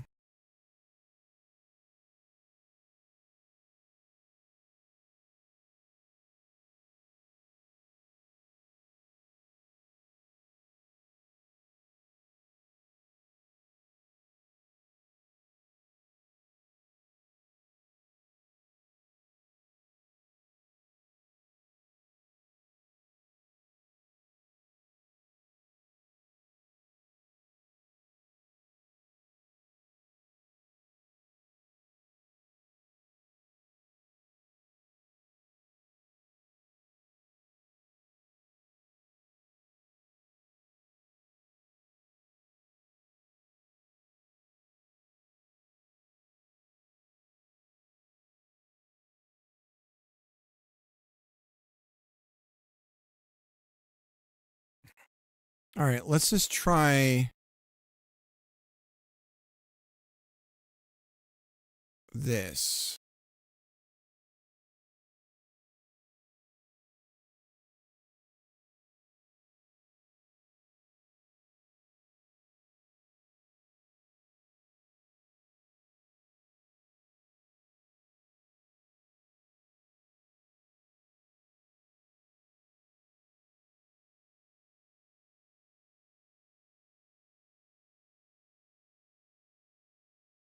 Okay, so it should be rotating, but it's not.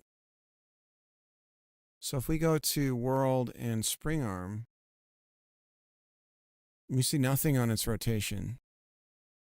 But if I did something like that, now we see some rotation. So what the fuck is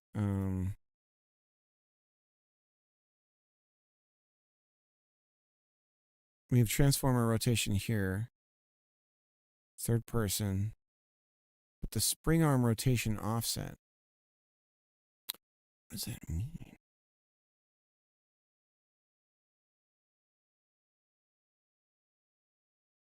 We have a length.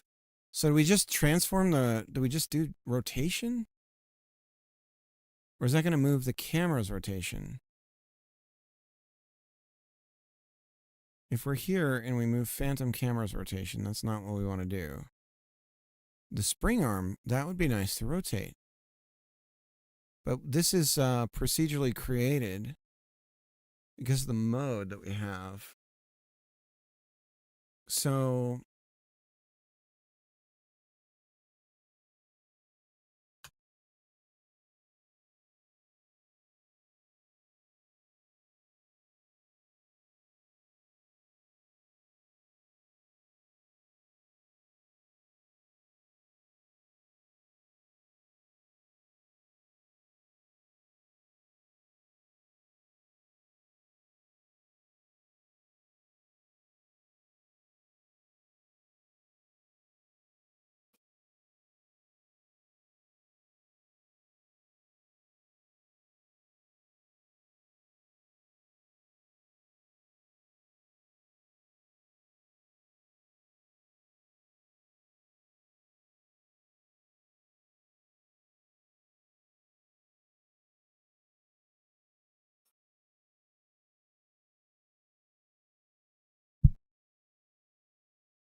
that's what I've been doing.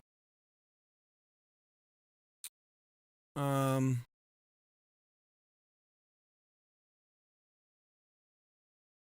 it sort of is creating a whole different set of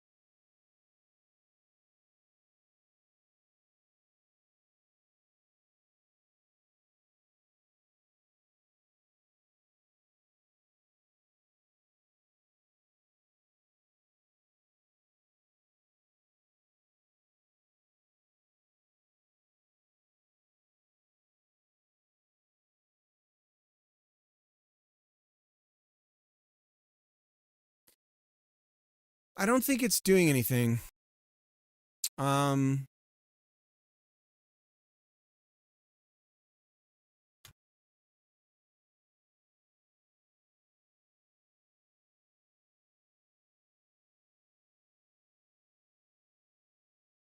So how are we doing that?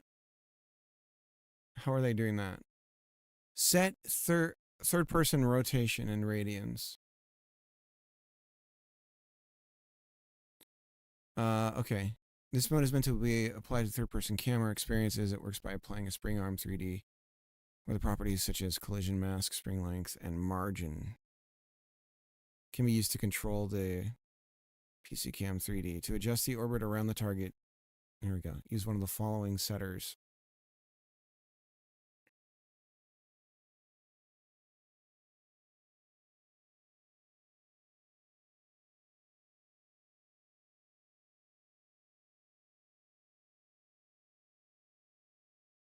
Vertical rotation offset. Applies a rotational offset to the third-person follow mode on the x-axis. Rotational offset.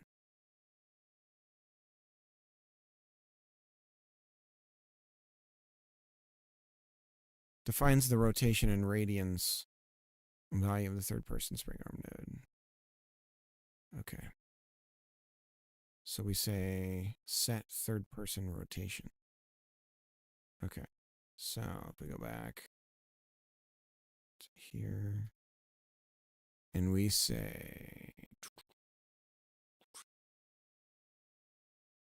set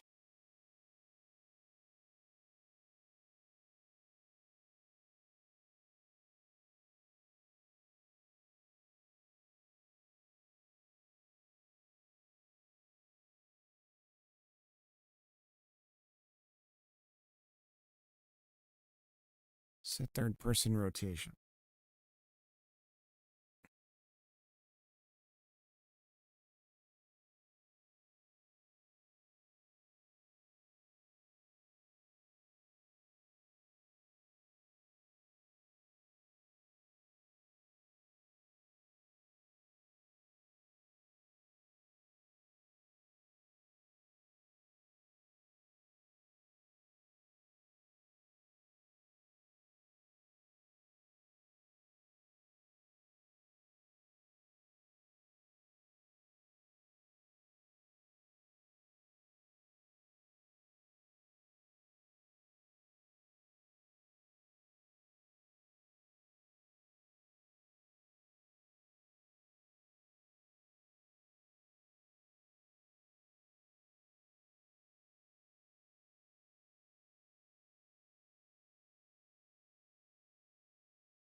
Trying to load up your link, Sorrow, but it's not working.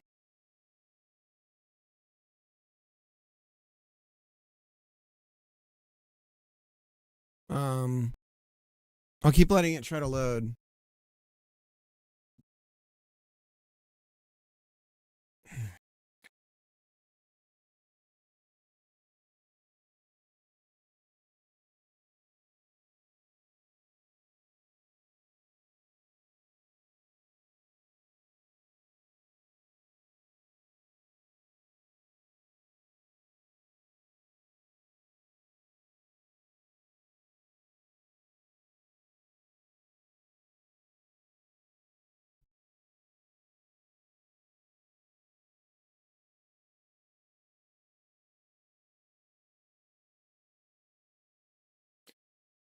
This is so strange. Cause we can't get the rotation. Oh yeah, we can right here. Okay. It's weird that it's in this getter and setter bullshit. And I can't just assign a value.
Okay. See if this works. Now we're not using delta.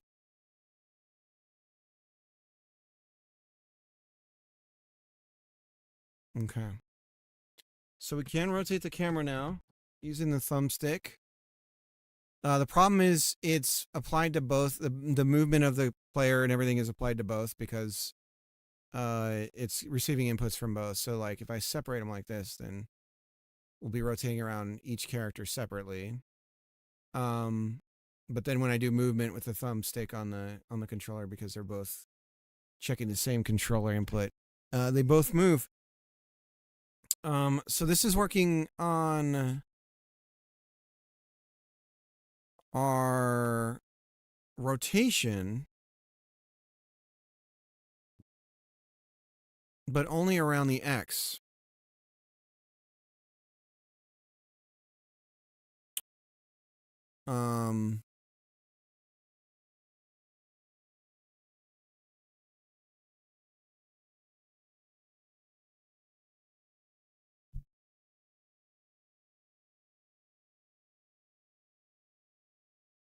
Do we need to...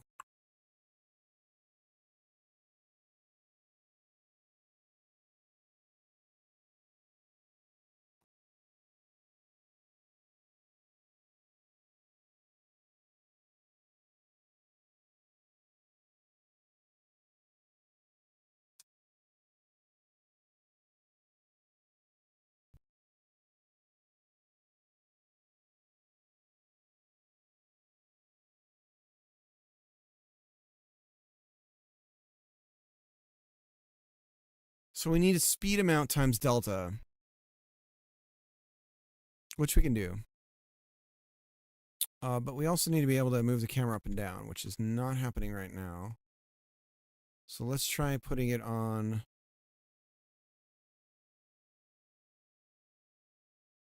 Y on the X here. Let's see if that does it. There we go. We got it. By George, I think he's got it. He's got it. He's got it.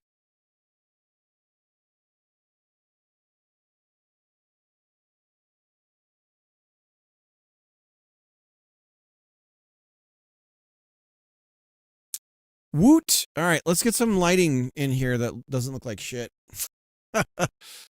um.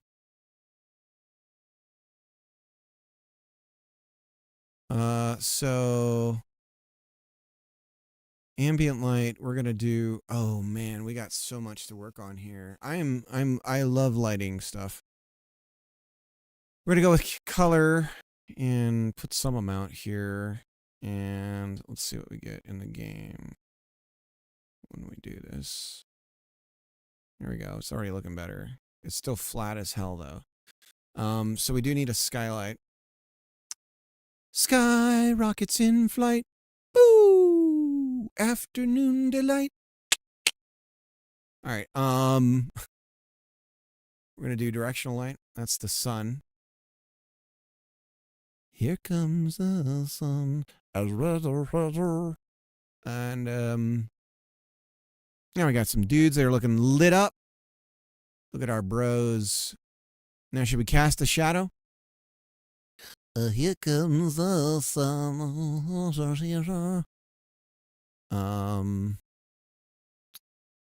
Cast a shadow. We got a shadow. We're bright as an MFer though. Maybe we need to lower our brightness. Oh, we're in compatibility. First of all, let's get over to 4+. Save and restart. We are on the wrong graphics driver. We want to be doing this in Vulkan. In the Vulkan. Oh, here we are in the Vulkan. Look at that with the lights and the different characters. Look at them go. Very good. Rip-up-ba-ba, Scrooby-Dooby, a Scrooby-Dooby-da, a Scrooby. Sweet. Apparently, Godot has done some good work with the global spotlight and ambient. Yeah, we're getting there. We're gonna do time of day and all that stuff as well. I've done a lot of code for that in the past, so that'll be easy to slap that stuff in and utilize that. So that's no biggie. So now we need to be able to run and jump, and we need to be able to yeah, so our character controller right now is not what we should have for that kind of stuff. And furthermore,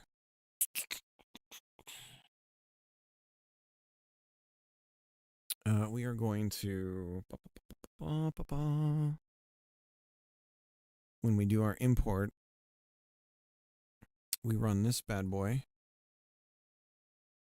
here. Do we assign a class name somewhere? I'm thinking we do.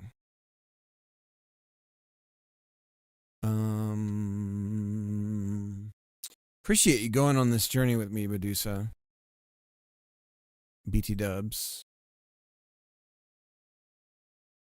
Player controller. Tin 4, Big Daddy. We got player controller right here. And we just adjust the position once at the start here for the character body. Okay. I'm just hanging out, learning too. Nice. Oh my god, the marmalade is actually so good. Nice. Excellent work, Roger.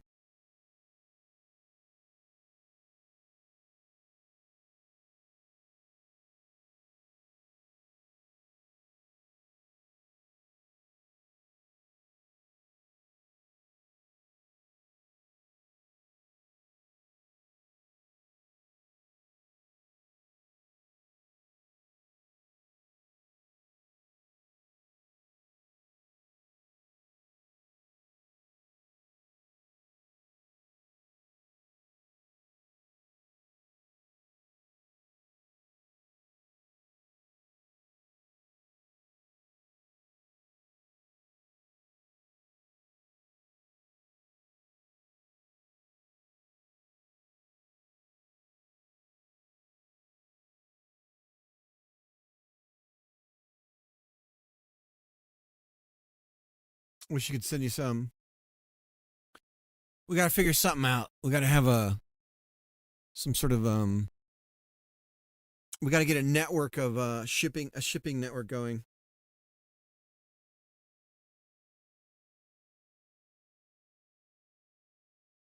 Marmalade on crackers. Marmalade on toast.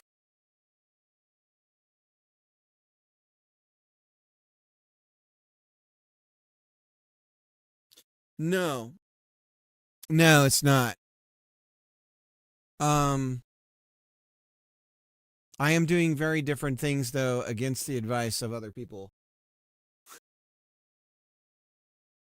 I am definitely doing things. I'm setting this up in a way I've never done before for multiplayer. And so far it's working. So we'll see. We shall see.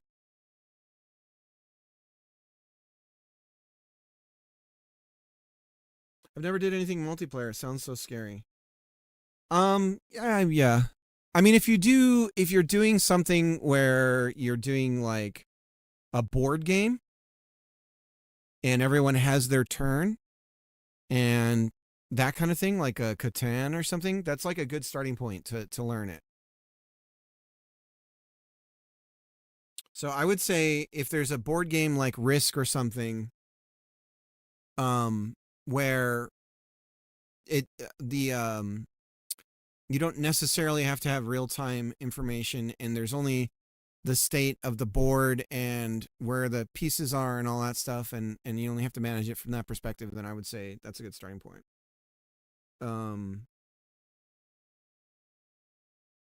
Yeah.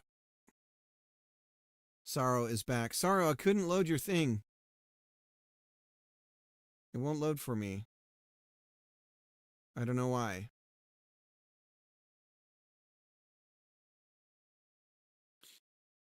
Okay, so we have the player controller, and we're talking about that. I think what we need to do is turn this thing into a physics body, baby. So this gets a little weird because this is based off an import script. So do we do a character? I forget what the character body physics character body 3D.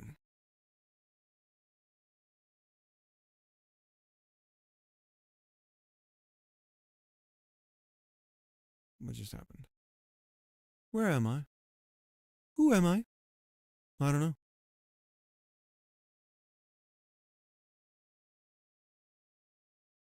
So this is going to break our movement. Oh, no, it didn't. Could have sworn it would have. Look at this, Sorrow. You missed the, we got the camera moving around. We can use our thumbstick to move a camera around. Both of our guys are mirrored because they both get the same controller inputs. But we can move the camera around each of them separately.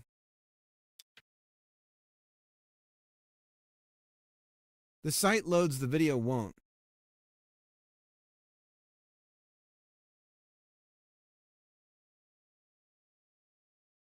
The site loads, the video won't.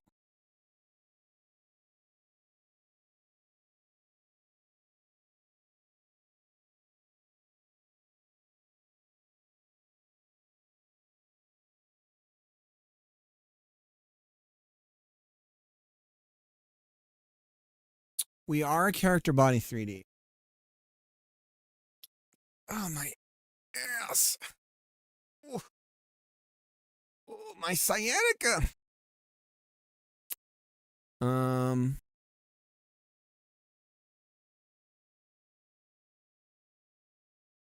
Whoo. Now it's my tailbone. I went down a slide with my son and it bruised my tailbone. Beat me up real hard.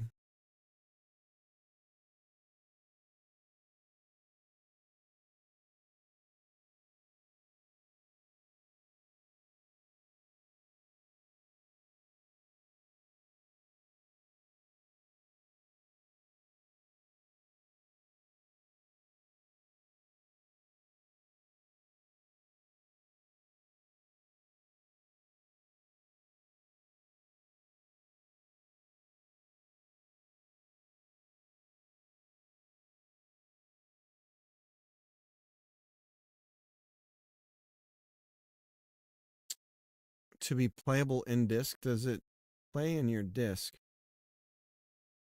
Play in your disk. What the? Oh, in Discord. Did you put it in Discord? Speak English, man. I've never even heard that abbreviation.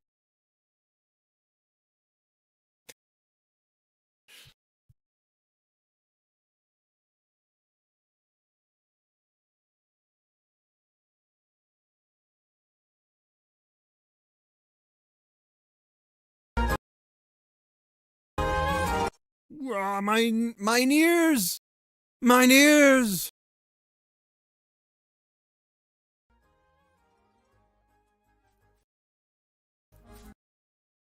I'm going to let this buffer so I can see it in all of its glory. I'll let that play for a bit so I can scrub it.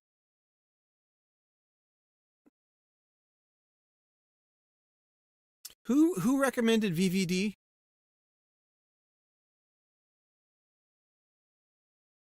How do you know my game isn't just unoptimized to 2 frames a second? Because I think you care about those things, Sorrow. But I could be wrong. I could be wrong. I could be wrong.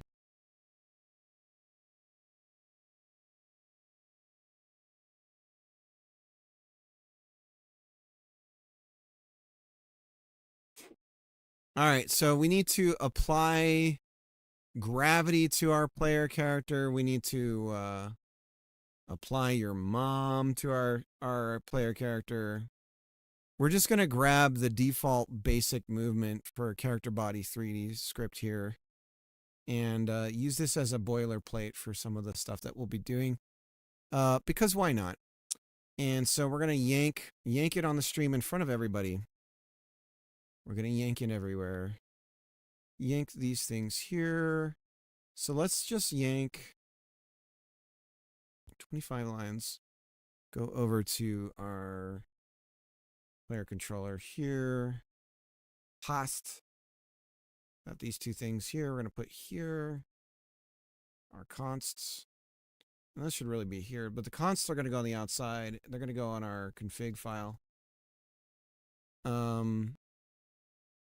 We'll keep that rotation setting there so that we're that fixes an issue with the some other stuff. Now we have gravity. And so now we're going to fall through the world, right? Let's see. Yeah, okay. So now we're falling, but now we're getting some latency. You see that? So that's where we need that predictive physics bullshit. So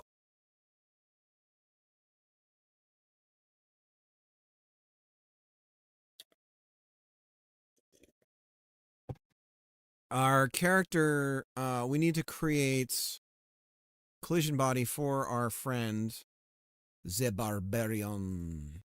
So we're going to look in here, and let's go ahead and do that. We're going to say static. Is it static? I don't know. Brah. No, it's on the Barbarian. So we go here, and we say collision shop, and we're going to do this typical pill. The capsule. All right, so we have our capsule. Okay. And let's go ahead and save this.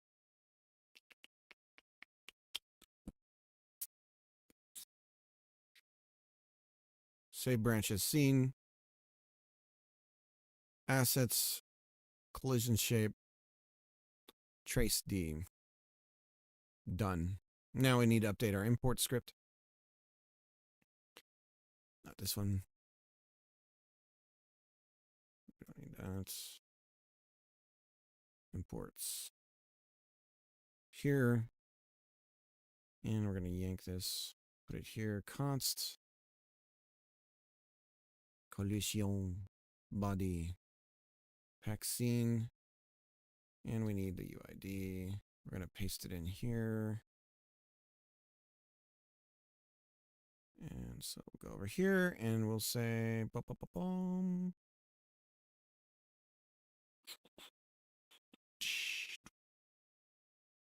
collision shape, copy UID. And we'll paste it in here. Uh-huh. And then we're just going to steal these 2 lines here, yank these 3 lines. We got to yank it in front of everyone. Collision body. And we go collision.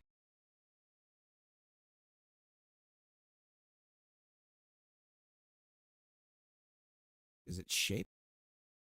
Oh, we have it wrong. Collision shape. Trace D.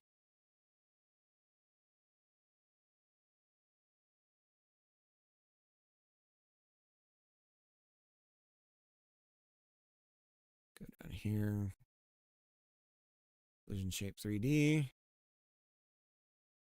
Collision shape 3D. Take a chance, take a chance, take a chance.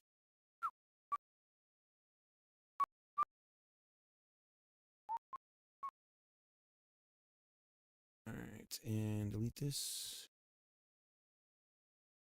Collision.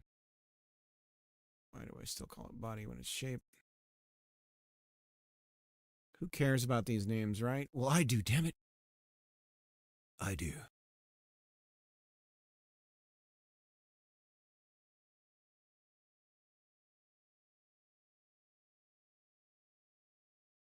Okay. Now we re-import our friend the barbarian. Our friend the atom. Did you guys ever watch that back in the day?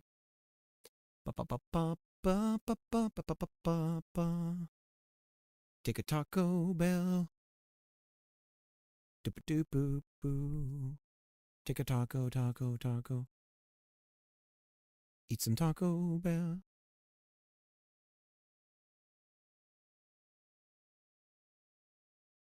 Eat some Taco Bell. It's really yummy. Yes, it is. Yummy Taco Bell.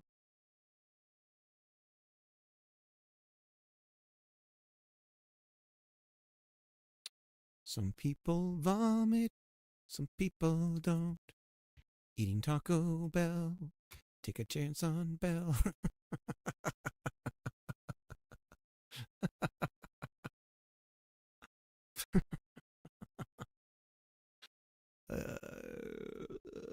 There we go. Okay, so we have the pill where we want it. And now, thusly, verily, verily, our characters should stay on the land. They are not. They are colliding with each other, verily. Verily, something else is going on, verily.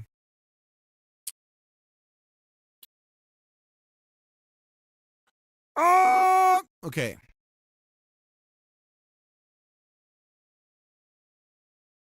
I think...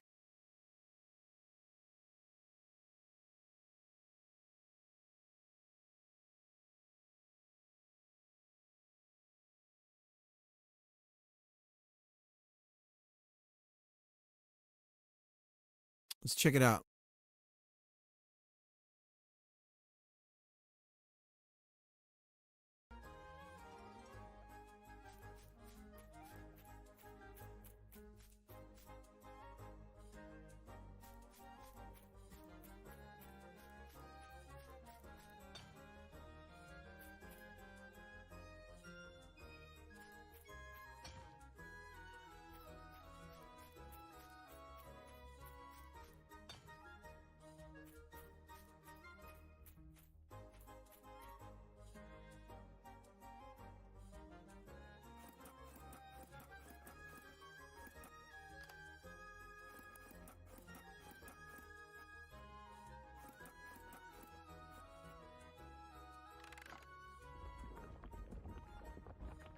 Whoa!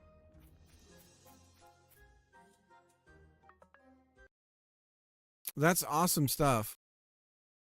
Are these just separate meshes somewhere else off the 3D scene, the main scene, or is that Or are you doing something different?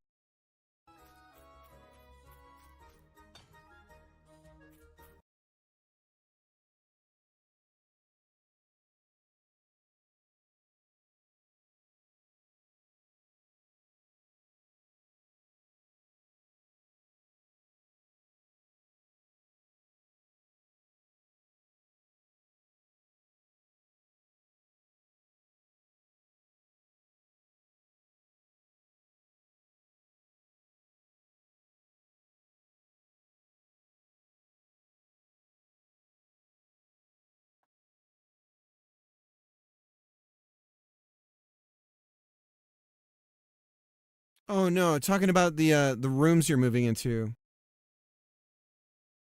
I'm a child. I don't know where all this energy is coming from, but I don't think it's sustainable.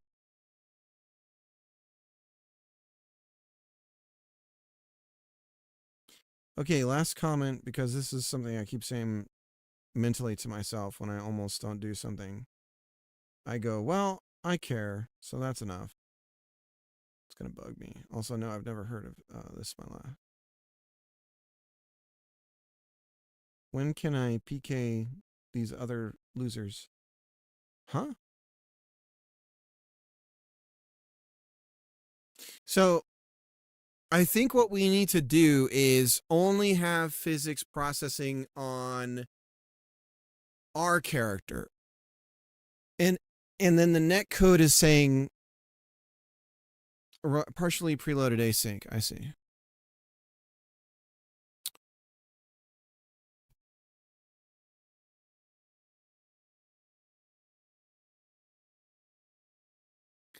So if it's our character, if it's not our character, then we're gonna say turn the physics off.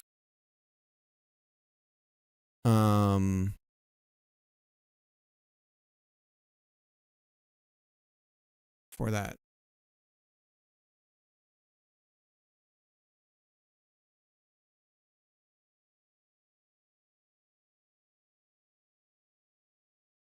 And I can't remember.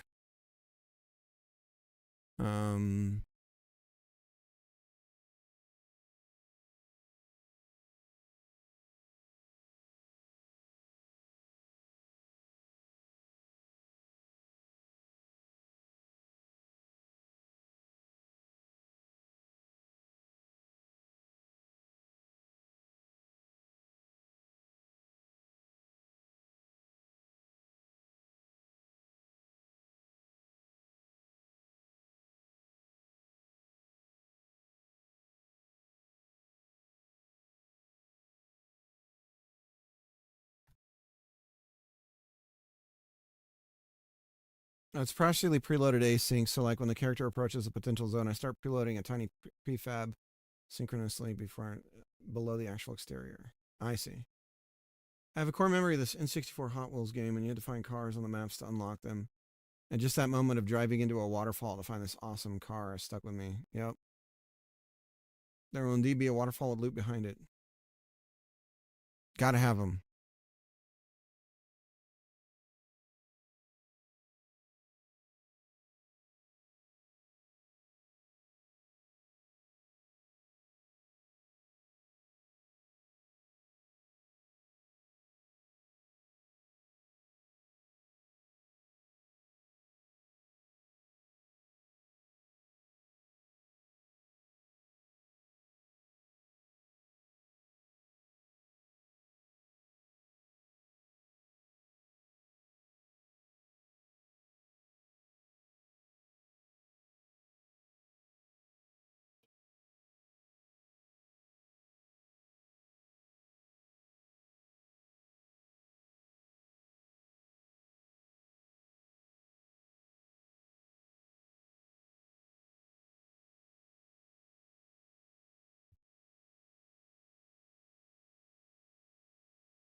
Okay, so we're just clipping in with each other. So we are getting collisions.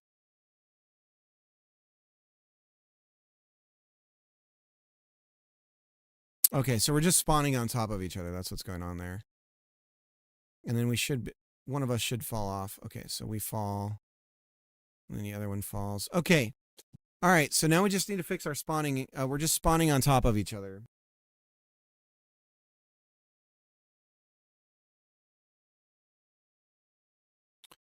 So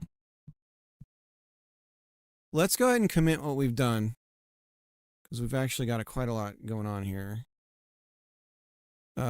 First thing is the new assets. Dungeon assets.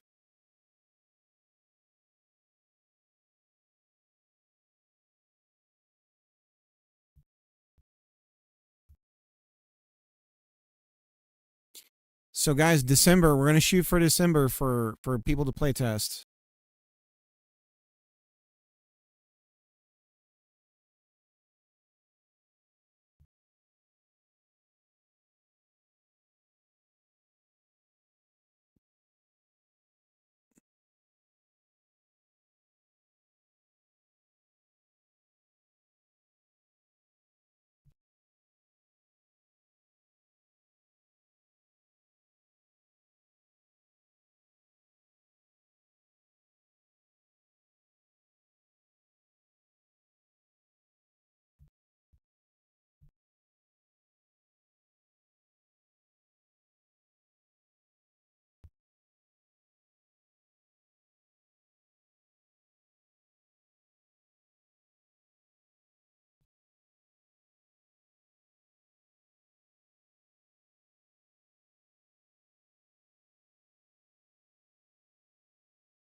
December? I was hoping for 6 p.m.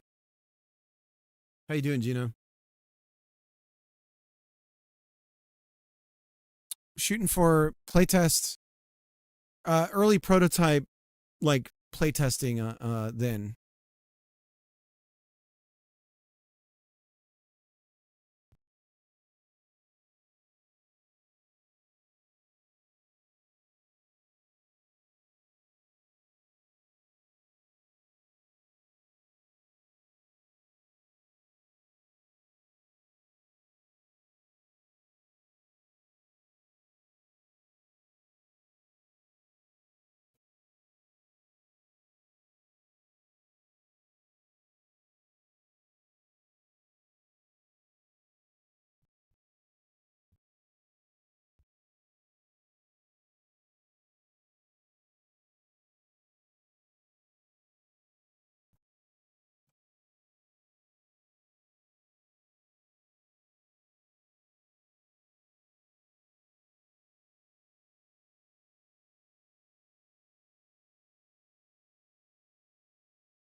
All right. Looking good. I'm guessing the description for our stream is really not accurate.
So we said learning more about netcode. I don't think that's accurate, but I don't know what to say, what we're doing right now.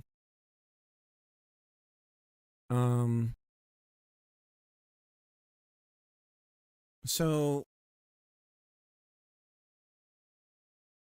what we do need to do is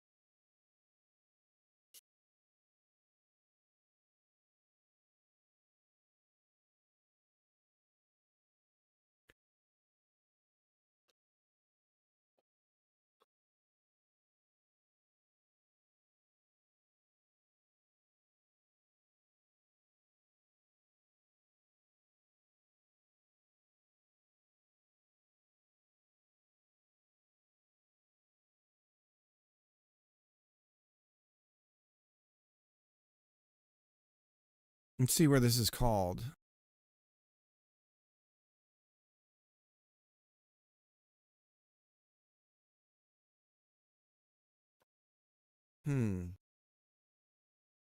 Sorrow, it's looking really good though, dude.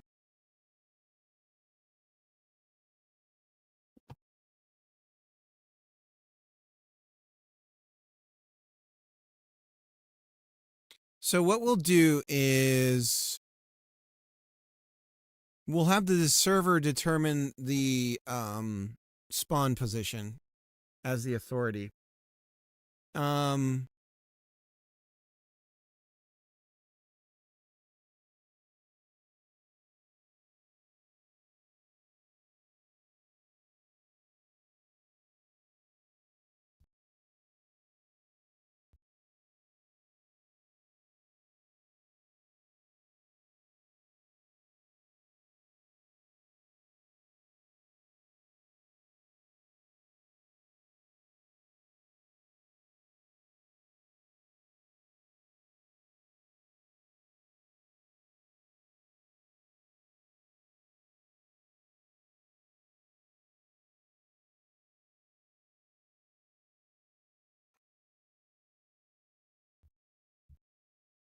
All right, I'm gonna use the restroom. I shall return.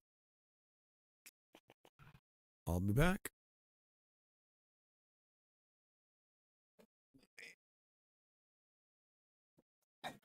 Oh, Lord.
I was wondering, what's the recommended amount of dedicated RAM I should have to a server?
All right.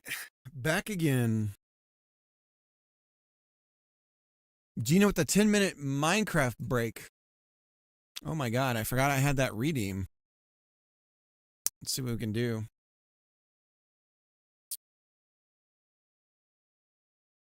Get on the Minecraft server. We do have a Minecraft server. If you want to join, I can make that happen for you. It does require the installation of one plugin, so you can't use vanilla Minecraft. Although there is a way around that, but it's a little involved. I don't even know if the server is up and running properly right now, but we'll find out.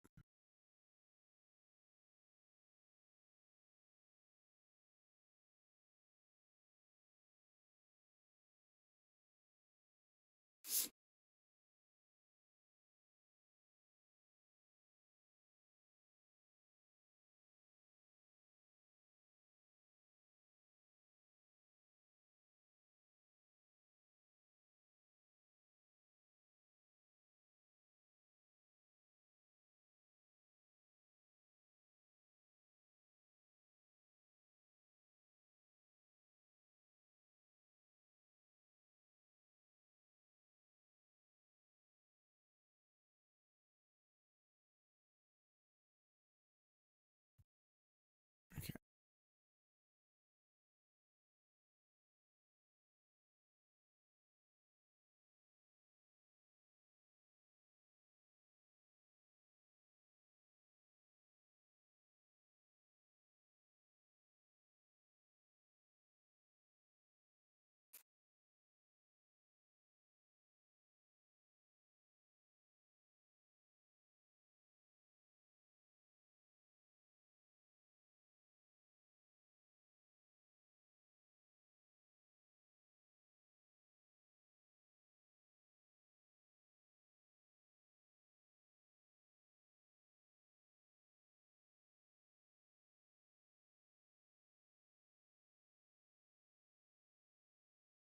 Ten minutes.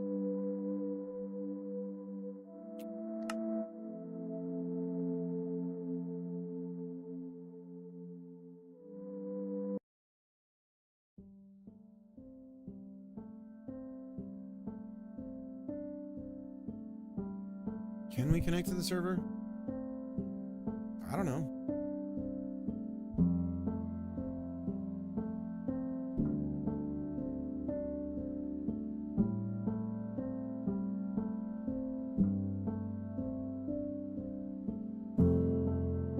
Taco Bell,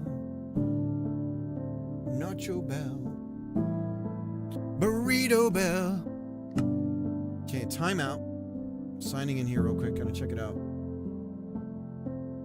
So as it's running, and we can kill and reopen it. Taco Bell, Nacho Bell, Burrito Bell, Quesadilla, Jimmy Chunga, Churrito,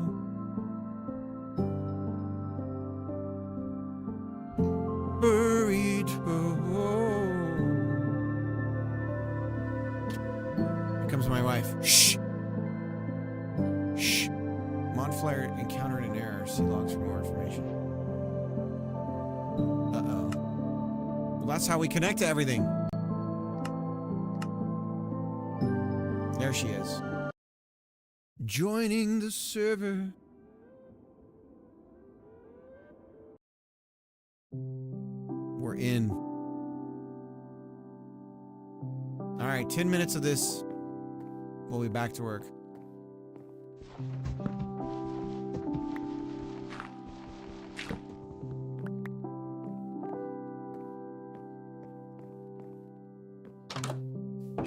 It's my wife.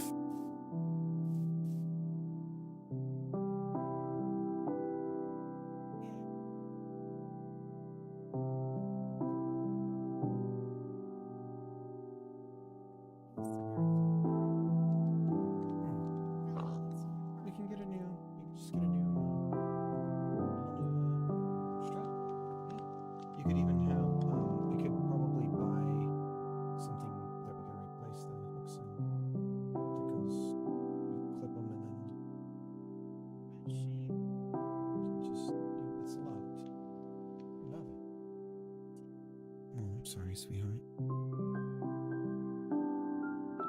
Look at this tower.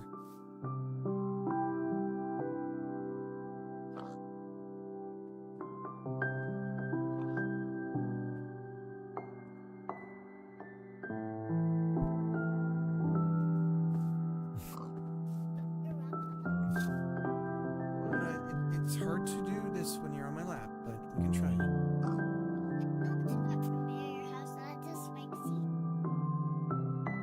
Let me zoom it out so people can at least witness my cute little boy. Okay. There you go. We'll call the house.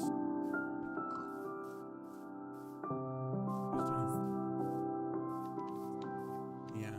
Look at this insane tower that Cole built. Can I see like that brown familiar house? Can you walk to it going back to your house? Here it is.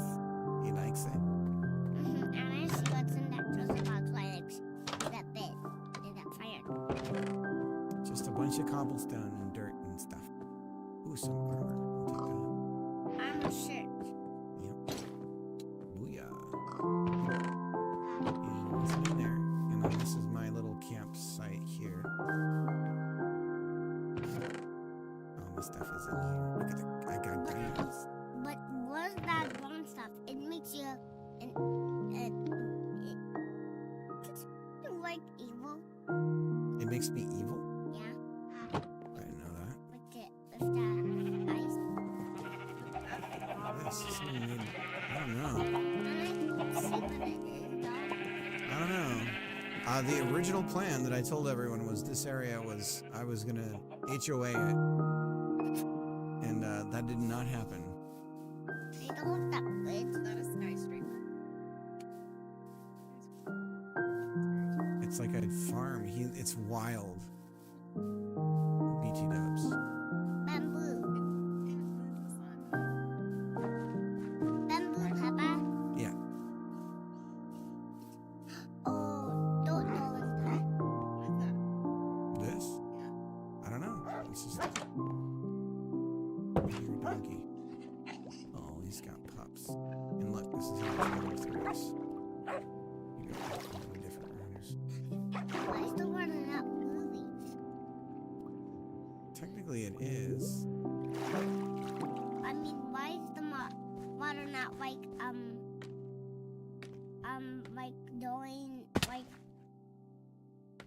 going down the sides? I don't know. Be careful, Papa.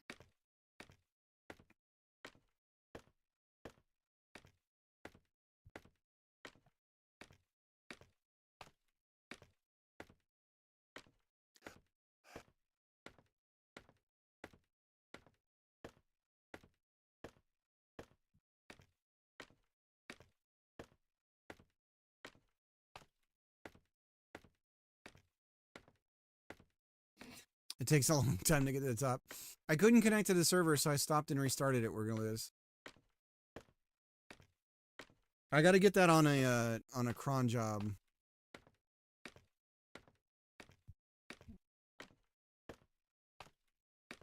Definitely die. Oh, this is ridiculous. Ridiculous, more like Rilla awesomeless. That's what I meant to. It's quite a ways up, buddy. Oh, you're gonna fall so bad.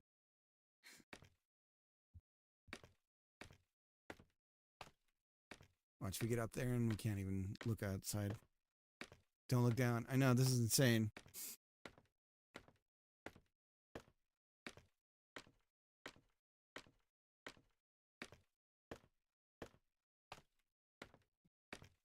I'm going to, though. Whoa. Oh, God, Moses! Sweet Jesus! Let's go back up there. I don't wanna throw him. I couldn't move over. It wouldn't let me move over.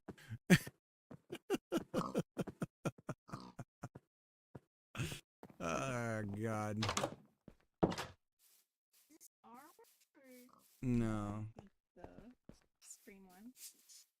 I just for blew me. into a million pieces. There's blood splattered everywhere. It's just mist. Just red, pink, purple mist everywhere. Like that whole level of. Why like- did oh, you? There's a creeper right there. I see him. And I see. Dramatic. And I see. Just two, mainly two. Well, three, I would say, contributed.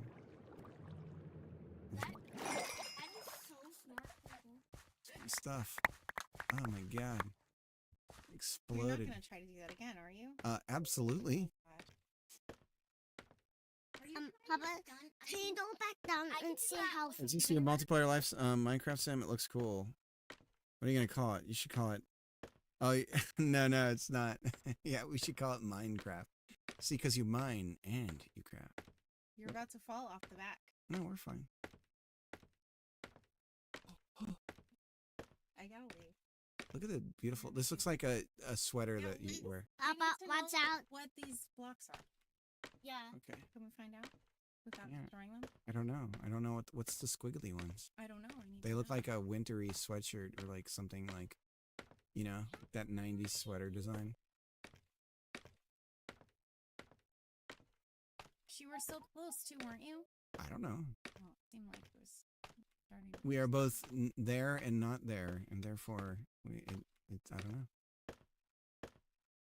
This is like a I want to be. it's like when you're playing Battletoads or something and you have like a parallax background.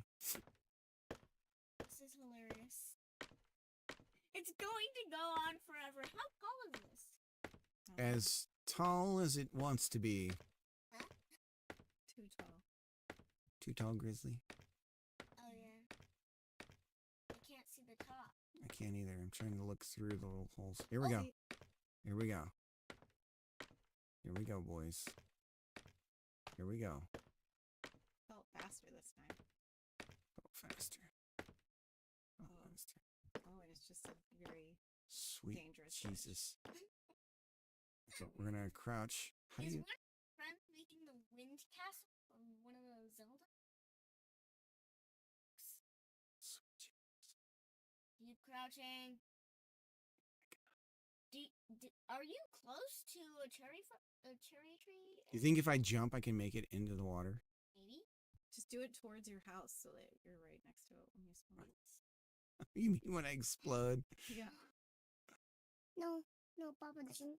Too scary, Odie? That little tiny. Try to get in that little tiny like lake thing. Little tiny lake thing? Over here? Where? Oh, it's way farther. That? Than it looks. It's way farther. Oh yeah, the really far away thing. Here we go. You guys ready? No. I'm gonna get over here. We're gonna do a running start. Can I? You're like a gymnast. Sweet Jesus! Oh God, I'm not gonna make it! Oh!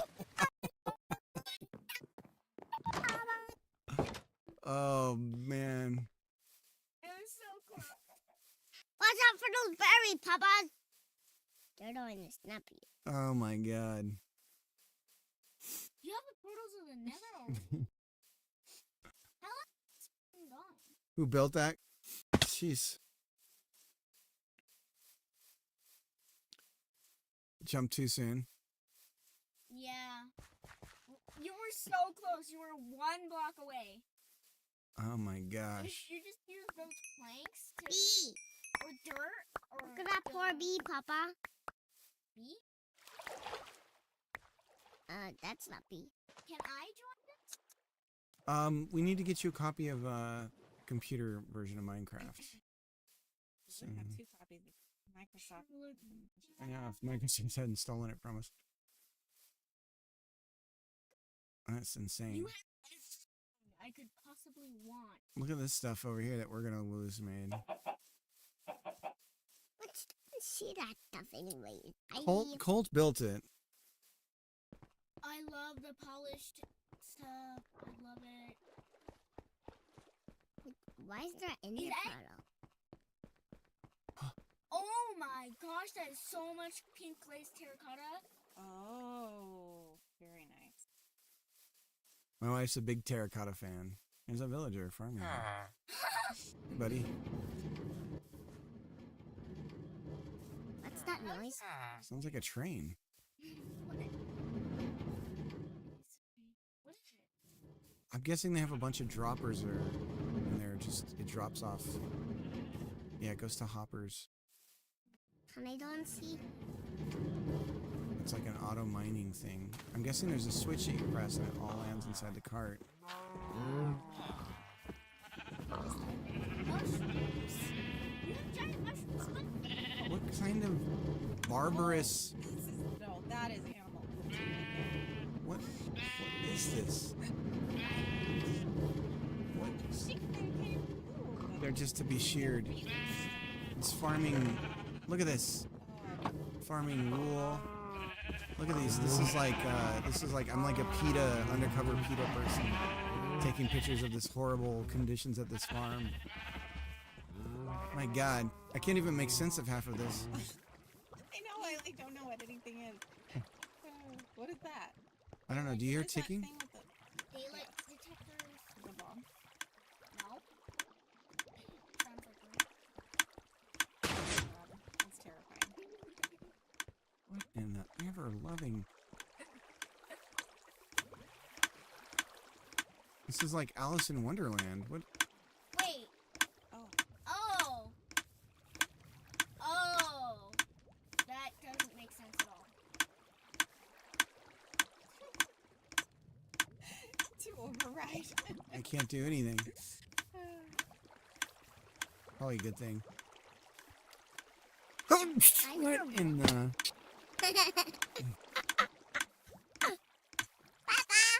Help farm with auto dryer. He's in there. Oh, okay. Kelp farm. What do you use kelp for? Use kelp? Yeah, kelp is like a dye. Like lime green. Oh my gosh, you have the you are so. I didn't know that. Do I have lime green terracotta? Is this a Stargate? What is this? How you Whoa. so jumped, idiot? What in the mother?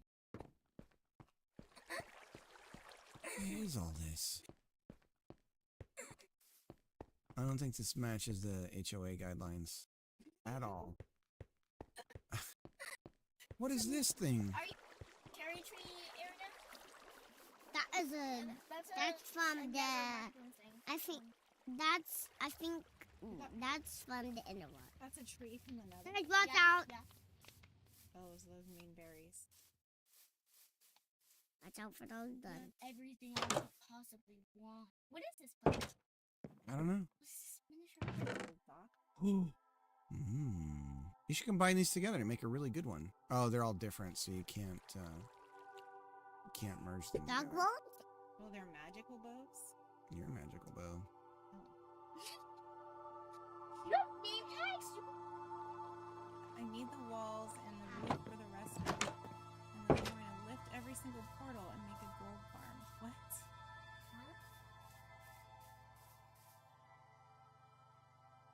These aren't people are on another level of Minecraft that I don't. Yeah, this is Yeah, this We're stuck in like the 2011 Minecraft.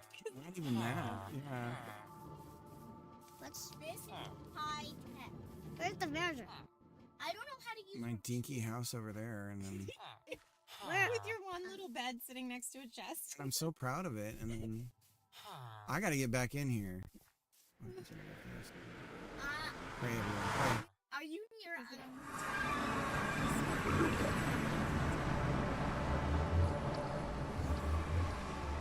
That's the inner wall, Papa. I don't want to go in. I don't want to go in. I don't want to. See, this is nice. They built all this so that it's safe. They don't have a lot of time. Well, they've been able to, I haven't been able to play lately. Oh, sweet Jesus! Sweet Jesus, run! Run! Run! Go, go, go, go, go! How about they won't hurt you if you have gold armor. Okay. That's why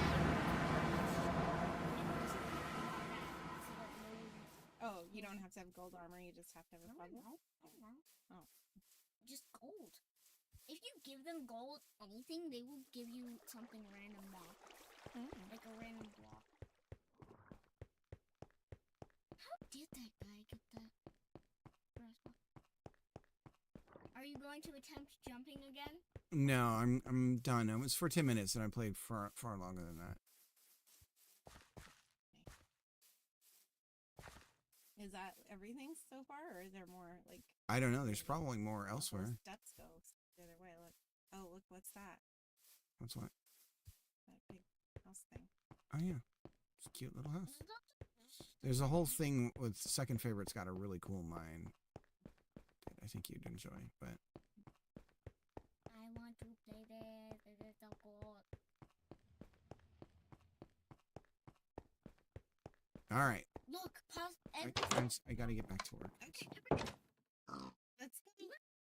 That was fun. Okay. Kick some butt. Should we watch a movie or something? Yeah. Yeah. Well, after that.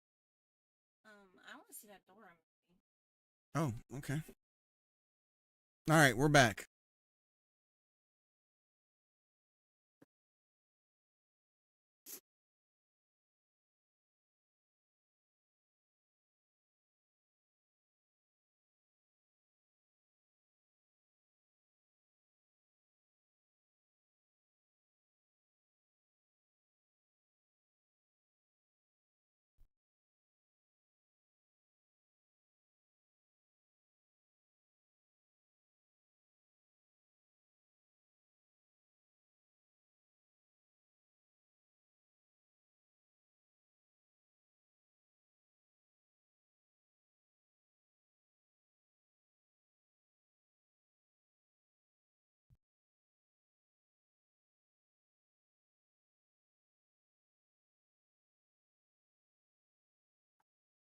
How's everyone doing, by the way?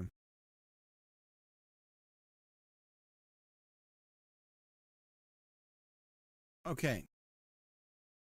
So what I was saying is we want to have the server determine the spawn point for now so that we don't spawn on top of each other. There's a bit of an error and the LSP is yelling at us about something it shouldn't be. Client's integer and then so this is the ID. Now, we could just use the order of the dictionary.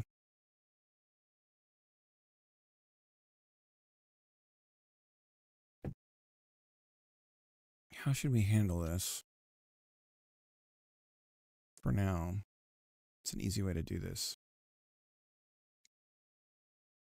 Fiera, how's it going?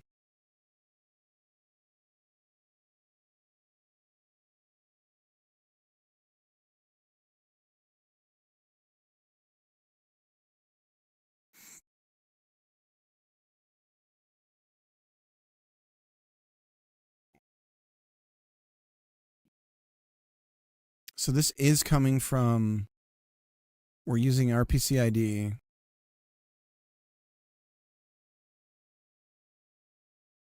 For each client ID. Client in clients. Okay, so if we use index, let's do that. We'll use index to set the offset position.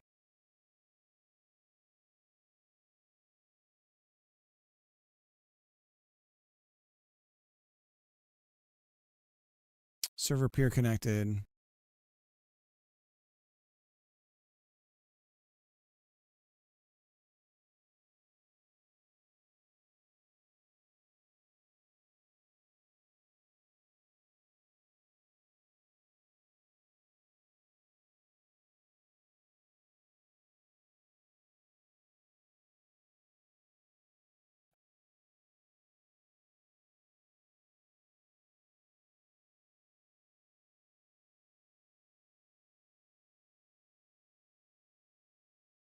Sure, I can show you what's up here in just a second. It's a little glitchy. Give me a second here. I'll show you. Oh, we got a guy on top of another guy here. So we've got two guys here. We've got the network code going. We can move the camera around them. If we're using both controller, or if we're using a controller, we control both at the same time.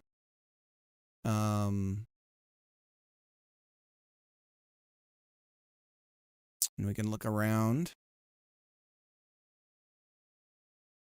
using the thumbsticks on the joystick.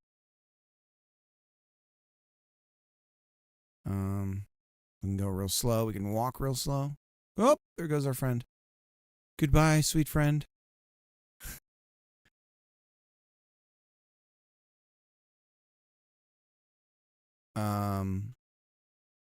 Anyways.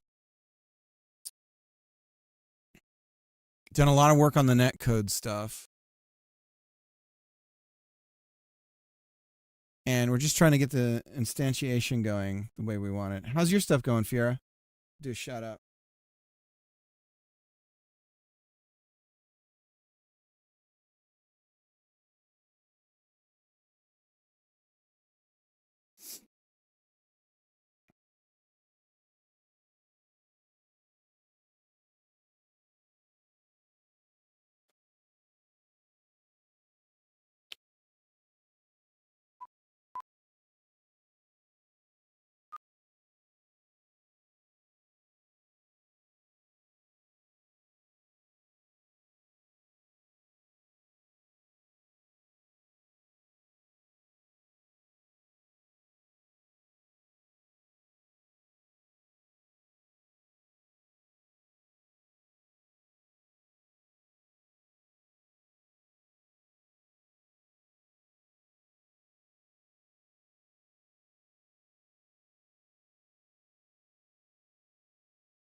Okay, so if it doesn't have it,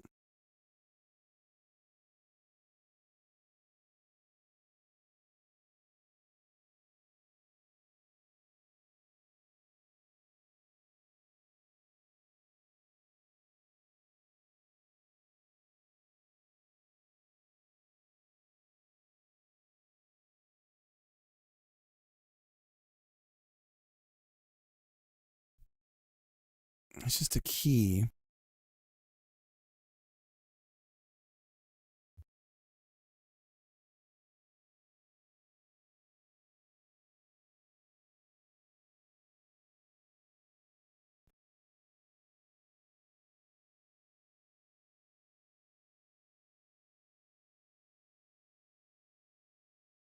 Sorry, guys. I'm still trying to think of a good way of doing this where we can... I mean, this is why when you're connecting in, there's like a position thing. So we could say var and just make it an integer client count. And use client count as the offset. And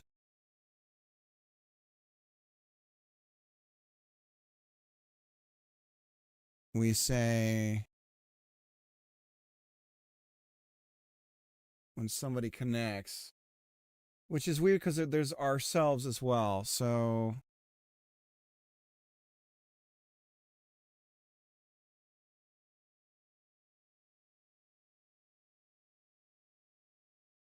it does happen twice here. Peer connected, and then when we're establishing the server, peer get unique ID, RPC ID.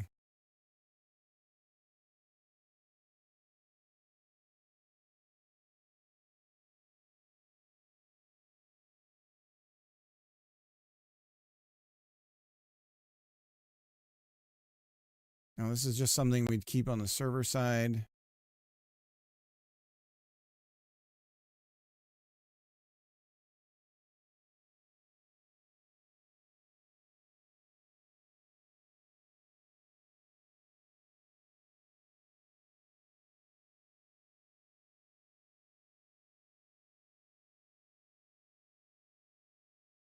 And then we just adjust the position based on the client count. But we should probably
now when we do this, we could actually send it the actual position.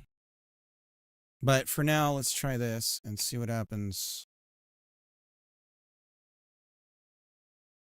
Outbound index 132. Client index. Count. There's no size.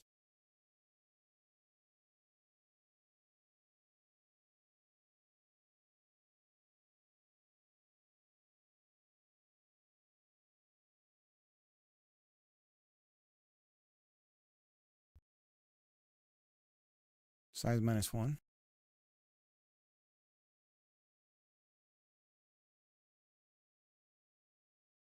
Okay. So we have a dude on top of us. It's not showing it though. It's because we haven't moved this one. So now we're not showing one. See the problem? This is what I'm talking about.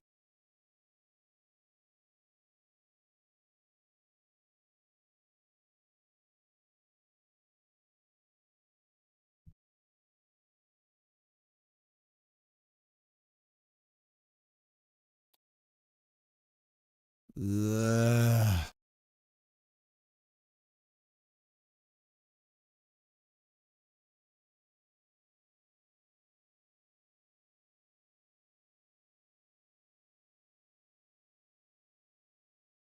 I didn't see the message. No, the network is it's going good. It's going good.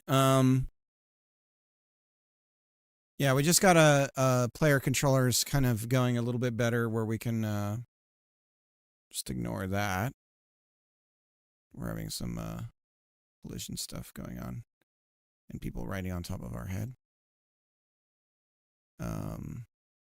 Jesus Christ. We're instantiating on the exact same spot, which is causing some issues. It's making us fly. There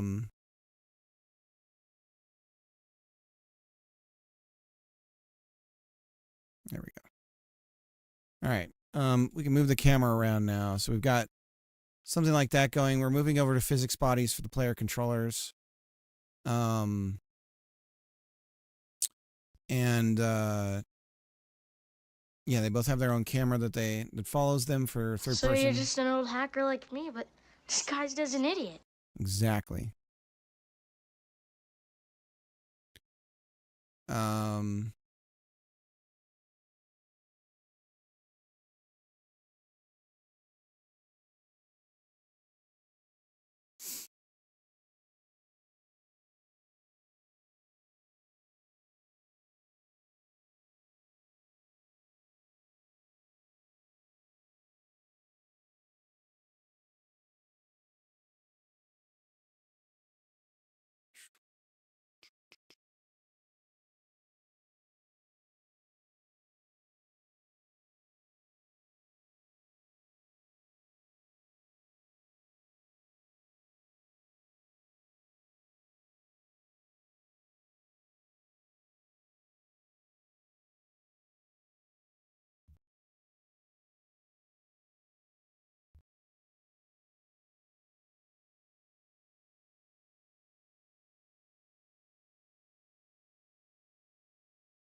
Huh?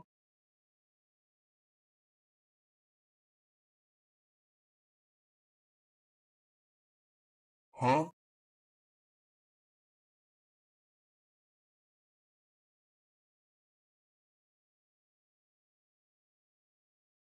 Trying to upload builds.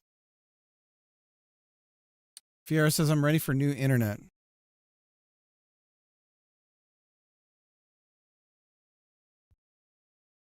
Let me see. Oh, I'm all zoomed out, super far away. Sorry, guys. My kid came in, so I wanted to show him on the stream. What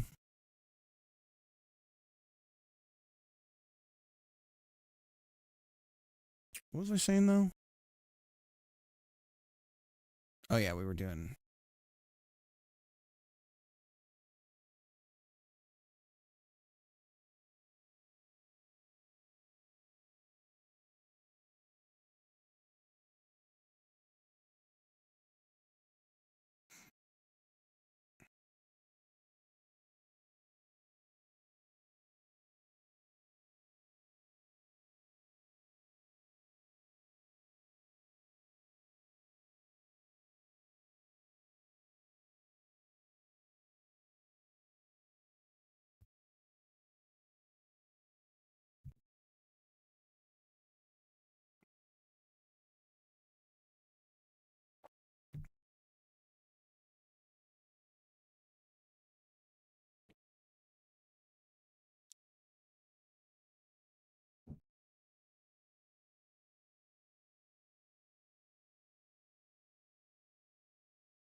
the switch. Can you hand me the switch? Please?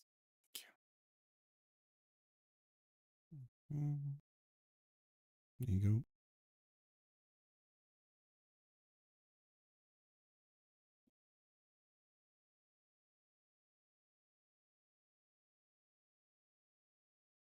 RPC ID. So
gotta go. Look, good luck with the look. We're gonna lose. Thank you. Gonna head to bed. All right, Redstone. Sid, what's up? Call me crazy, but the camera looks better zoomed out.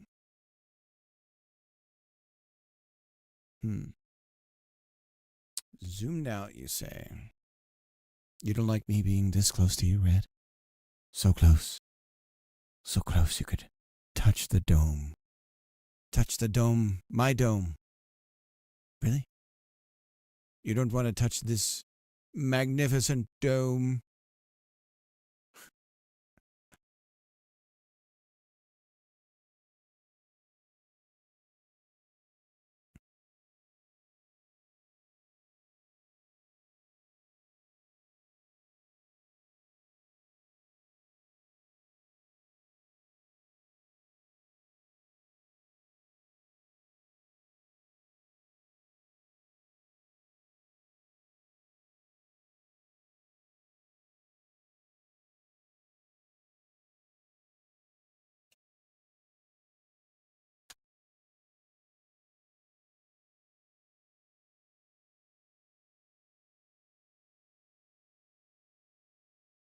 Okay, so we're almost there. So let's see what you look like in your remote scene. You've only got the one. The one! The one! The one!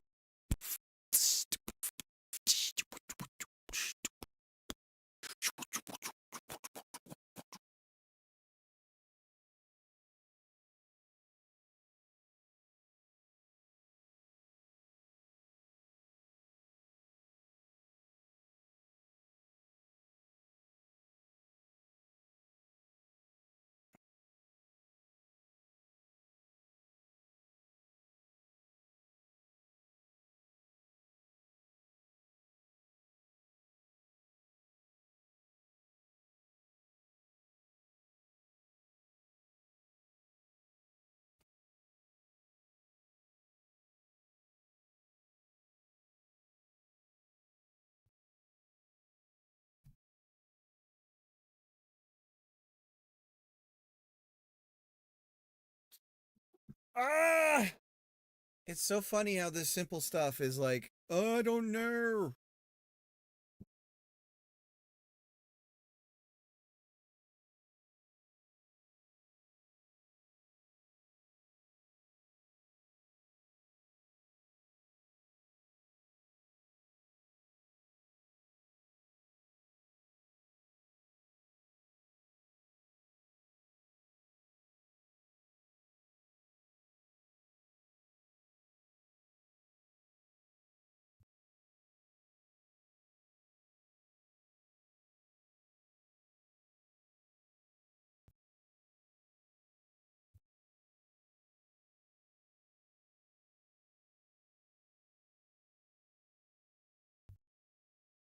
There we go.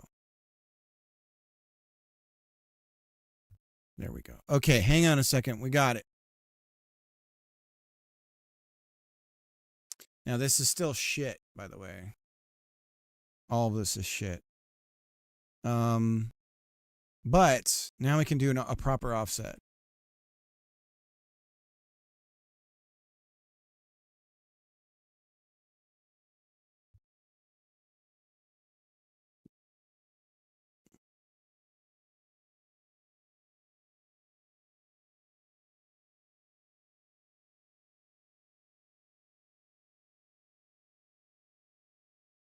Might need to multiply by 2. Nope. We're holding hands initially. There we go. Now can we move the camera around? Yes, we can. Yes, look at this. I can show you the world. Do do do do. Guys running around together. All right. What's up, Cracker? How's it going, Doddle? I just got back from walking the dog through the rain, and now I am trying to figure out how far you are in creating the new internet. What is this new internet stuff you're talking about? Do do do do do do. Pop pop pop pop pop. Do do do do do do do. I am running around you. Look at me. I'm a barbarian too. All right. So that's good. Now let's try and get some animations going for our dudes. You know what? We could say offset times 2. Just to be a little bit further away from each other because we're kind of too close. Dude, my tailbone hurts because I went down a slide with my son and I'm regretting life now. I regret my life choices. I regret them all. Do do do do do do. All right. Yeah, no, it's a tailbone, man. It's going to be a while.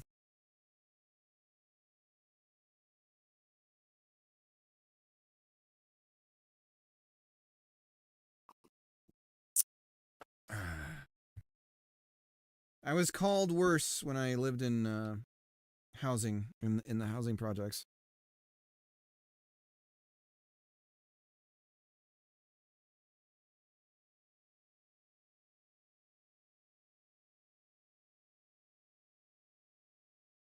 We were the only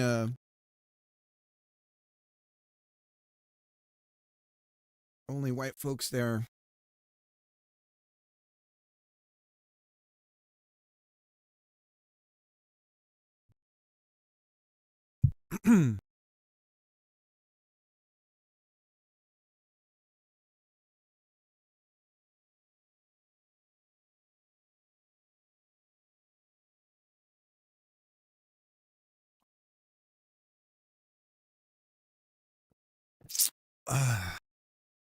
So we should do interpolation, it's saying?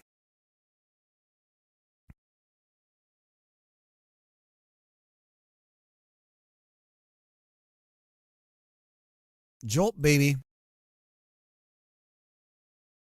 Run on separate thread.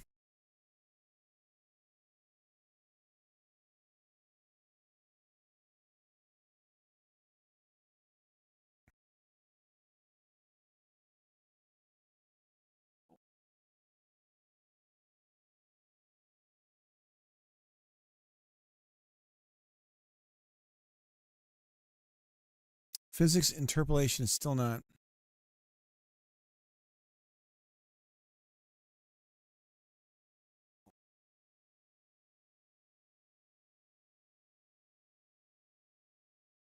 I don't understand. There we go. There we go. Okay.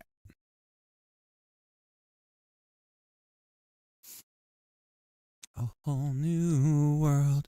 Don't you dare close your eyes.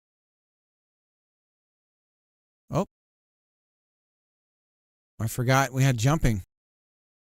Look at that. All right, well, now we got to have a jump animation, right?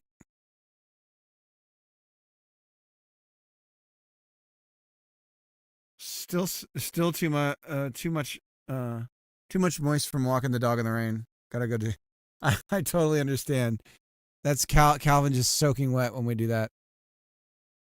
We bump into each other, and I could theoretically jump on him if I could jump high enough. But let's do a jump animation, huh? Jump around, jump up and get down. And we got a bit of a problem too. So there's a few things that are off now. Mainly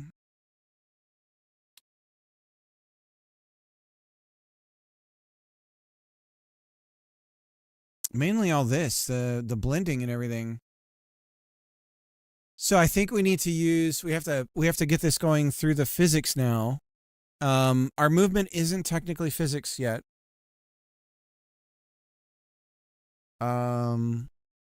Although it's fine because we are we are our own thing.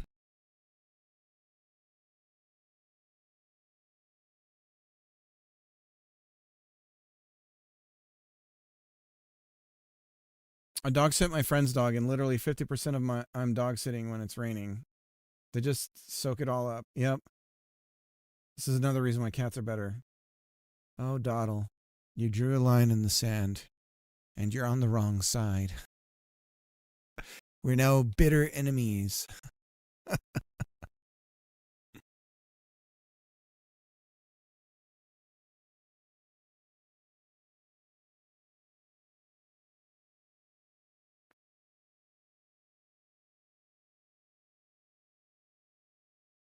Except for wasps. I guess they're a bug, so.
Dogs are way too needy. Oh, goodness. Oh, goodness. Not my dog. He's like, oh, you haven't walked me enough? All right, I'm hopping the fence. I'm going to walk myself. He's like, I'll take care of this. I'll be back in a little bit, Pa. It's like, damn it, Calvin, come back. He's like, nah, I'll be back. You haven't walked me, Father. You don't love me. Don't love me, Father. For I am Doggo.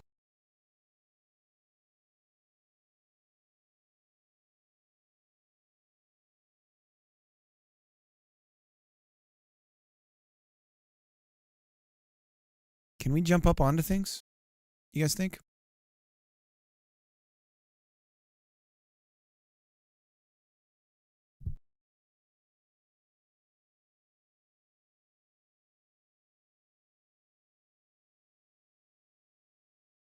Oh, this is wild. The controls are backwards from the camera. Up on there.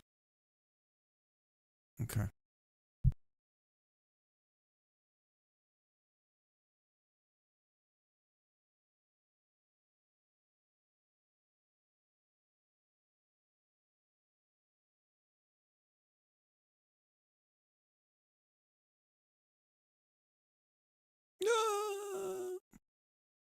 We're all falling to eternity.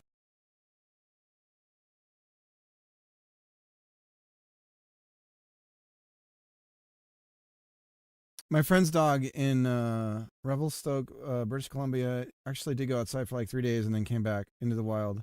Literally. He opened the door for himself. Hank, insane dog. Yeah, Calvin knows how to open doors with handles on them. He's also managed to open doors with the twist handles too, occasionally. But it's not something that he's prone to do. He does test every door when you shut it. Like, if you shut him into a room, he'll go up to the door and nudge it to see if he can open it with his nose. With his snoot. He'll do the snoot test. It's like, can I open this?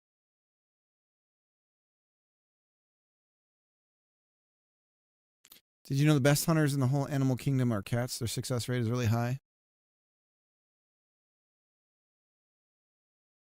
So you prefer brutal, vicious killing. I see.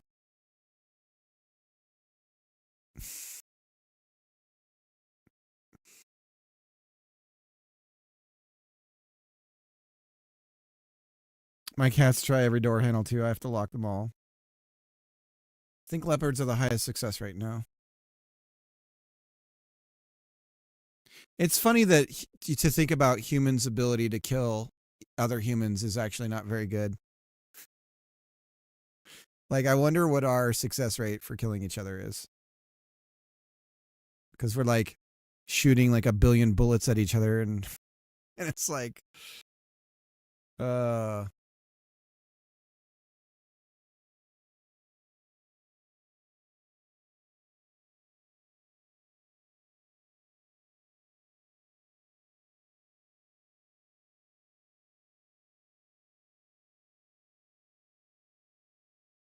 try hunting deer with bare hands. Oh, man. Is there even a single... I guess cows? We could maybe chase down cows on foot and get them. Sheep, maybe? Like goats and stuff?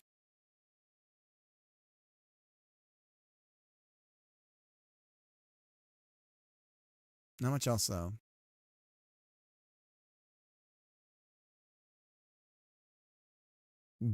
Fists. Pure, unadulterated punching. Break neck, maybe? Ah, no, you couldn't. You couldn't. The neck's too strong. Just punching and kicking. Oh my God. The amount of effort.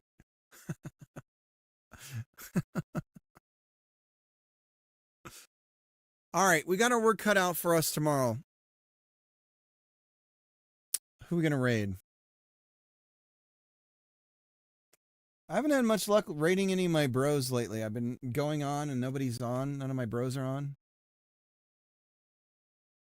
Conrad's on. Could do Conrad. Let us raid Conrad.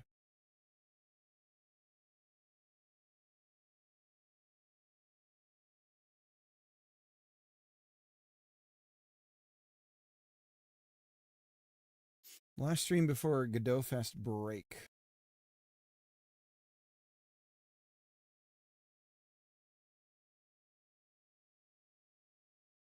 All right, guys. I will see you guys hopefully tomorrow.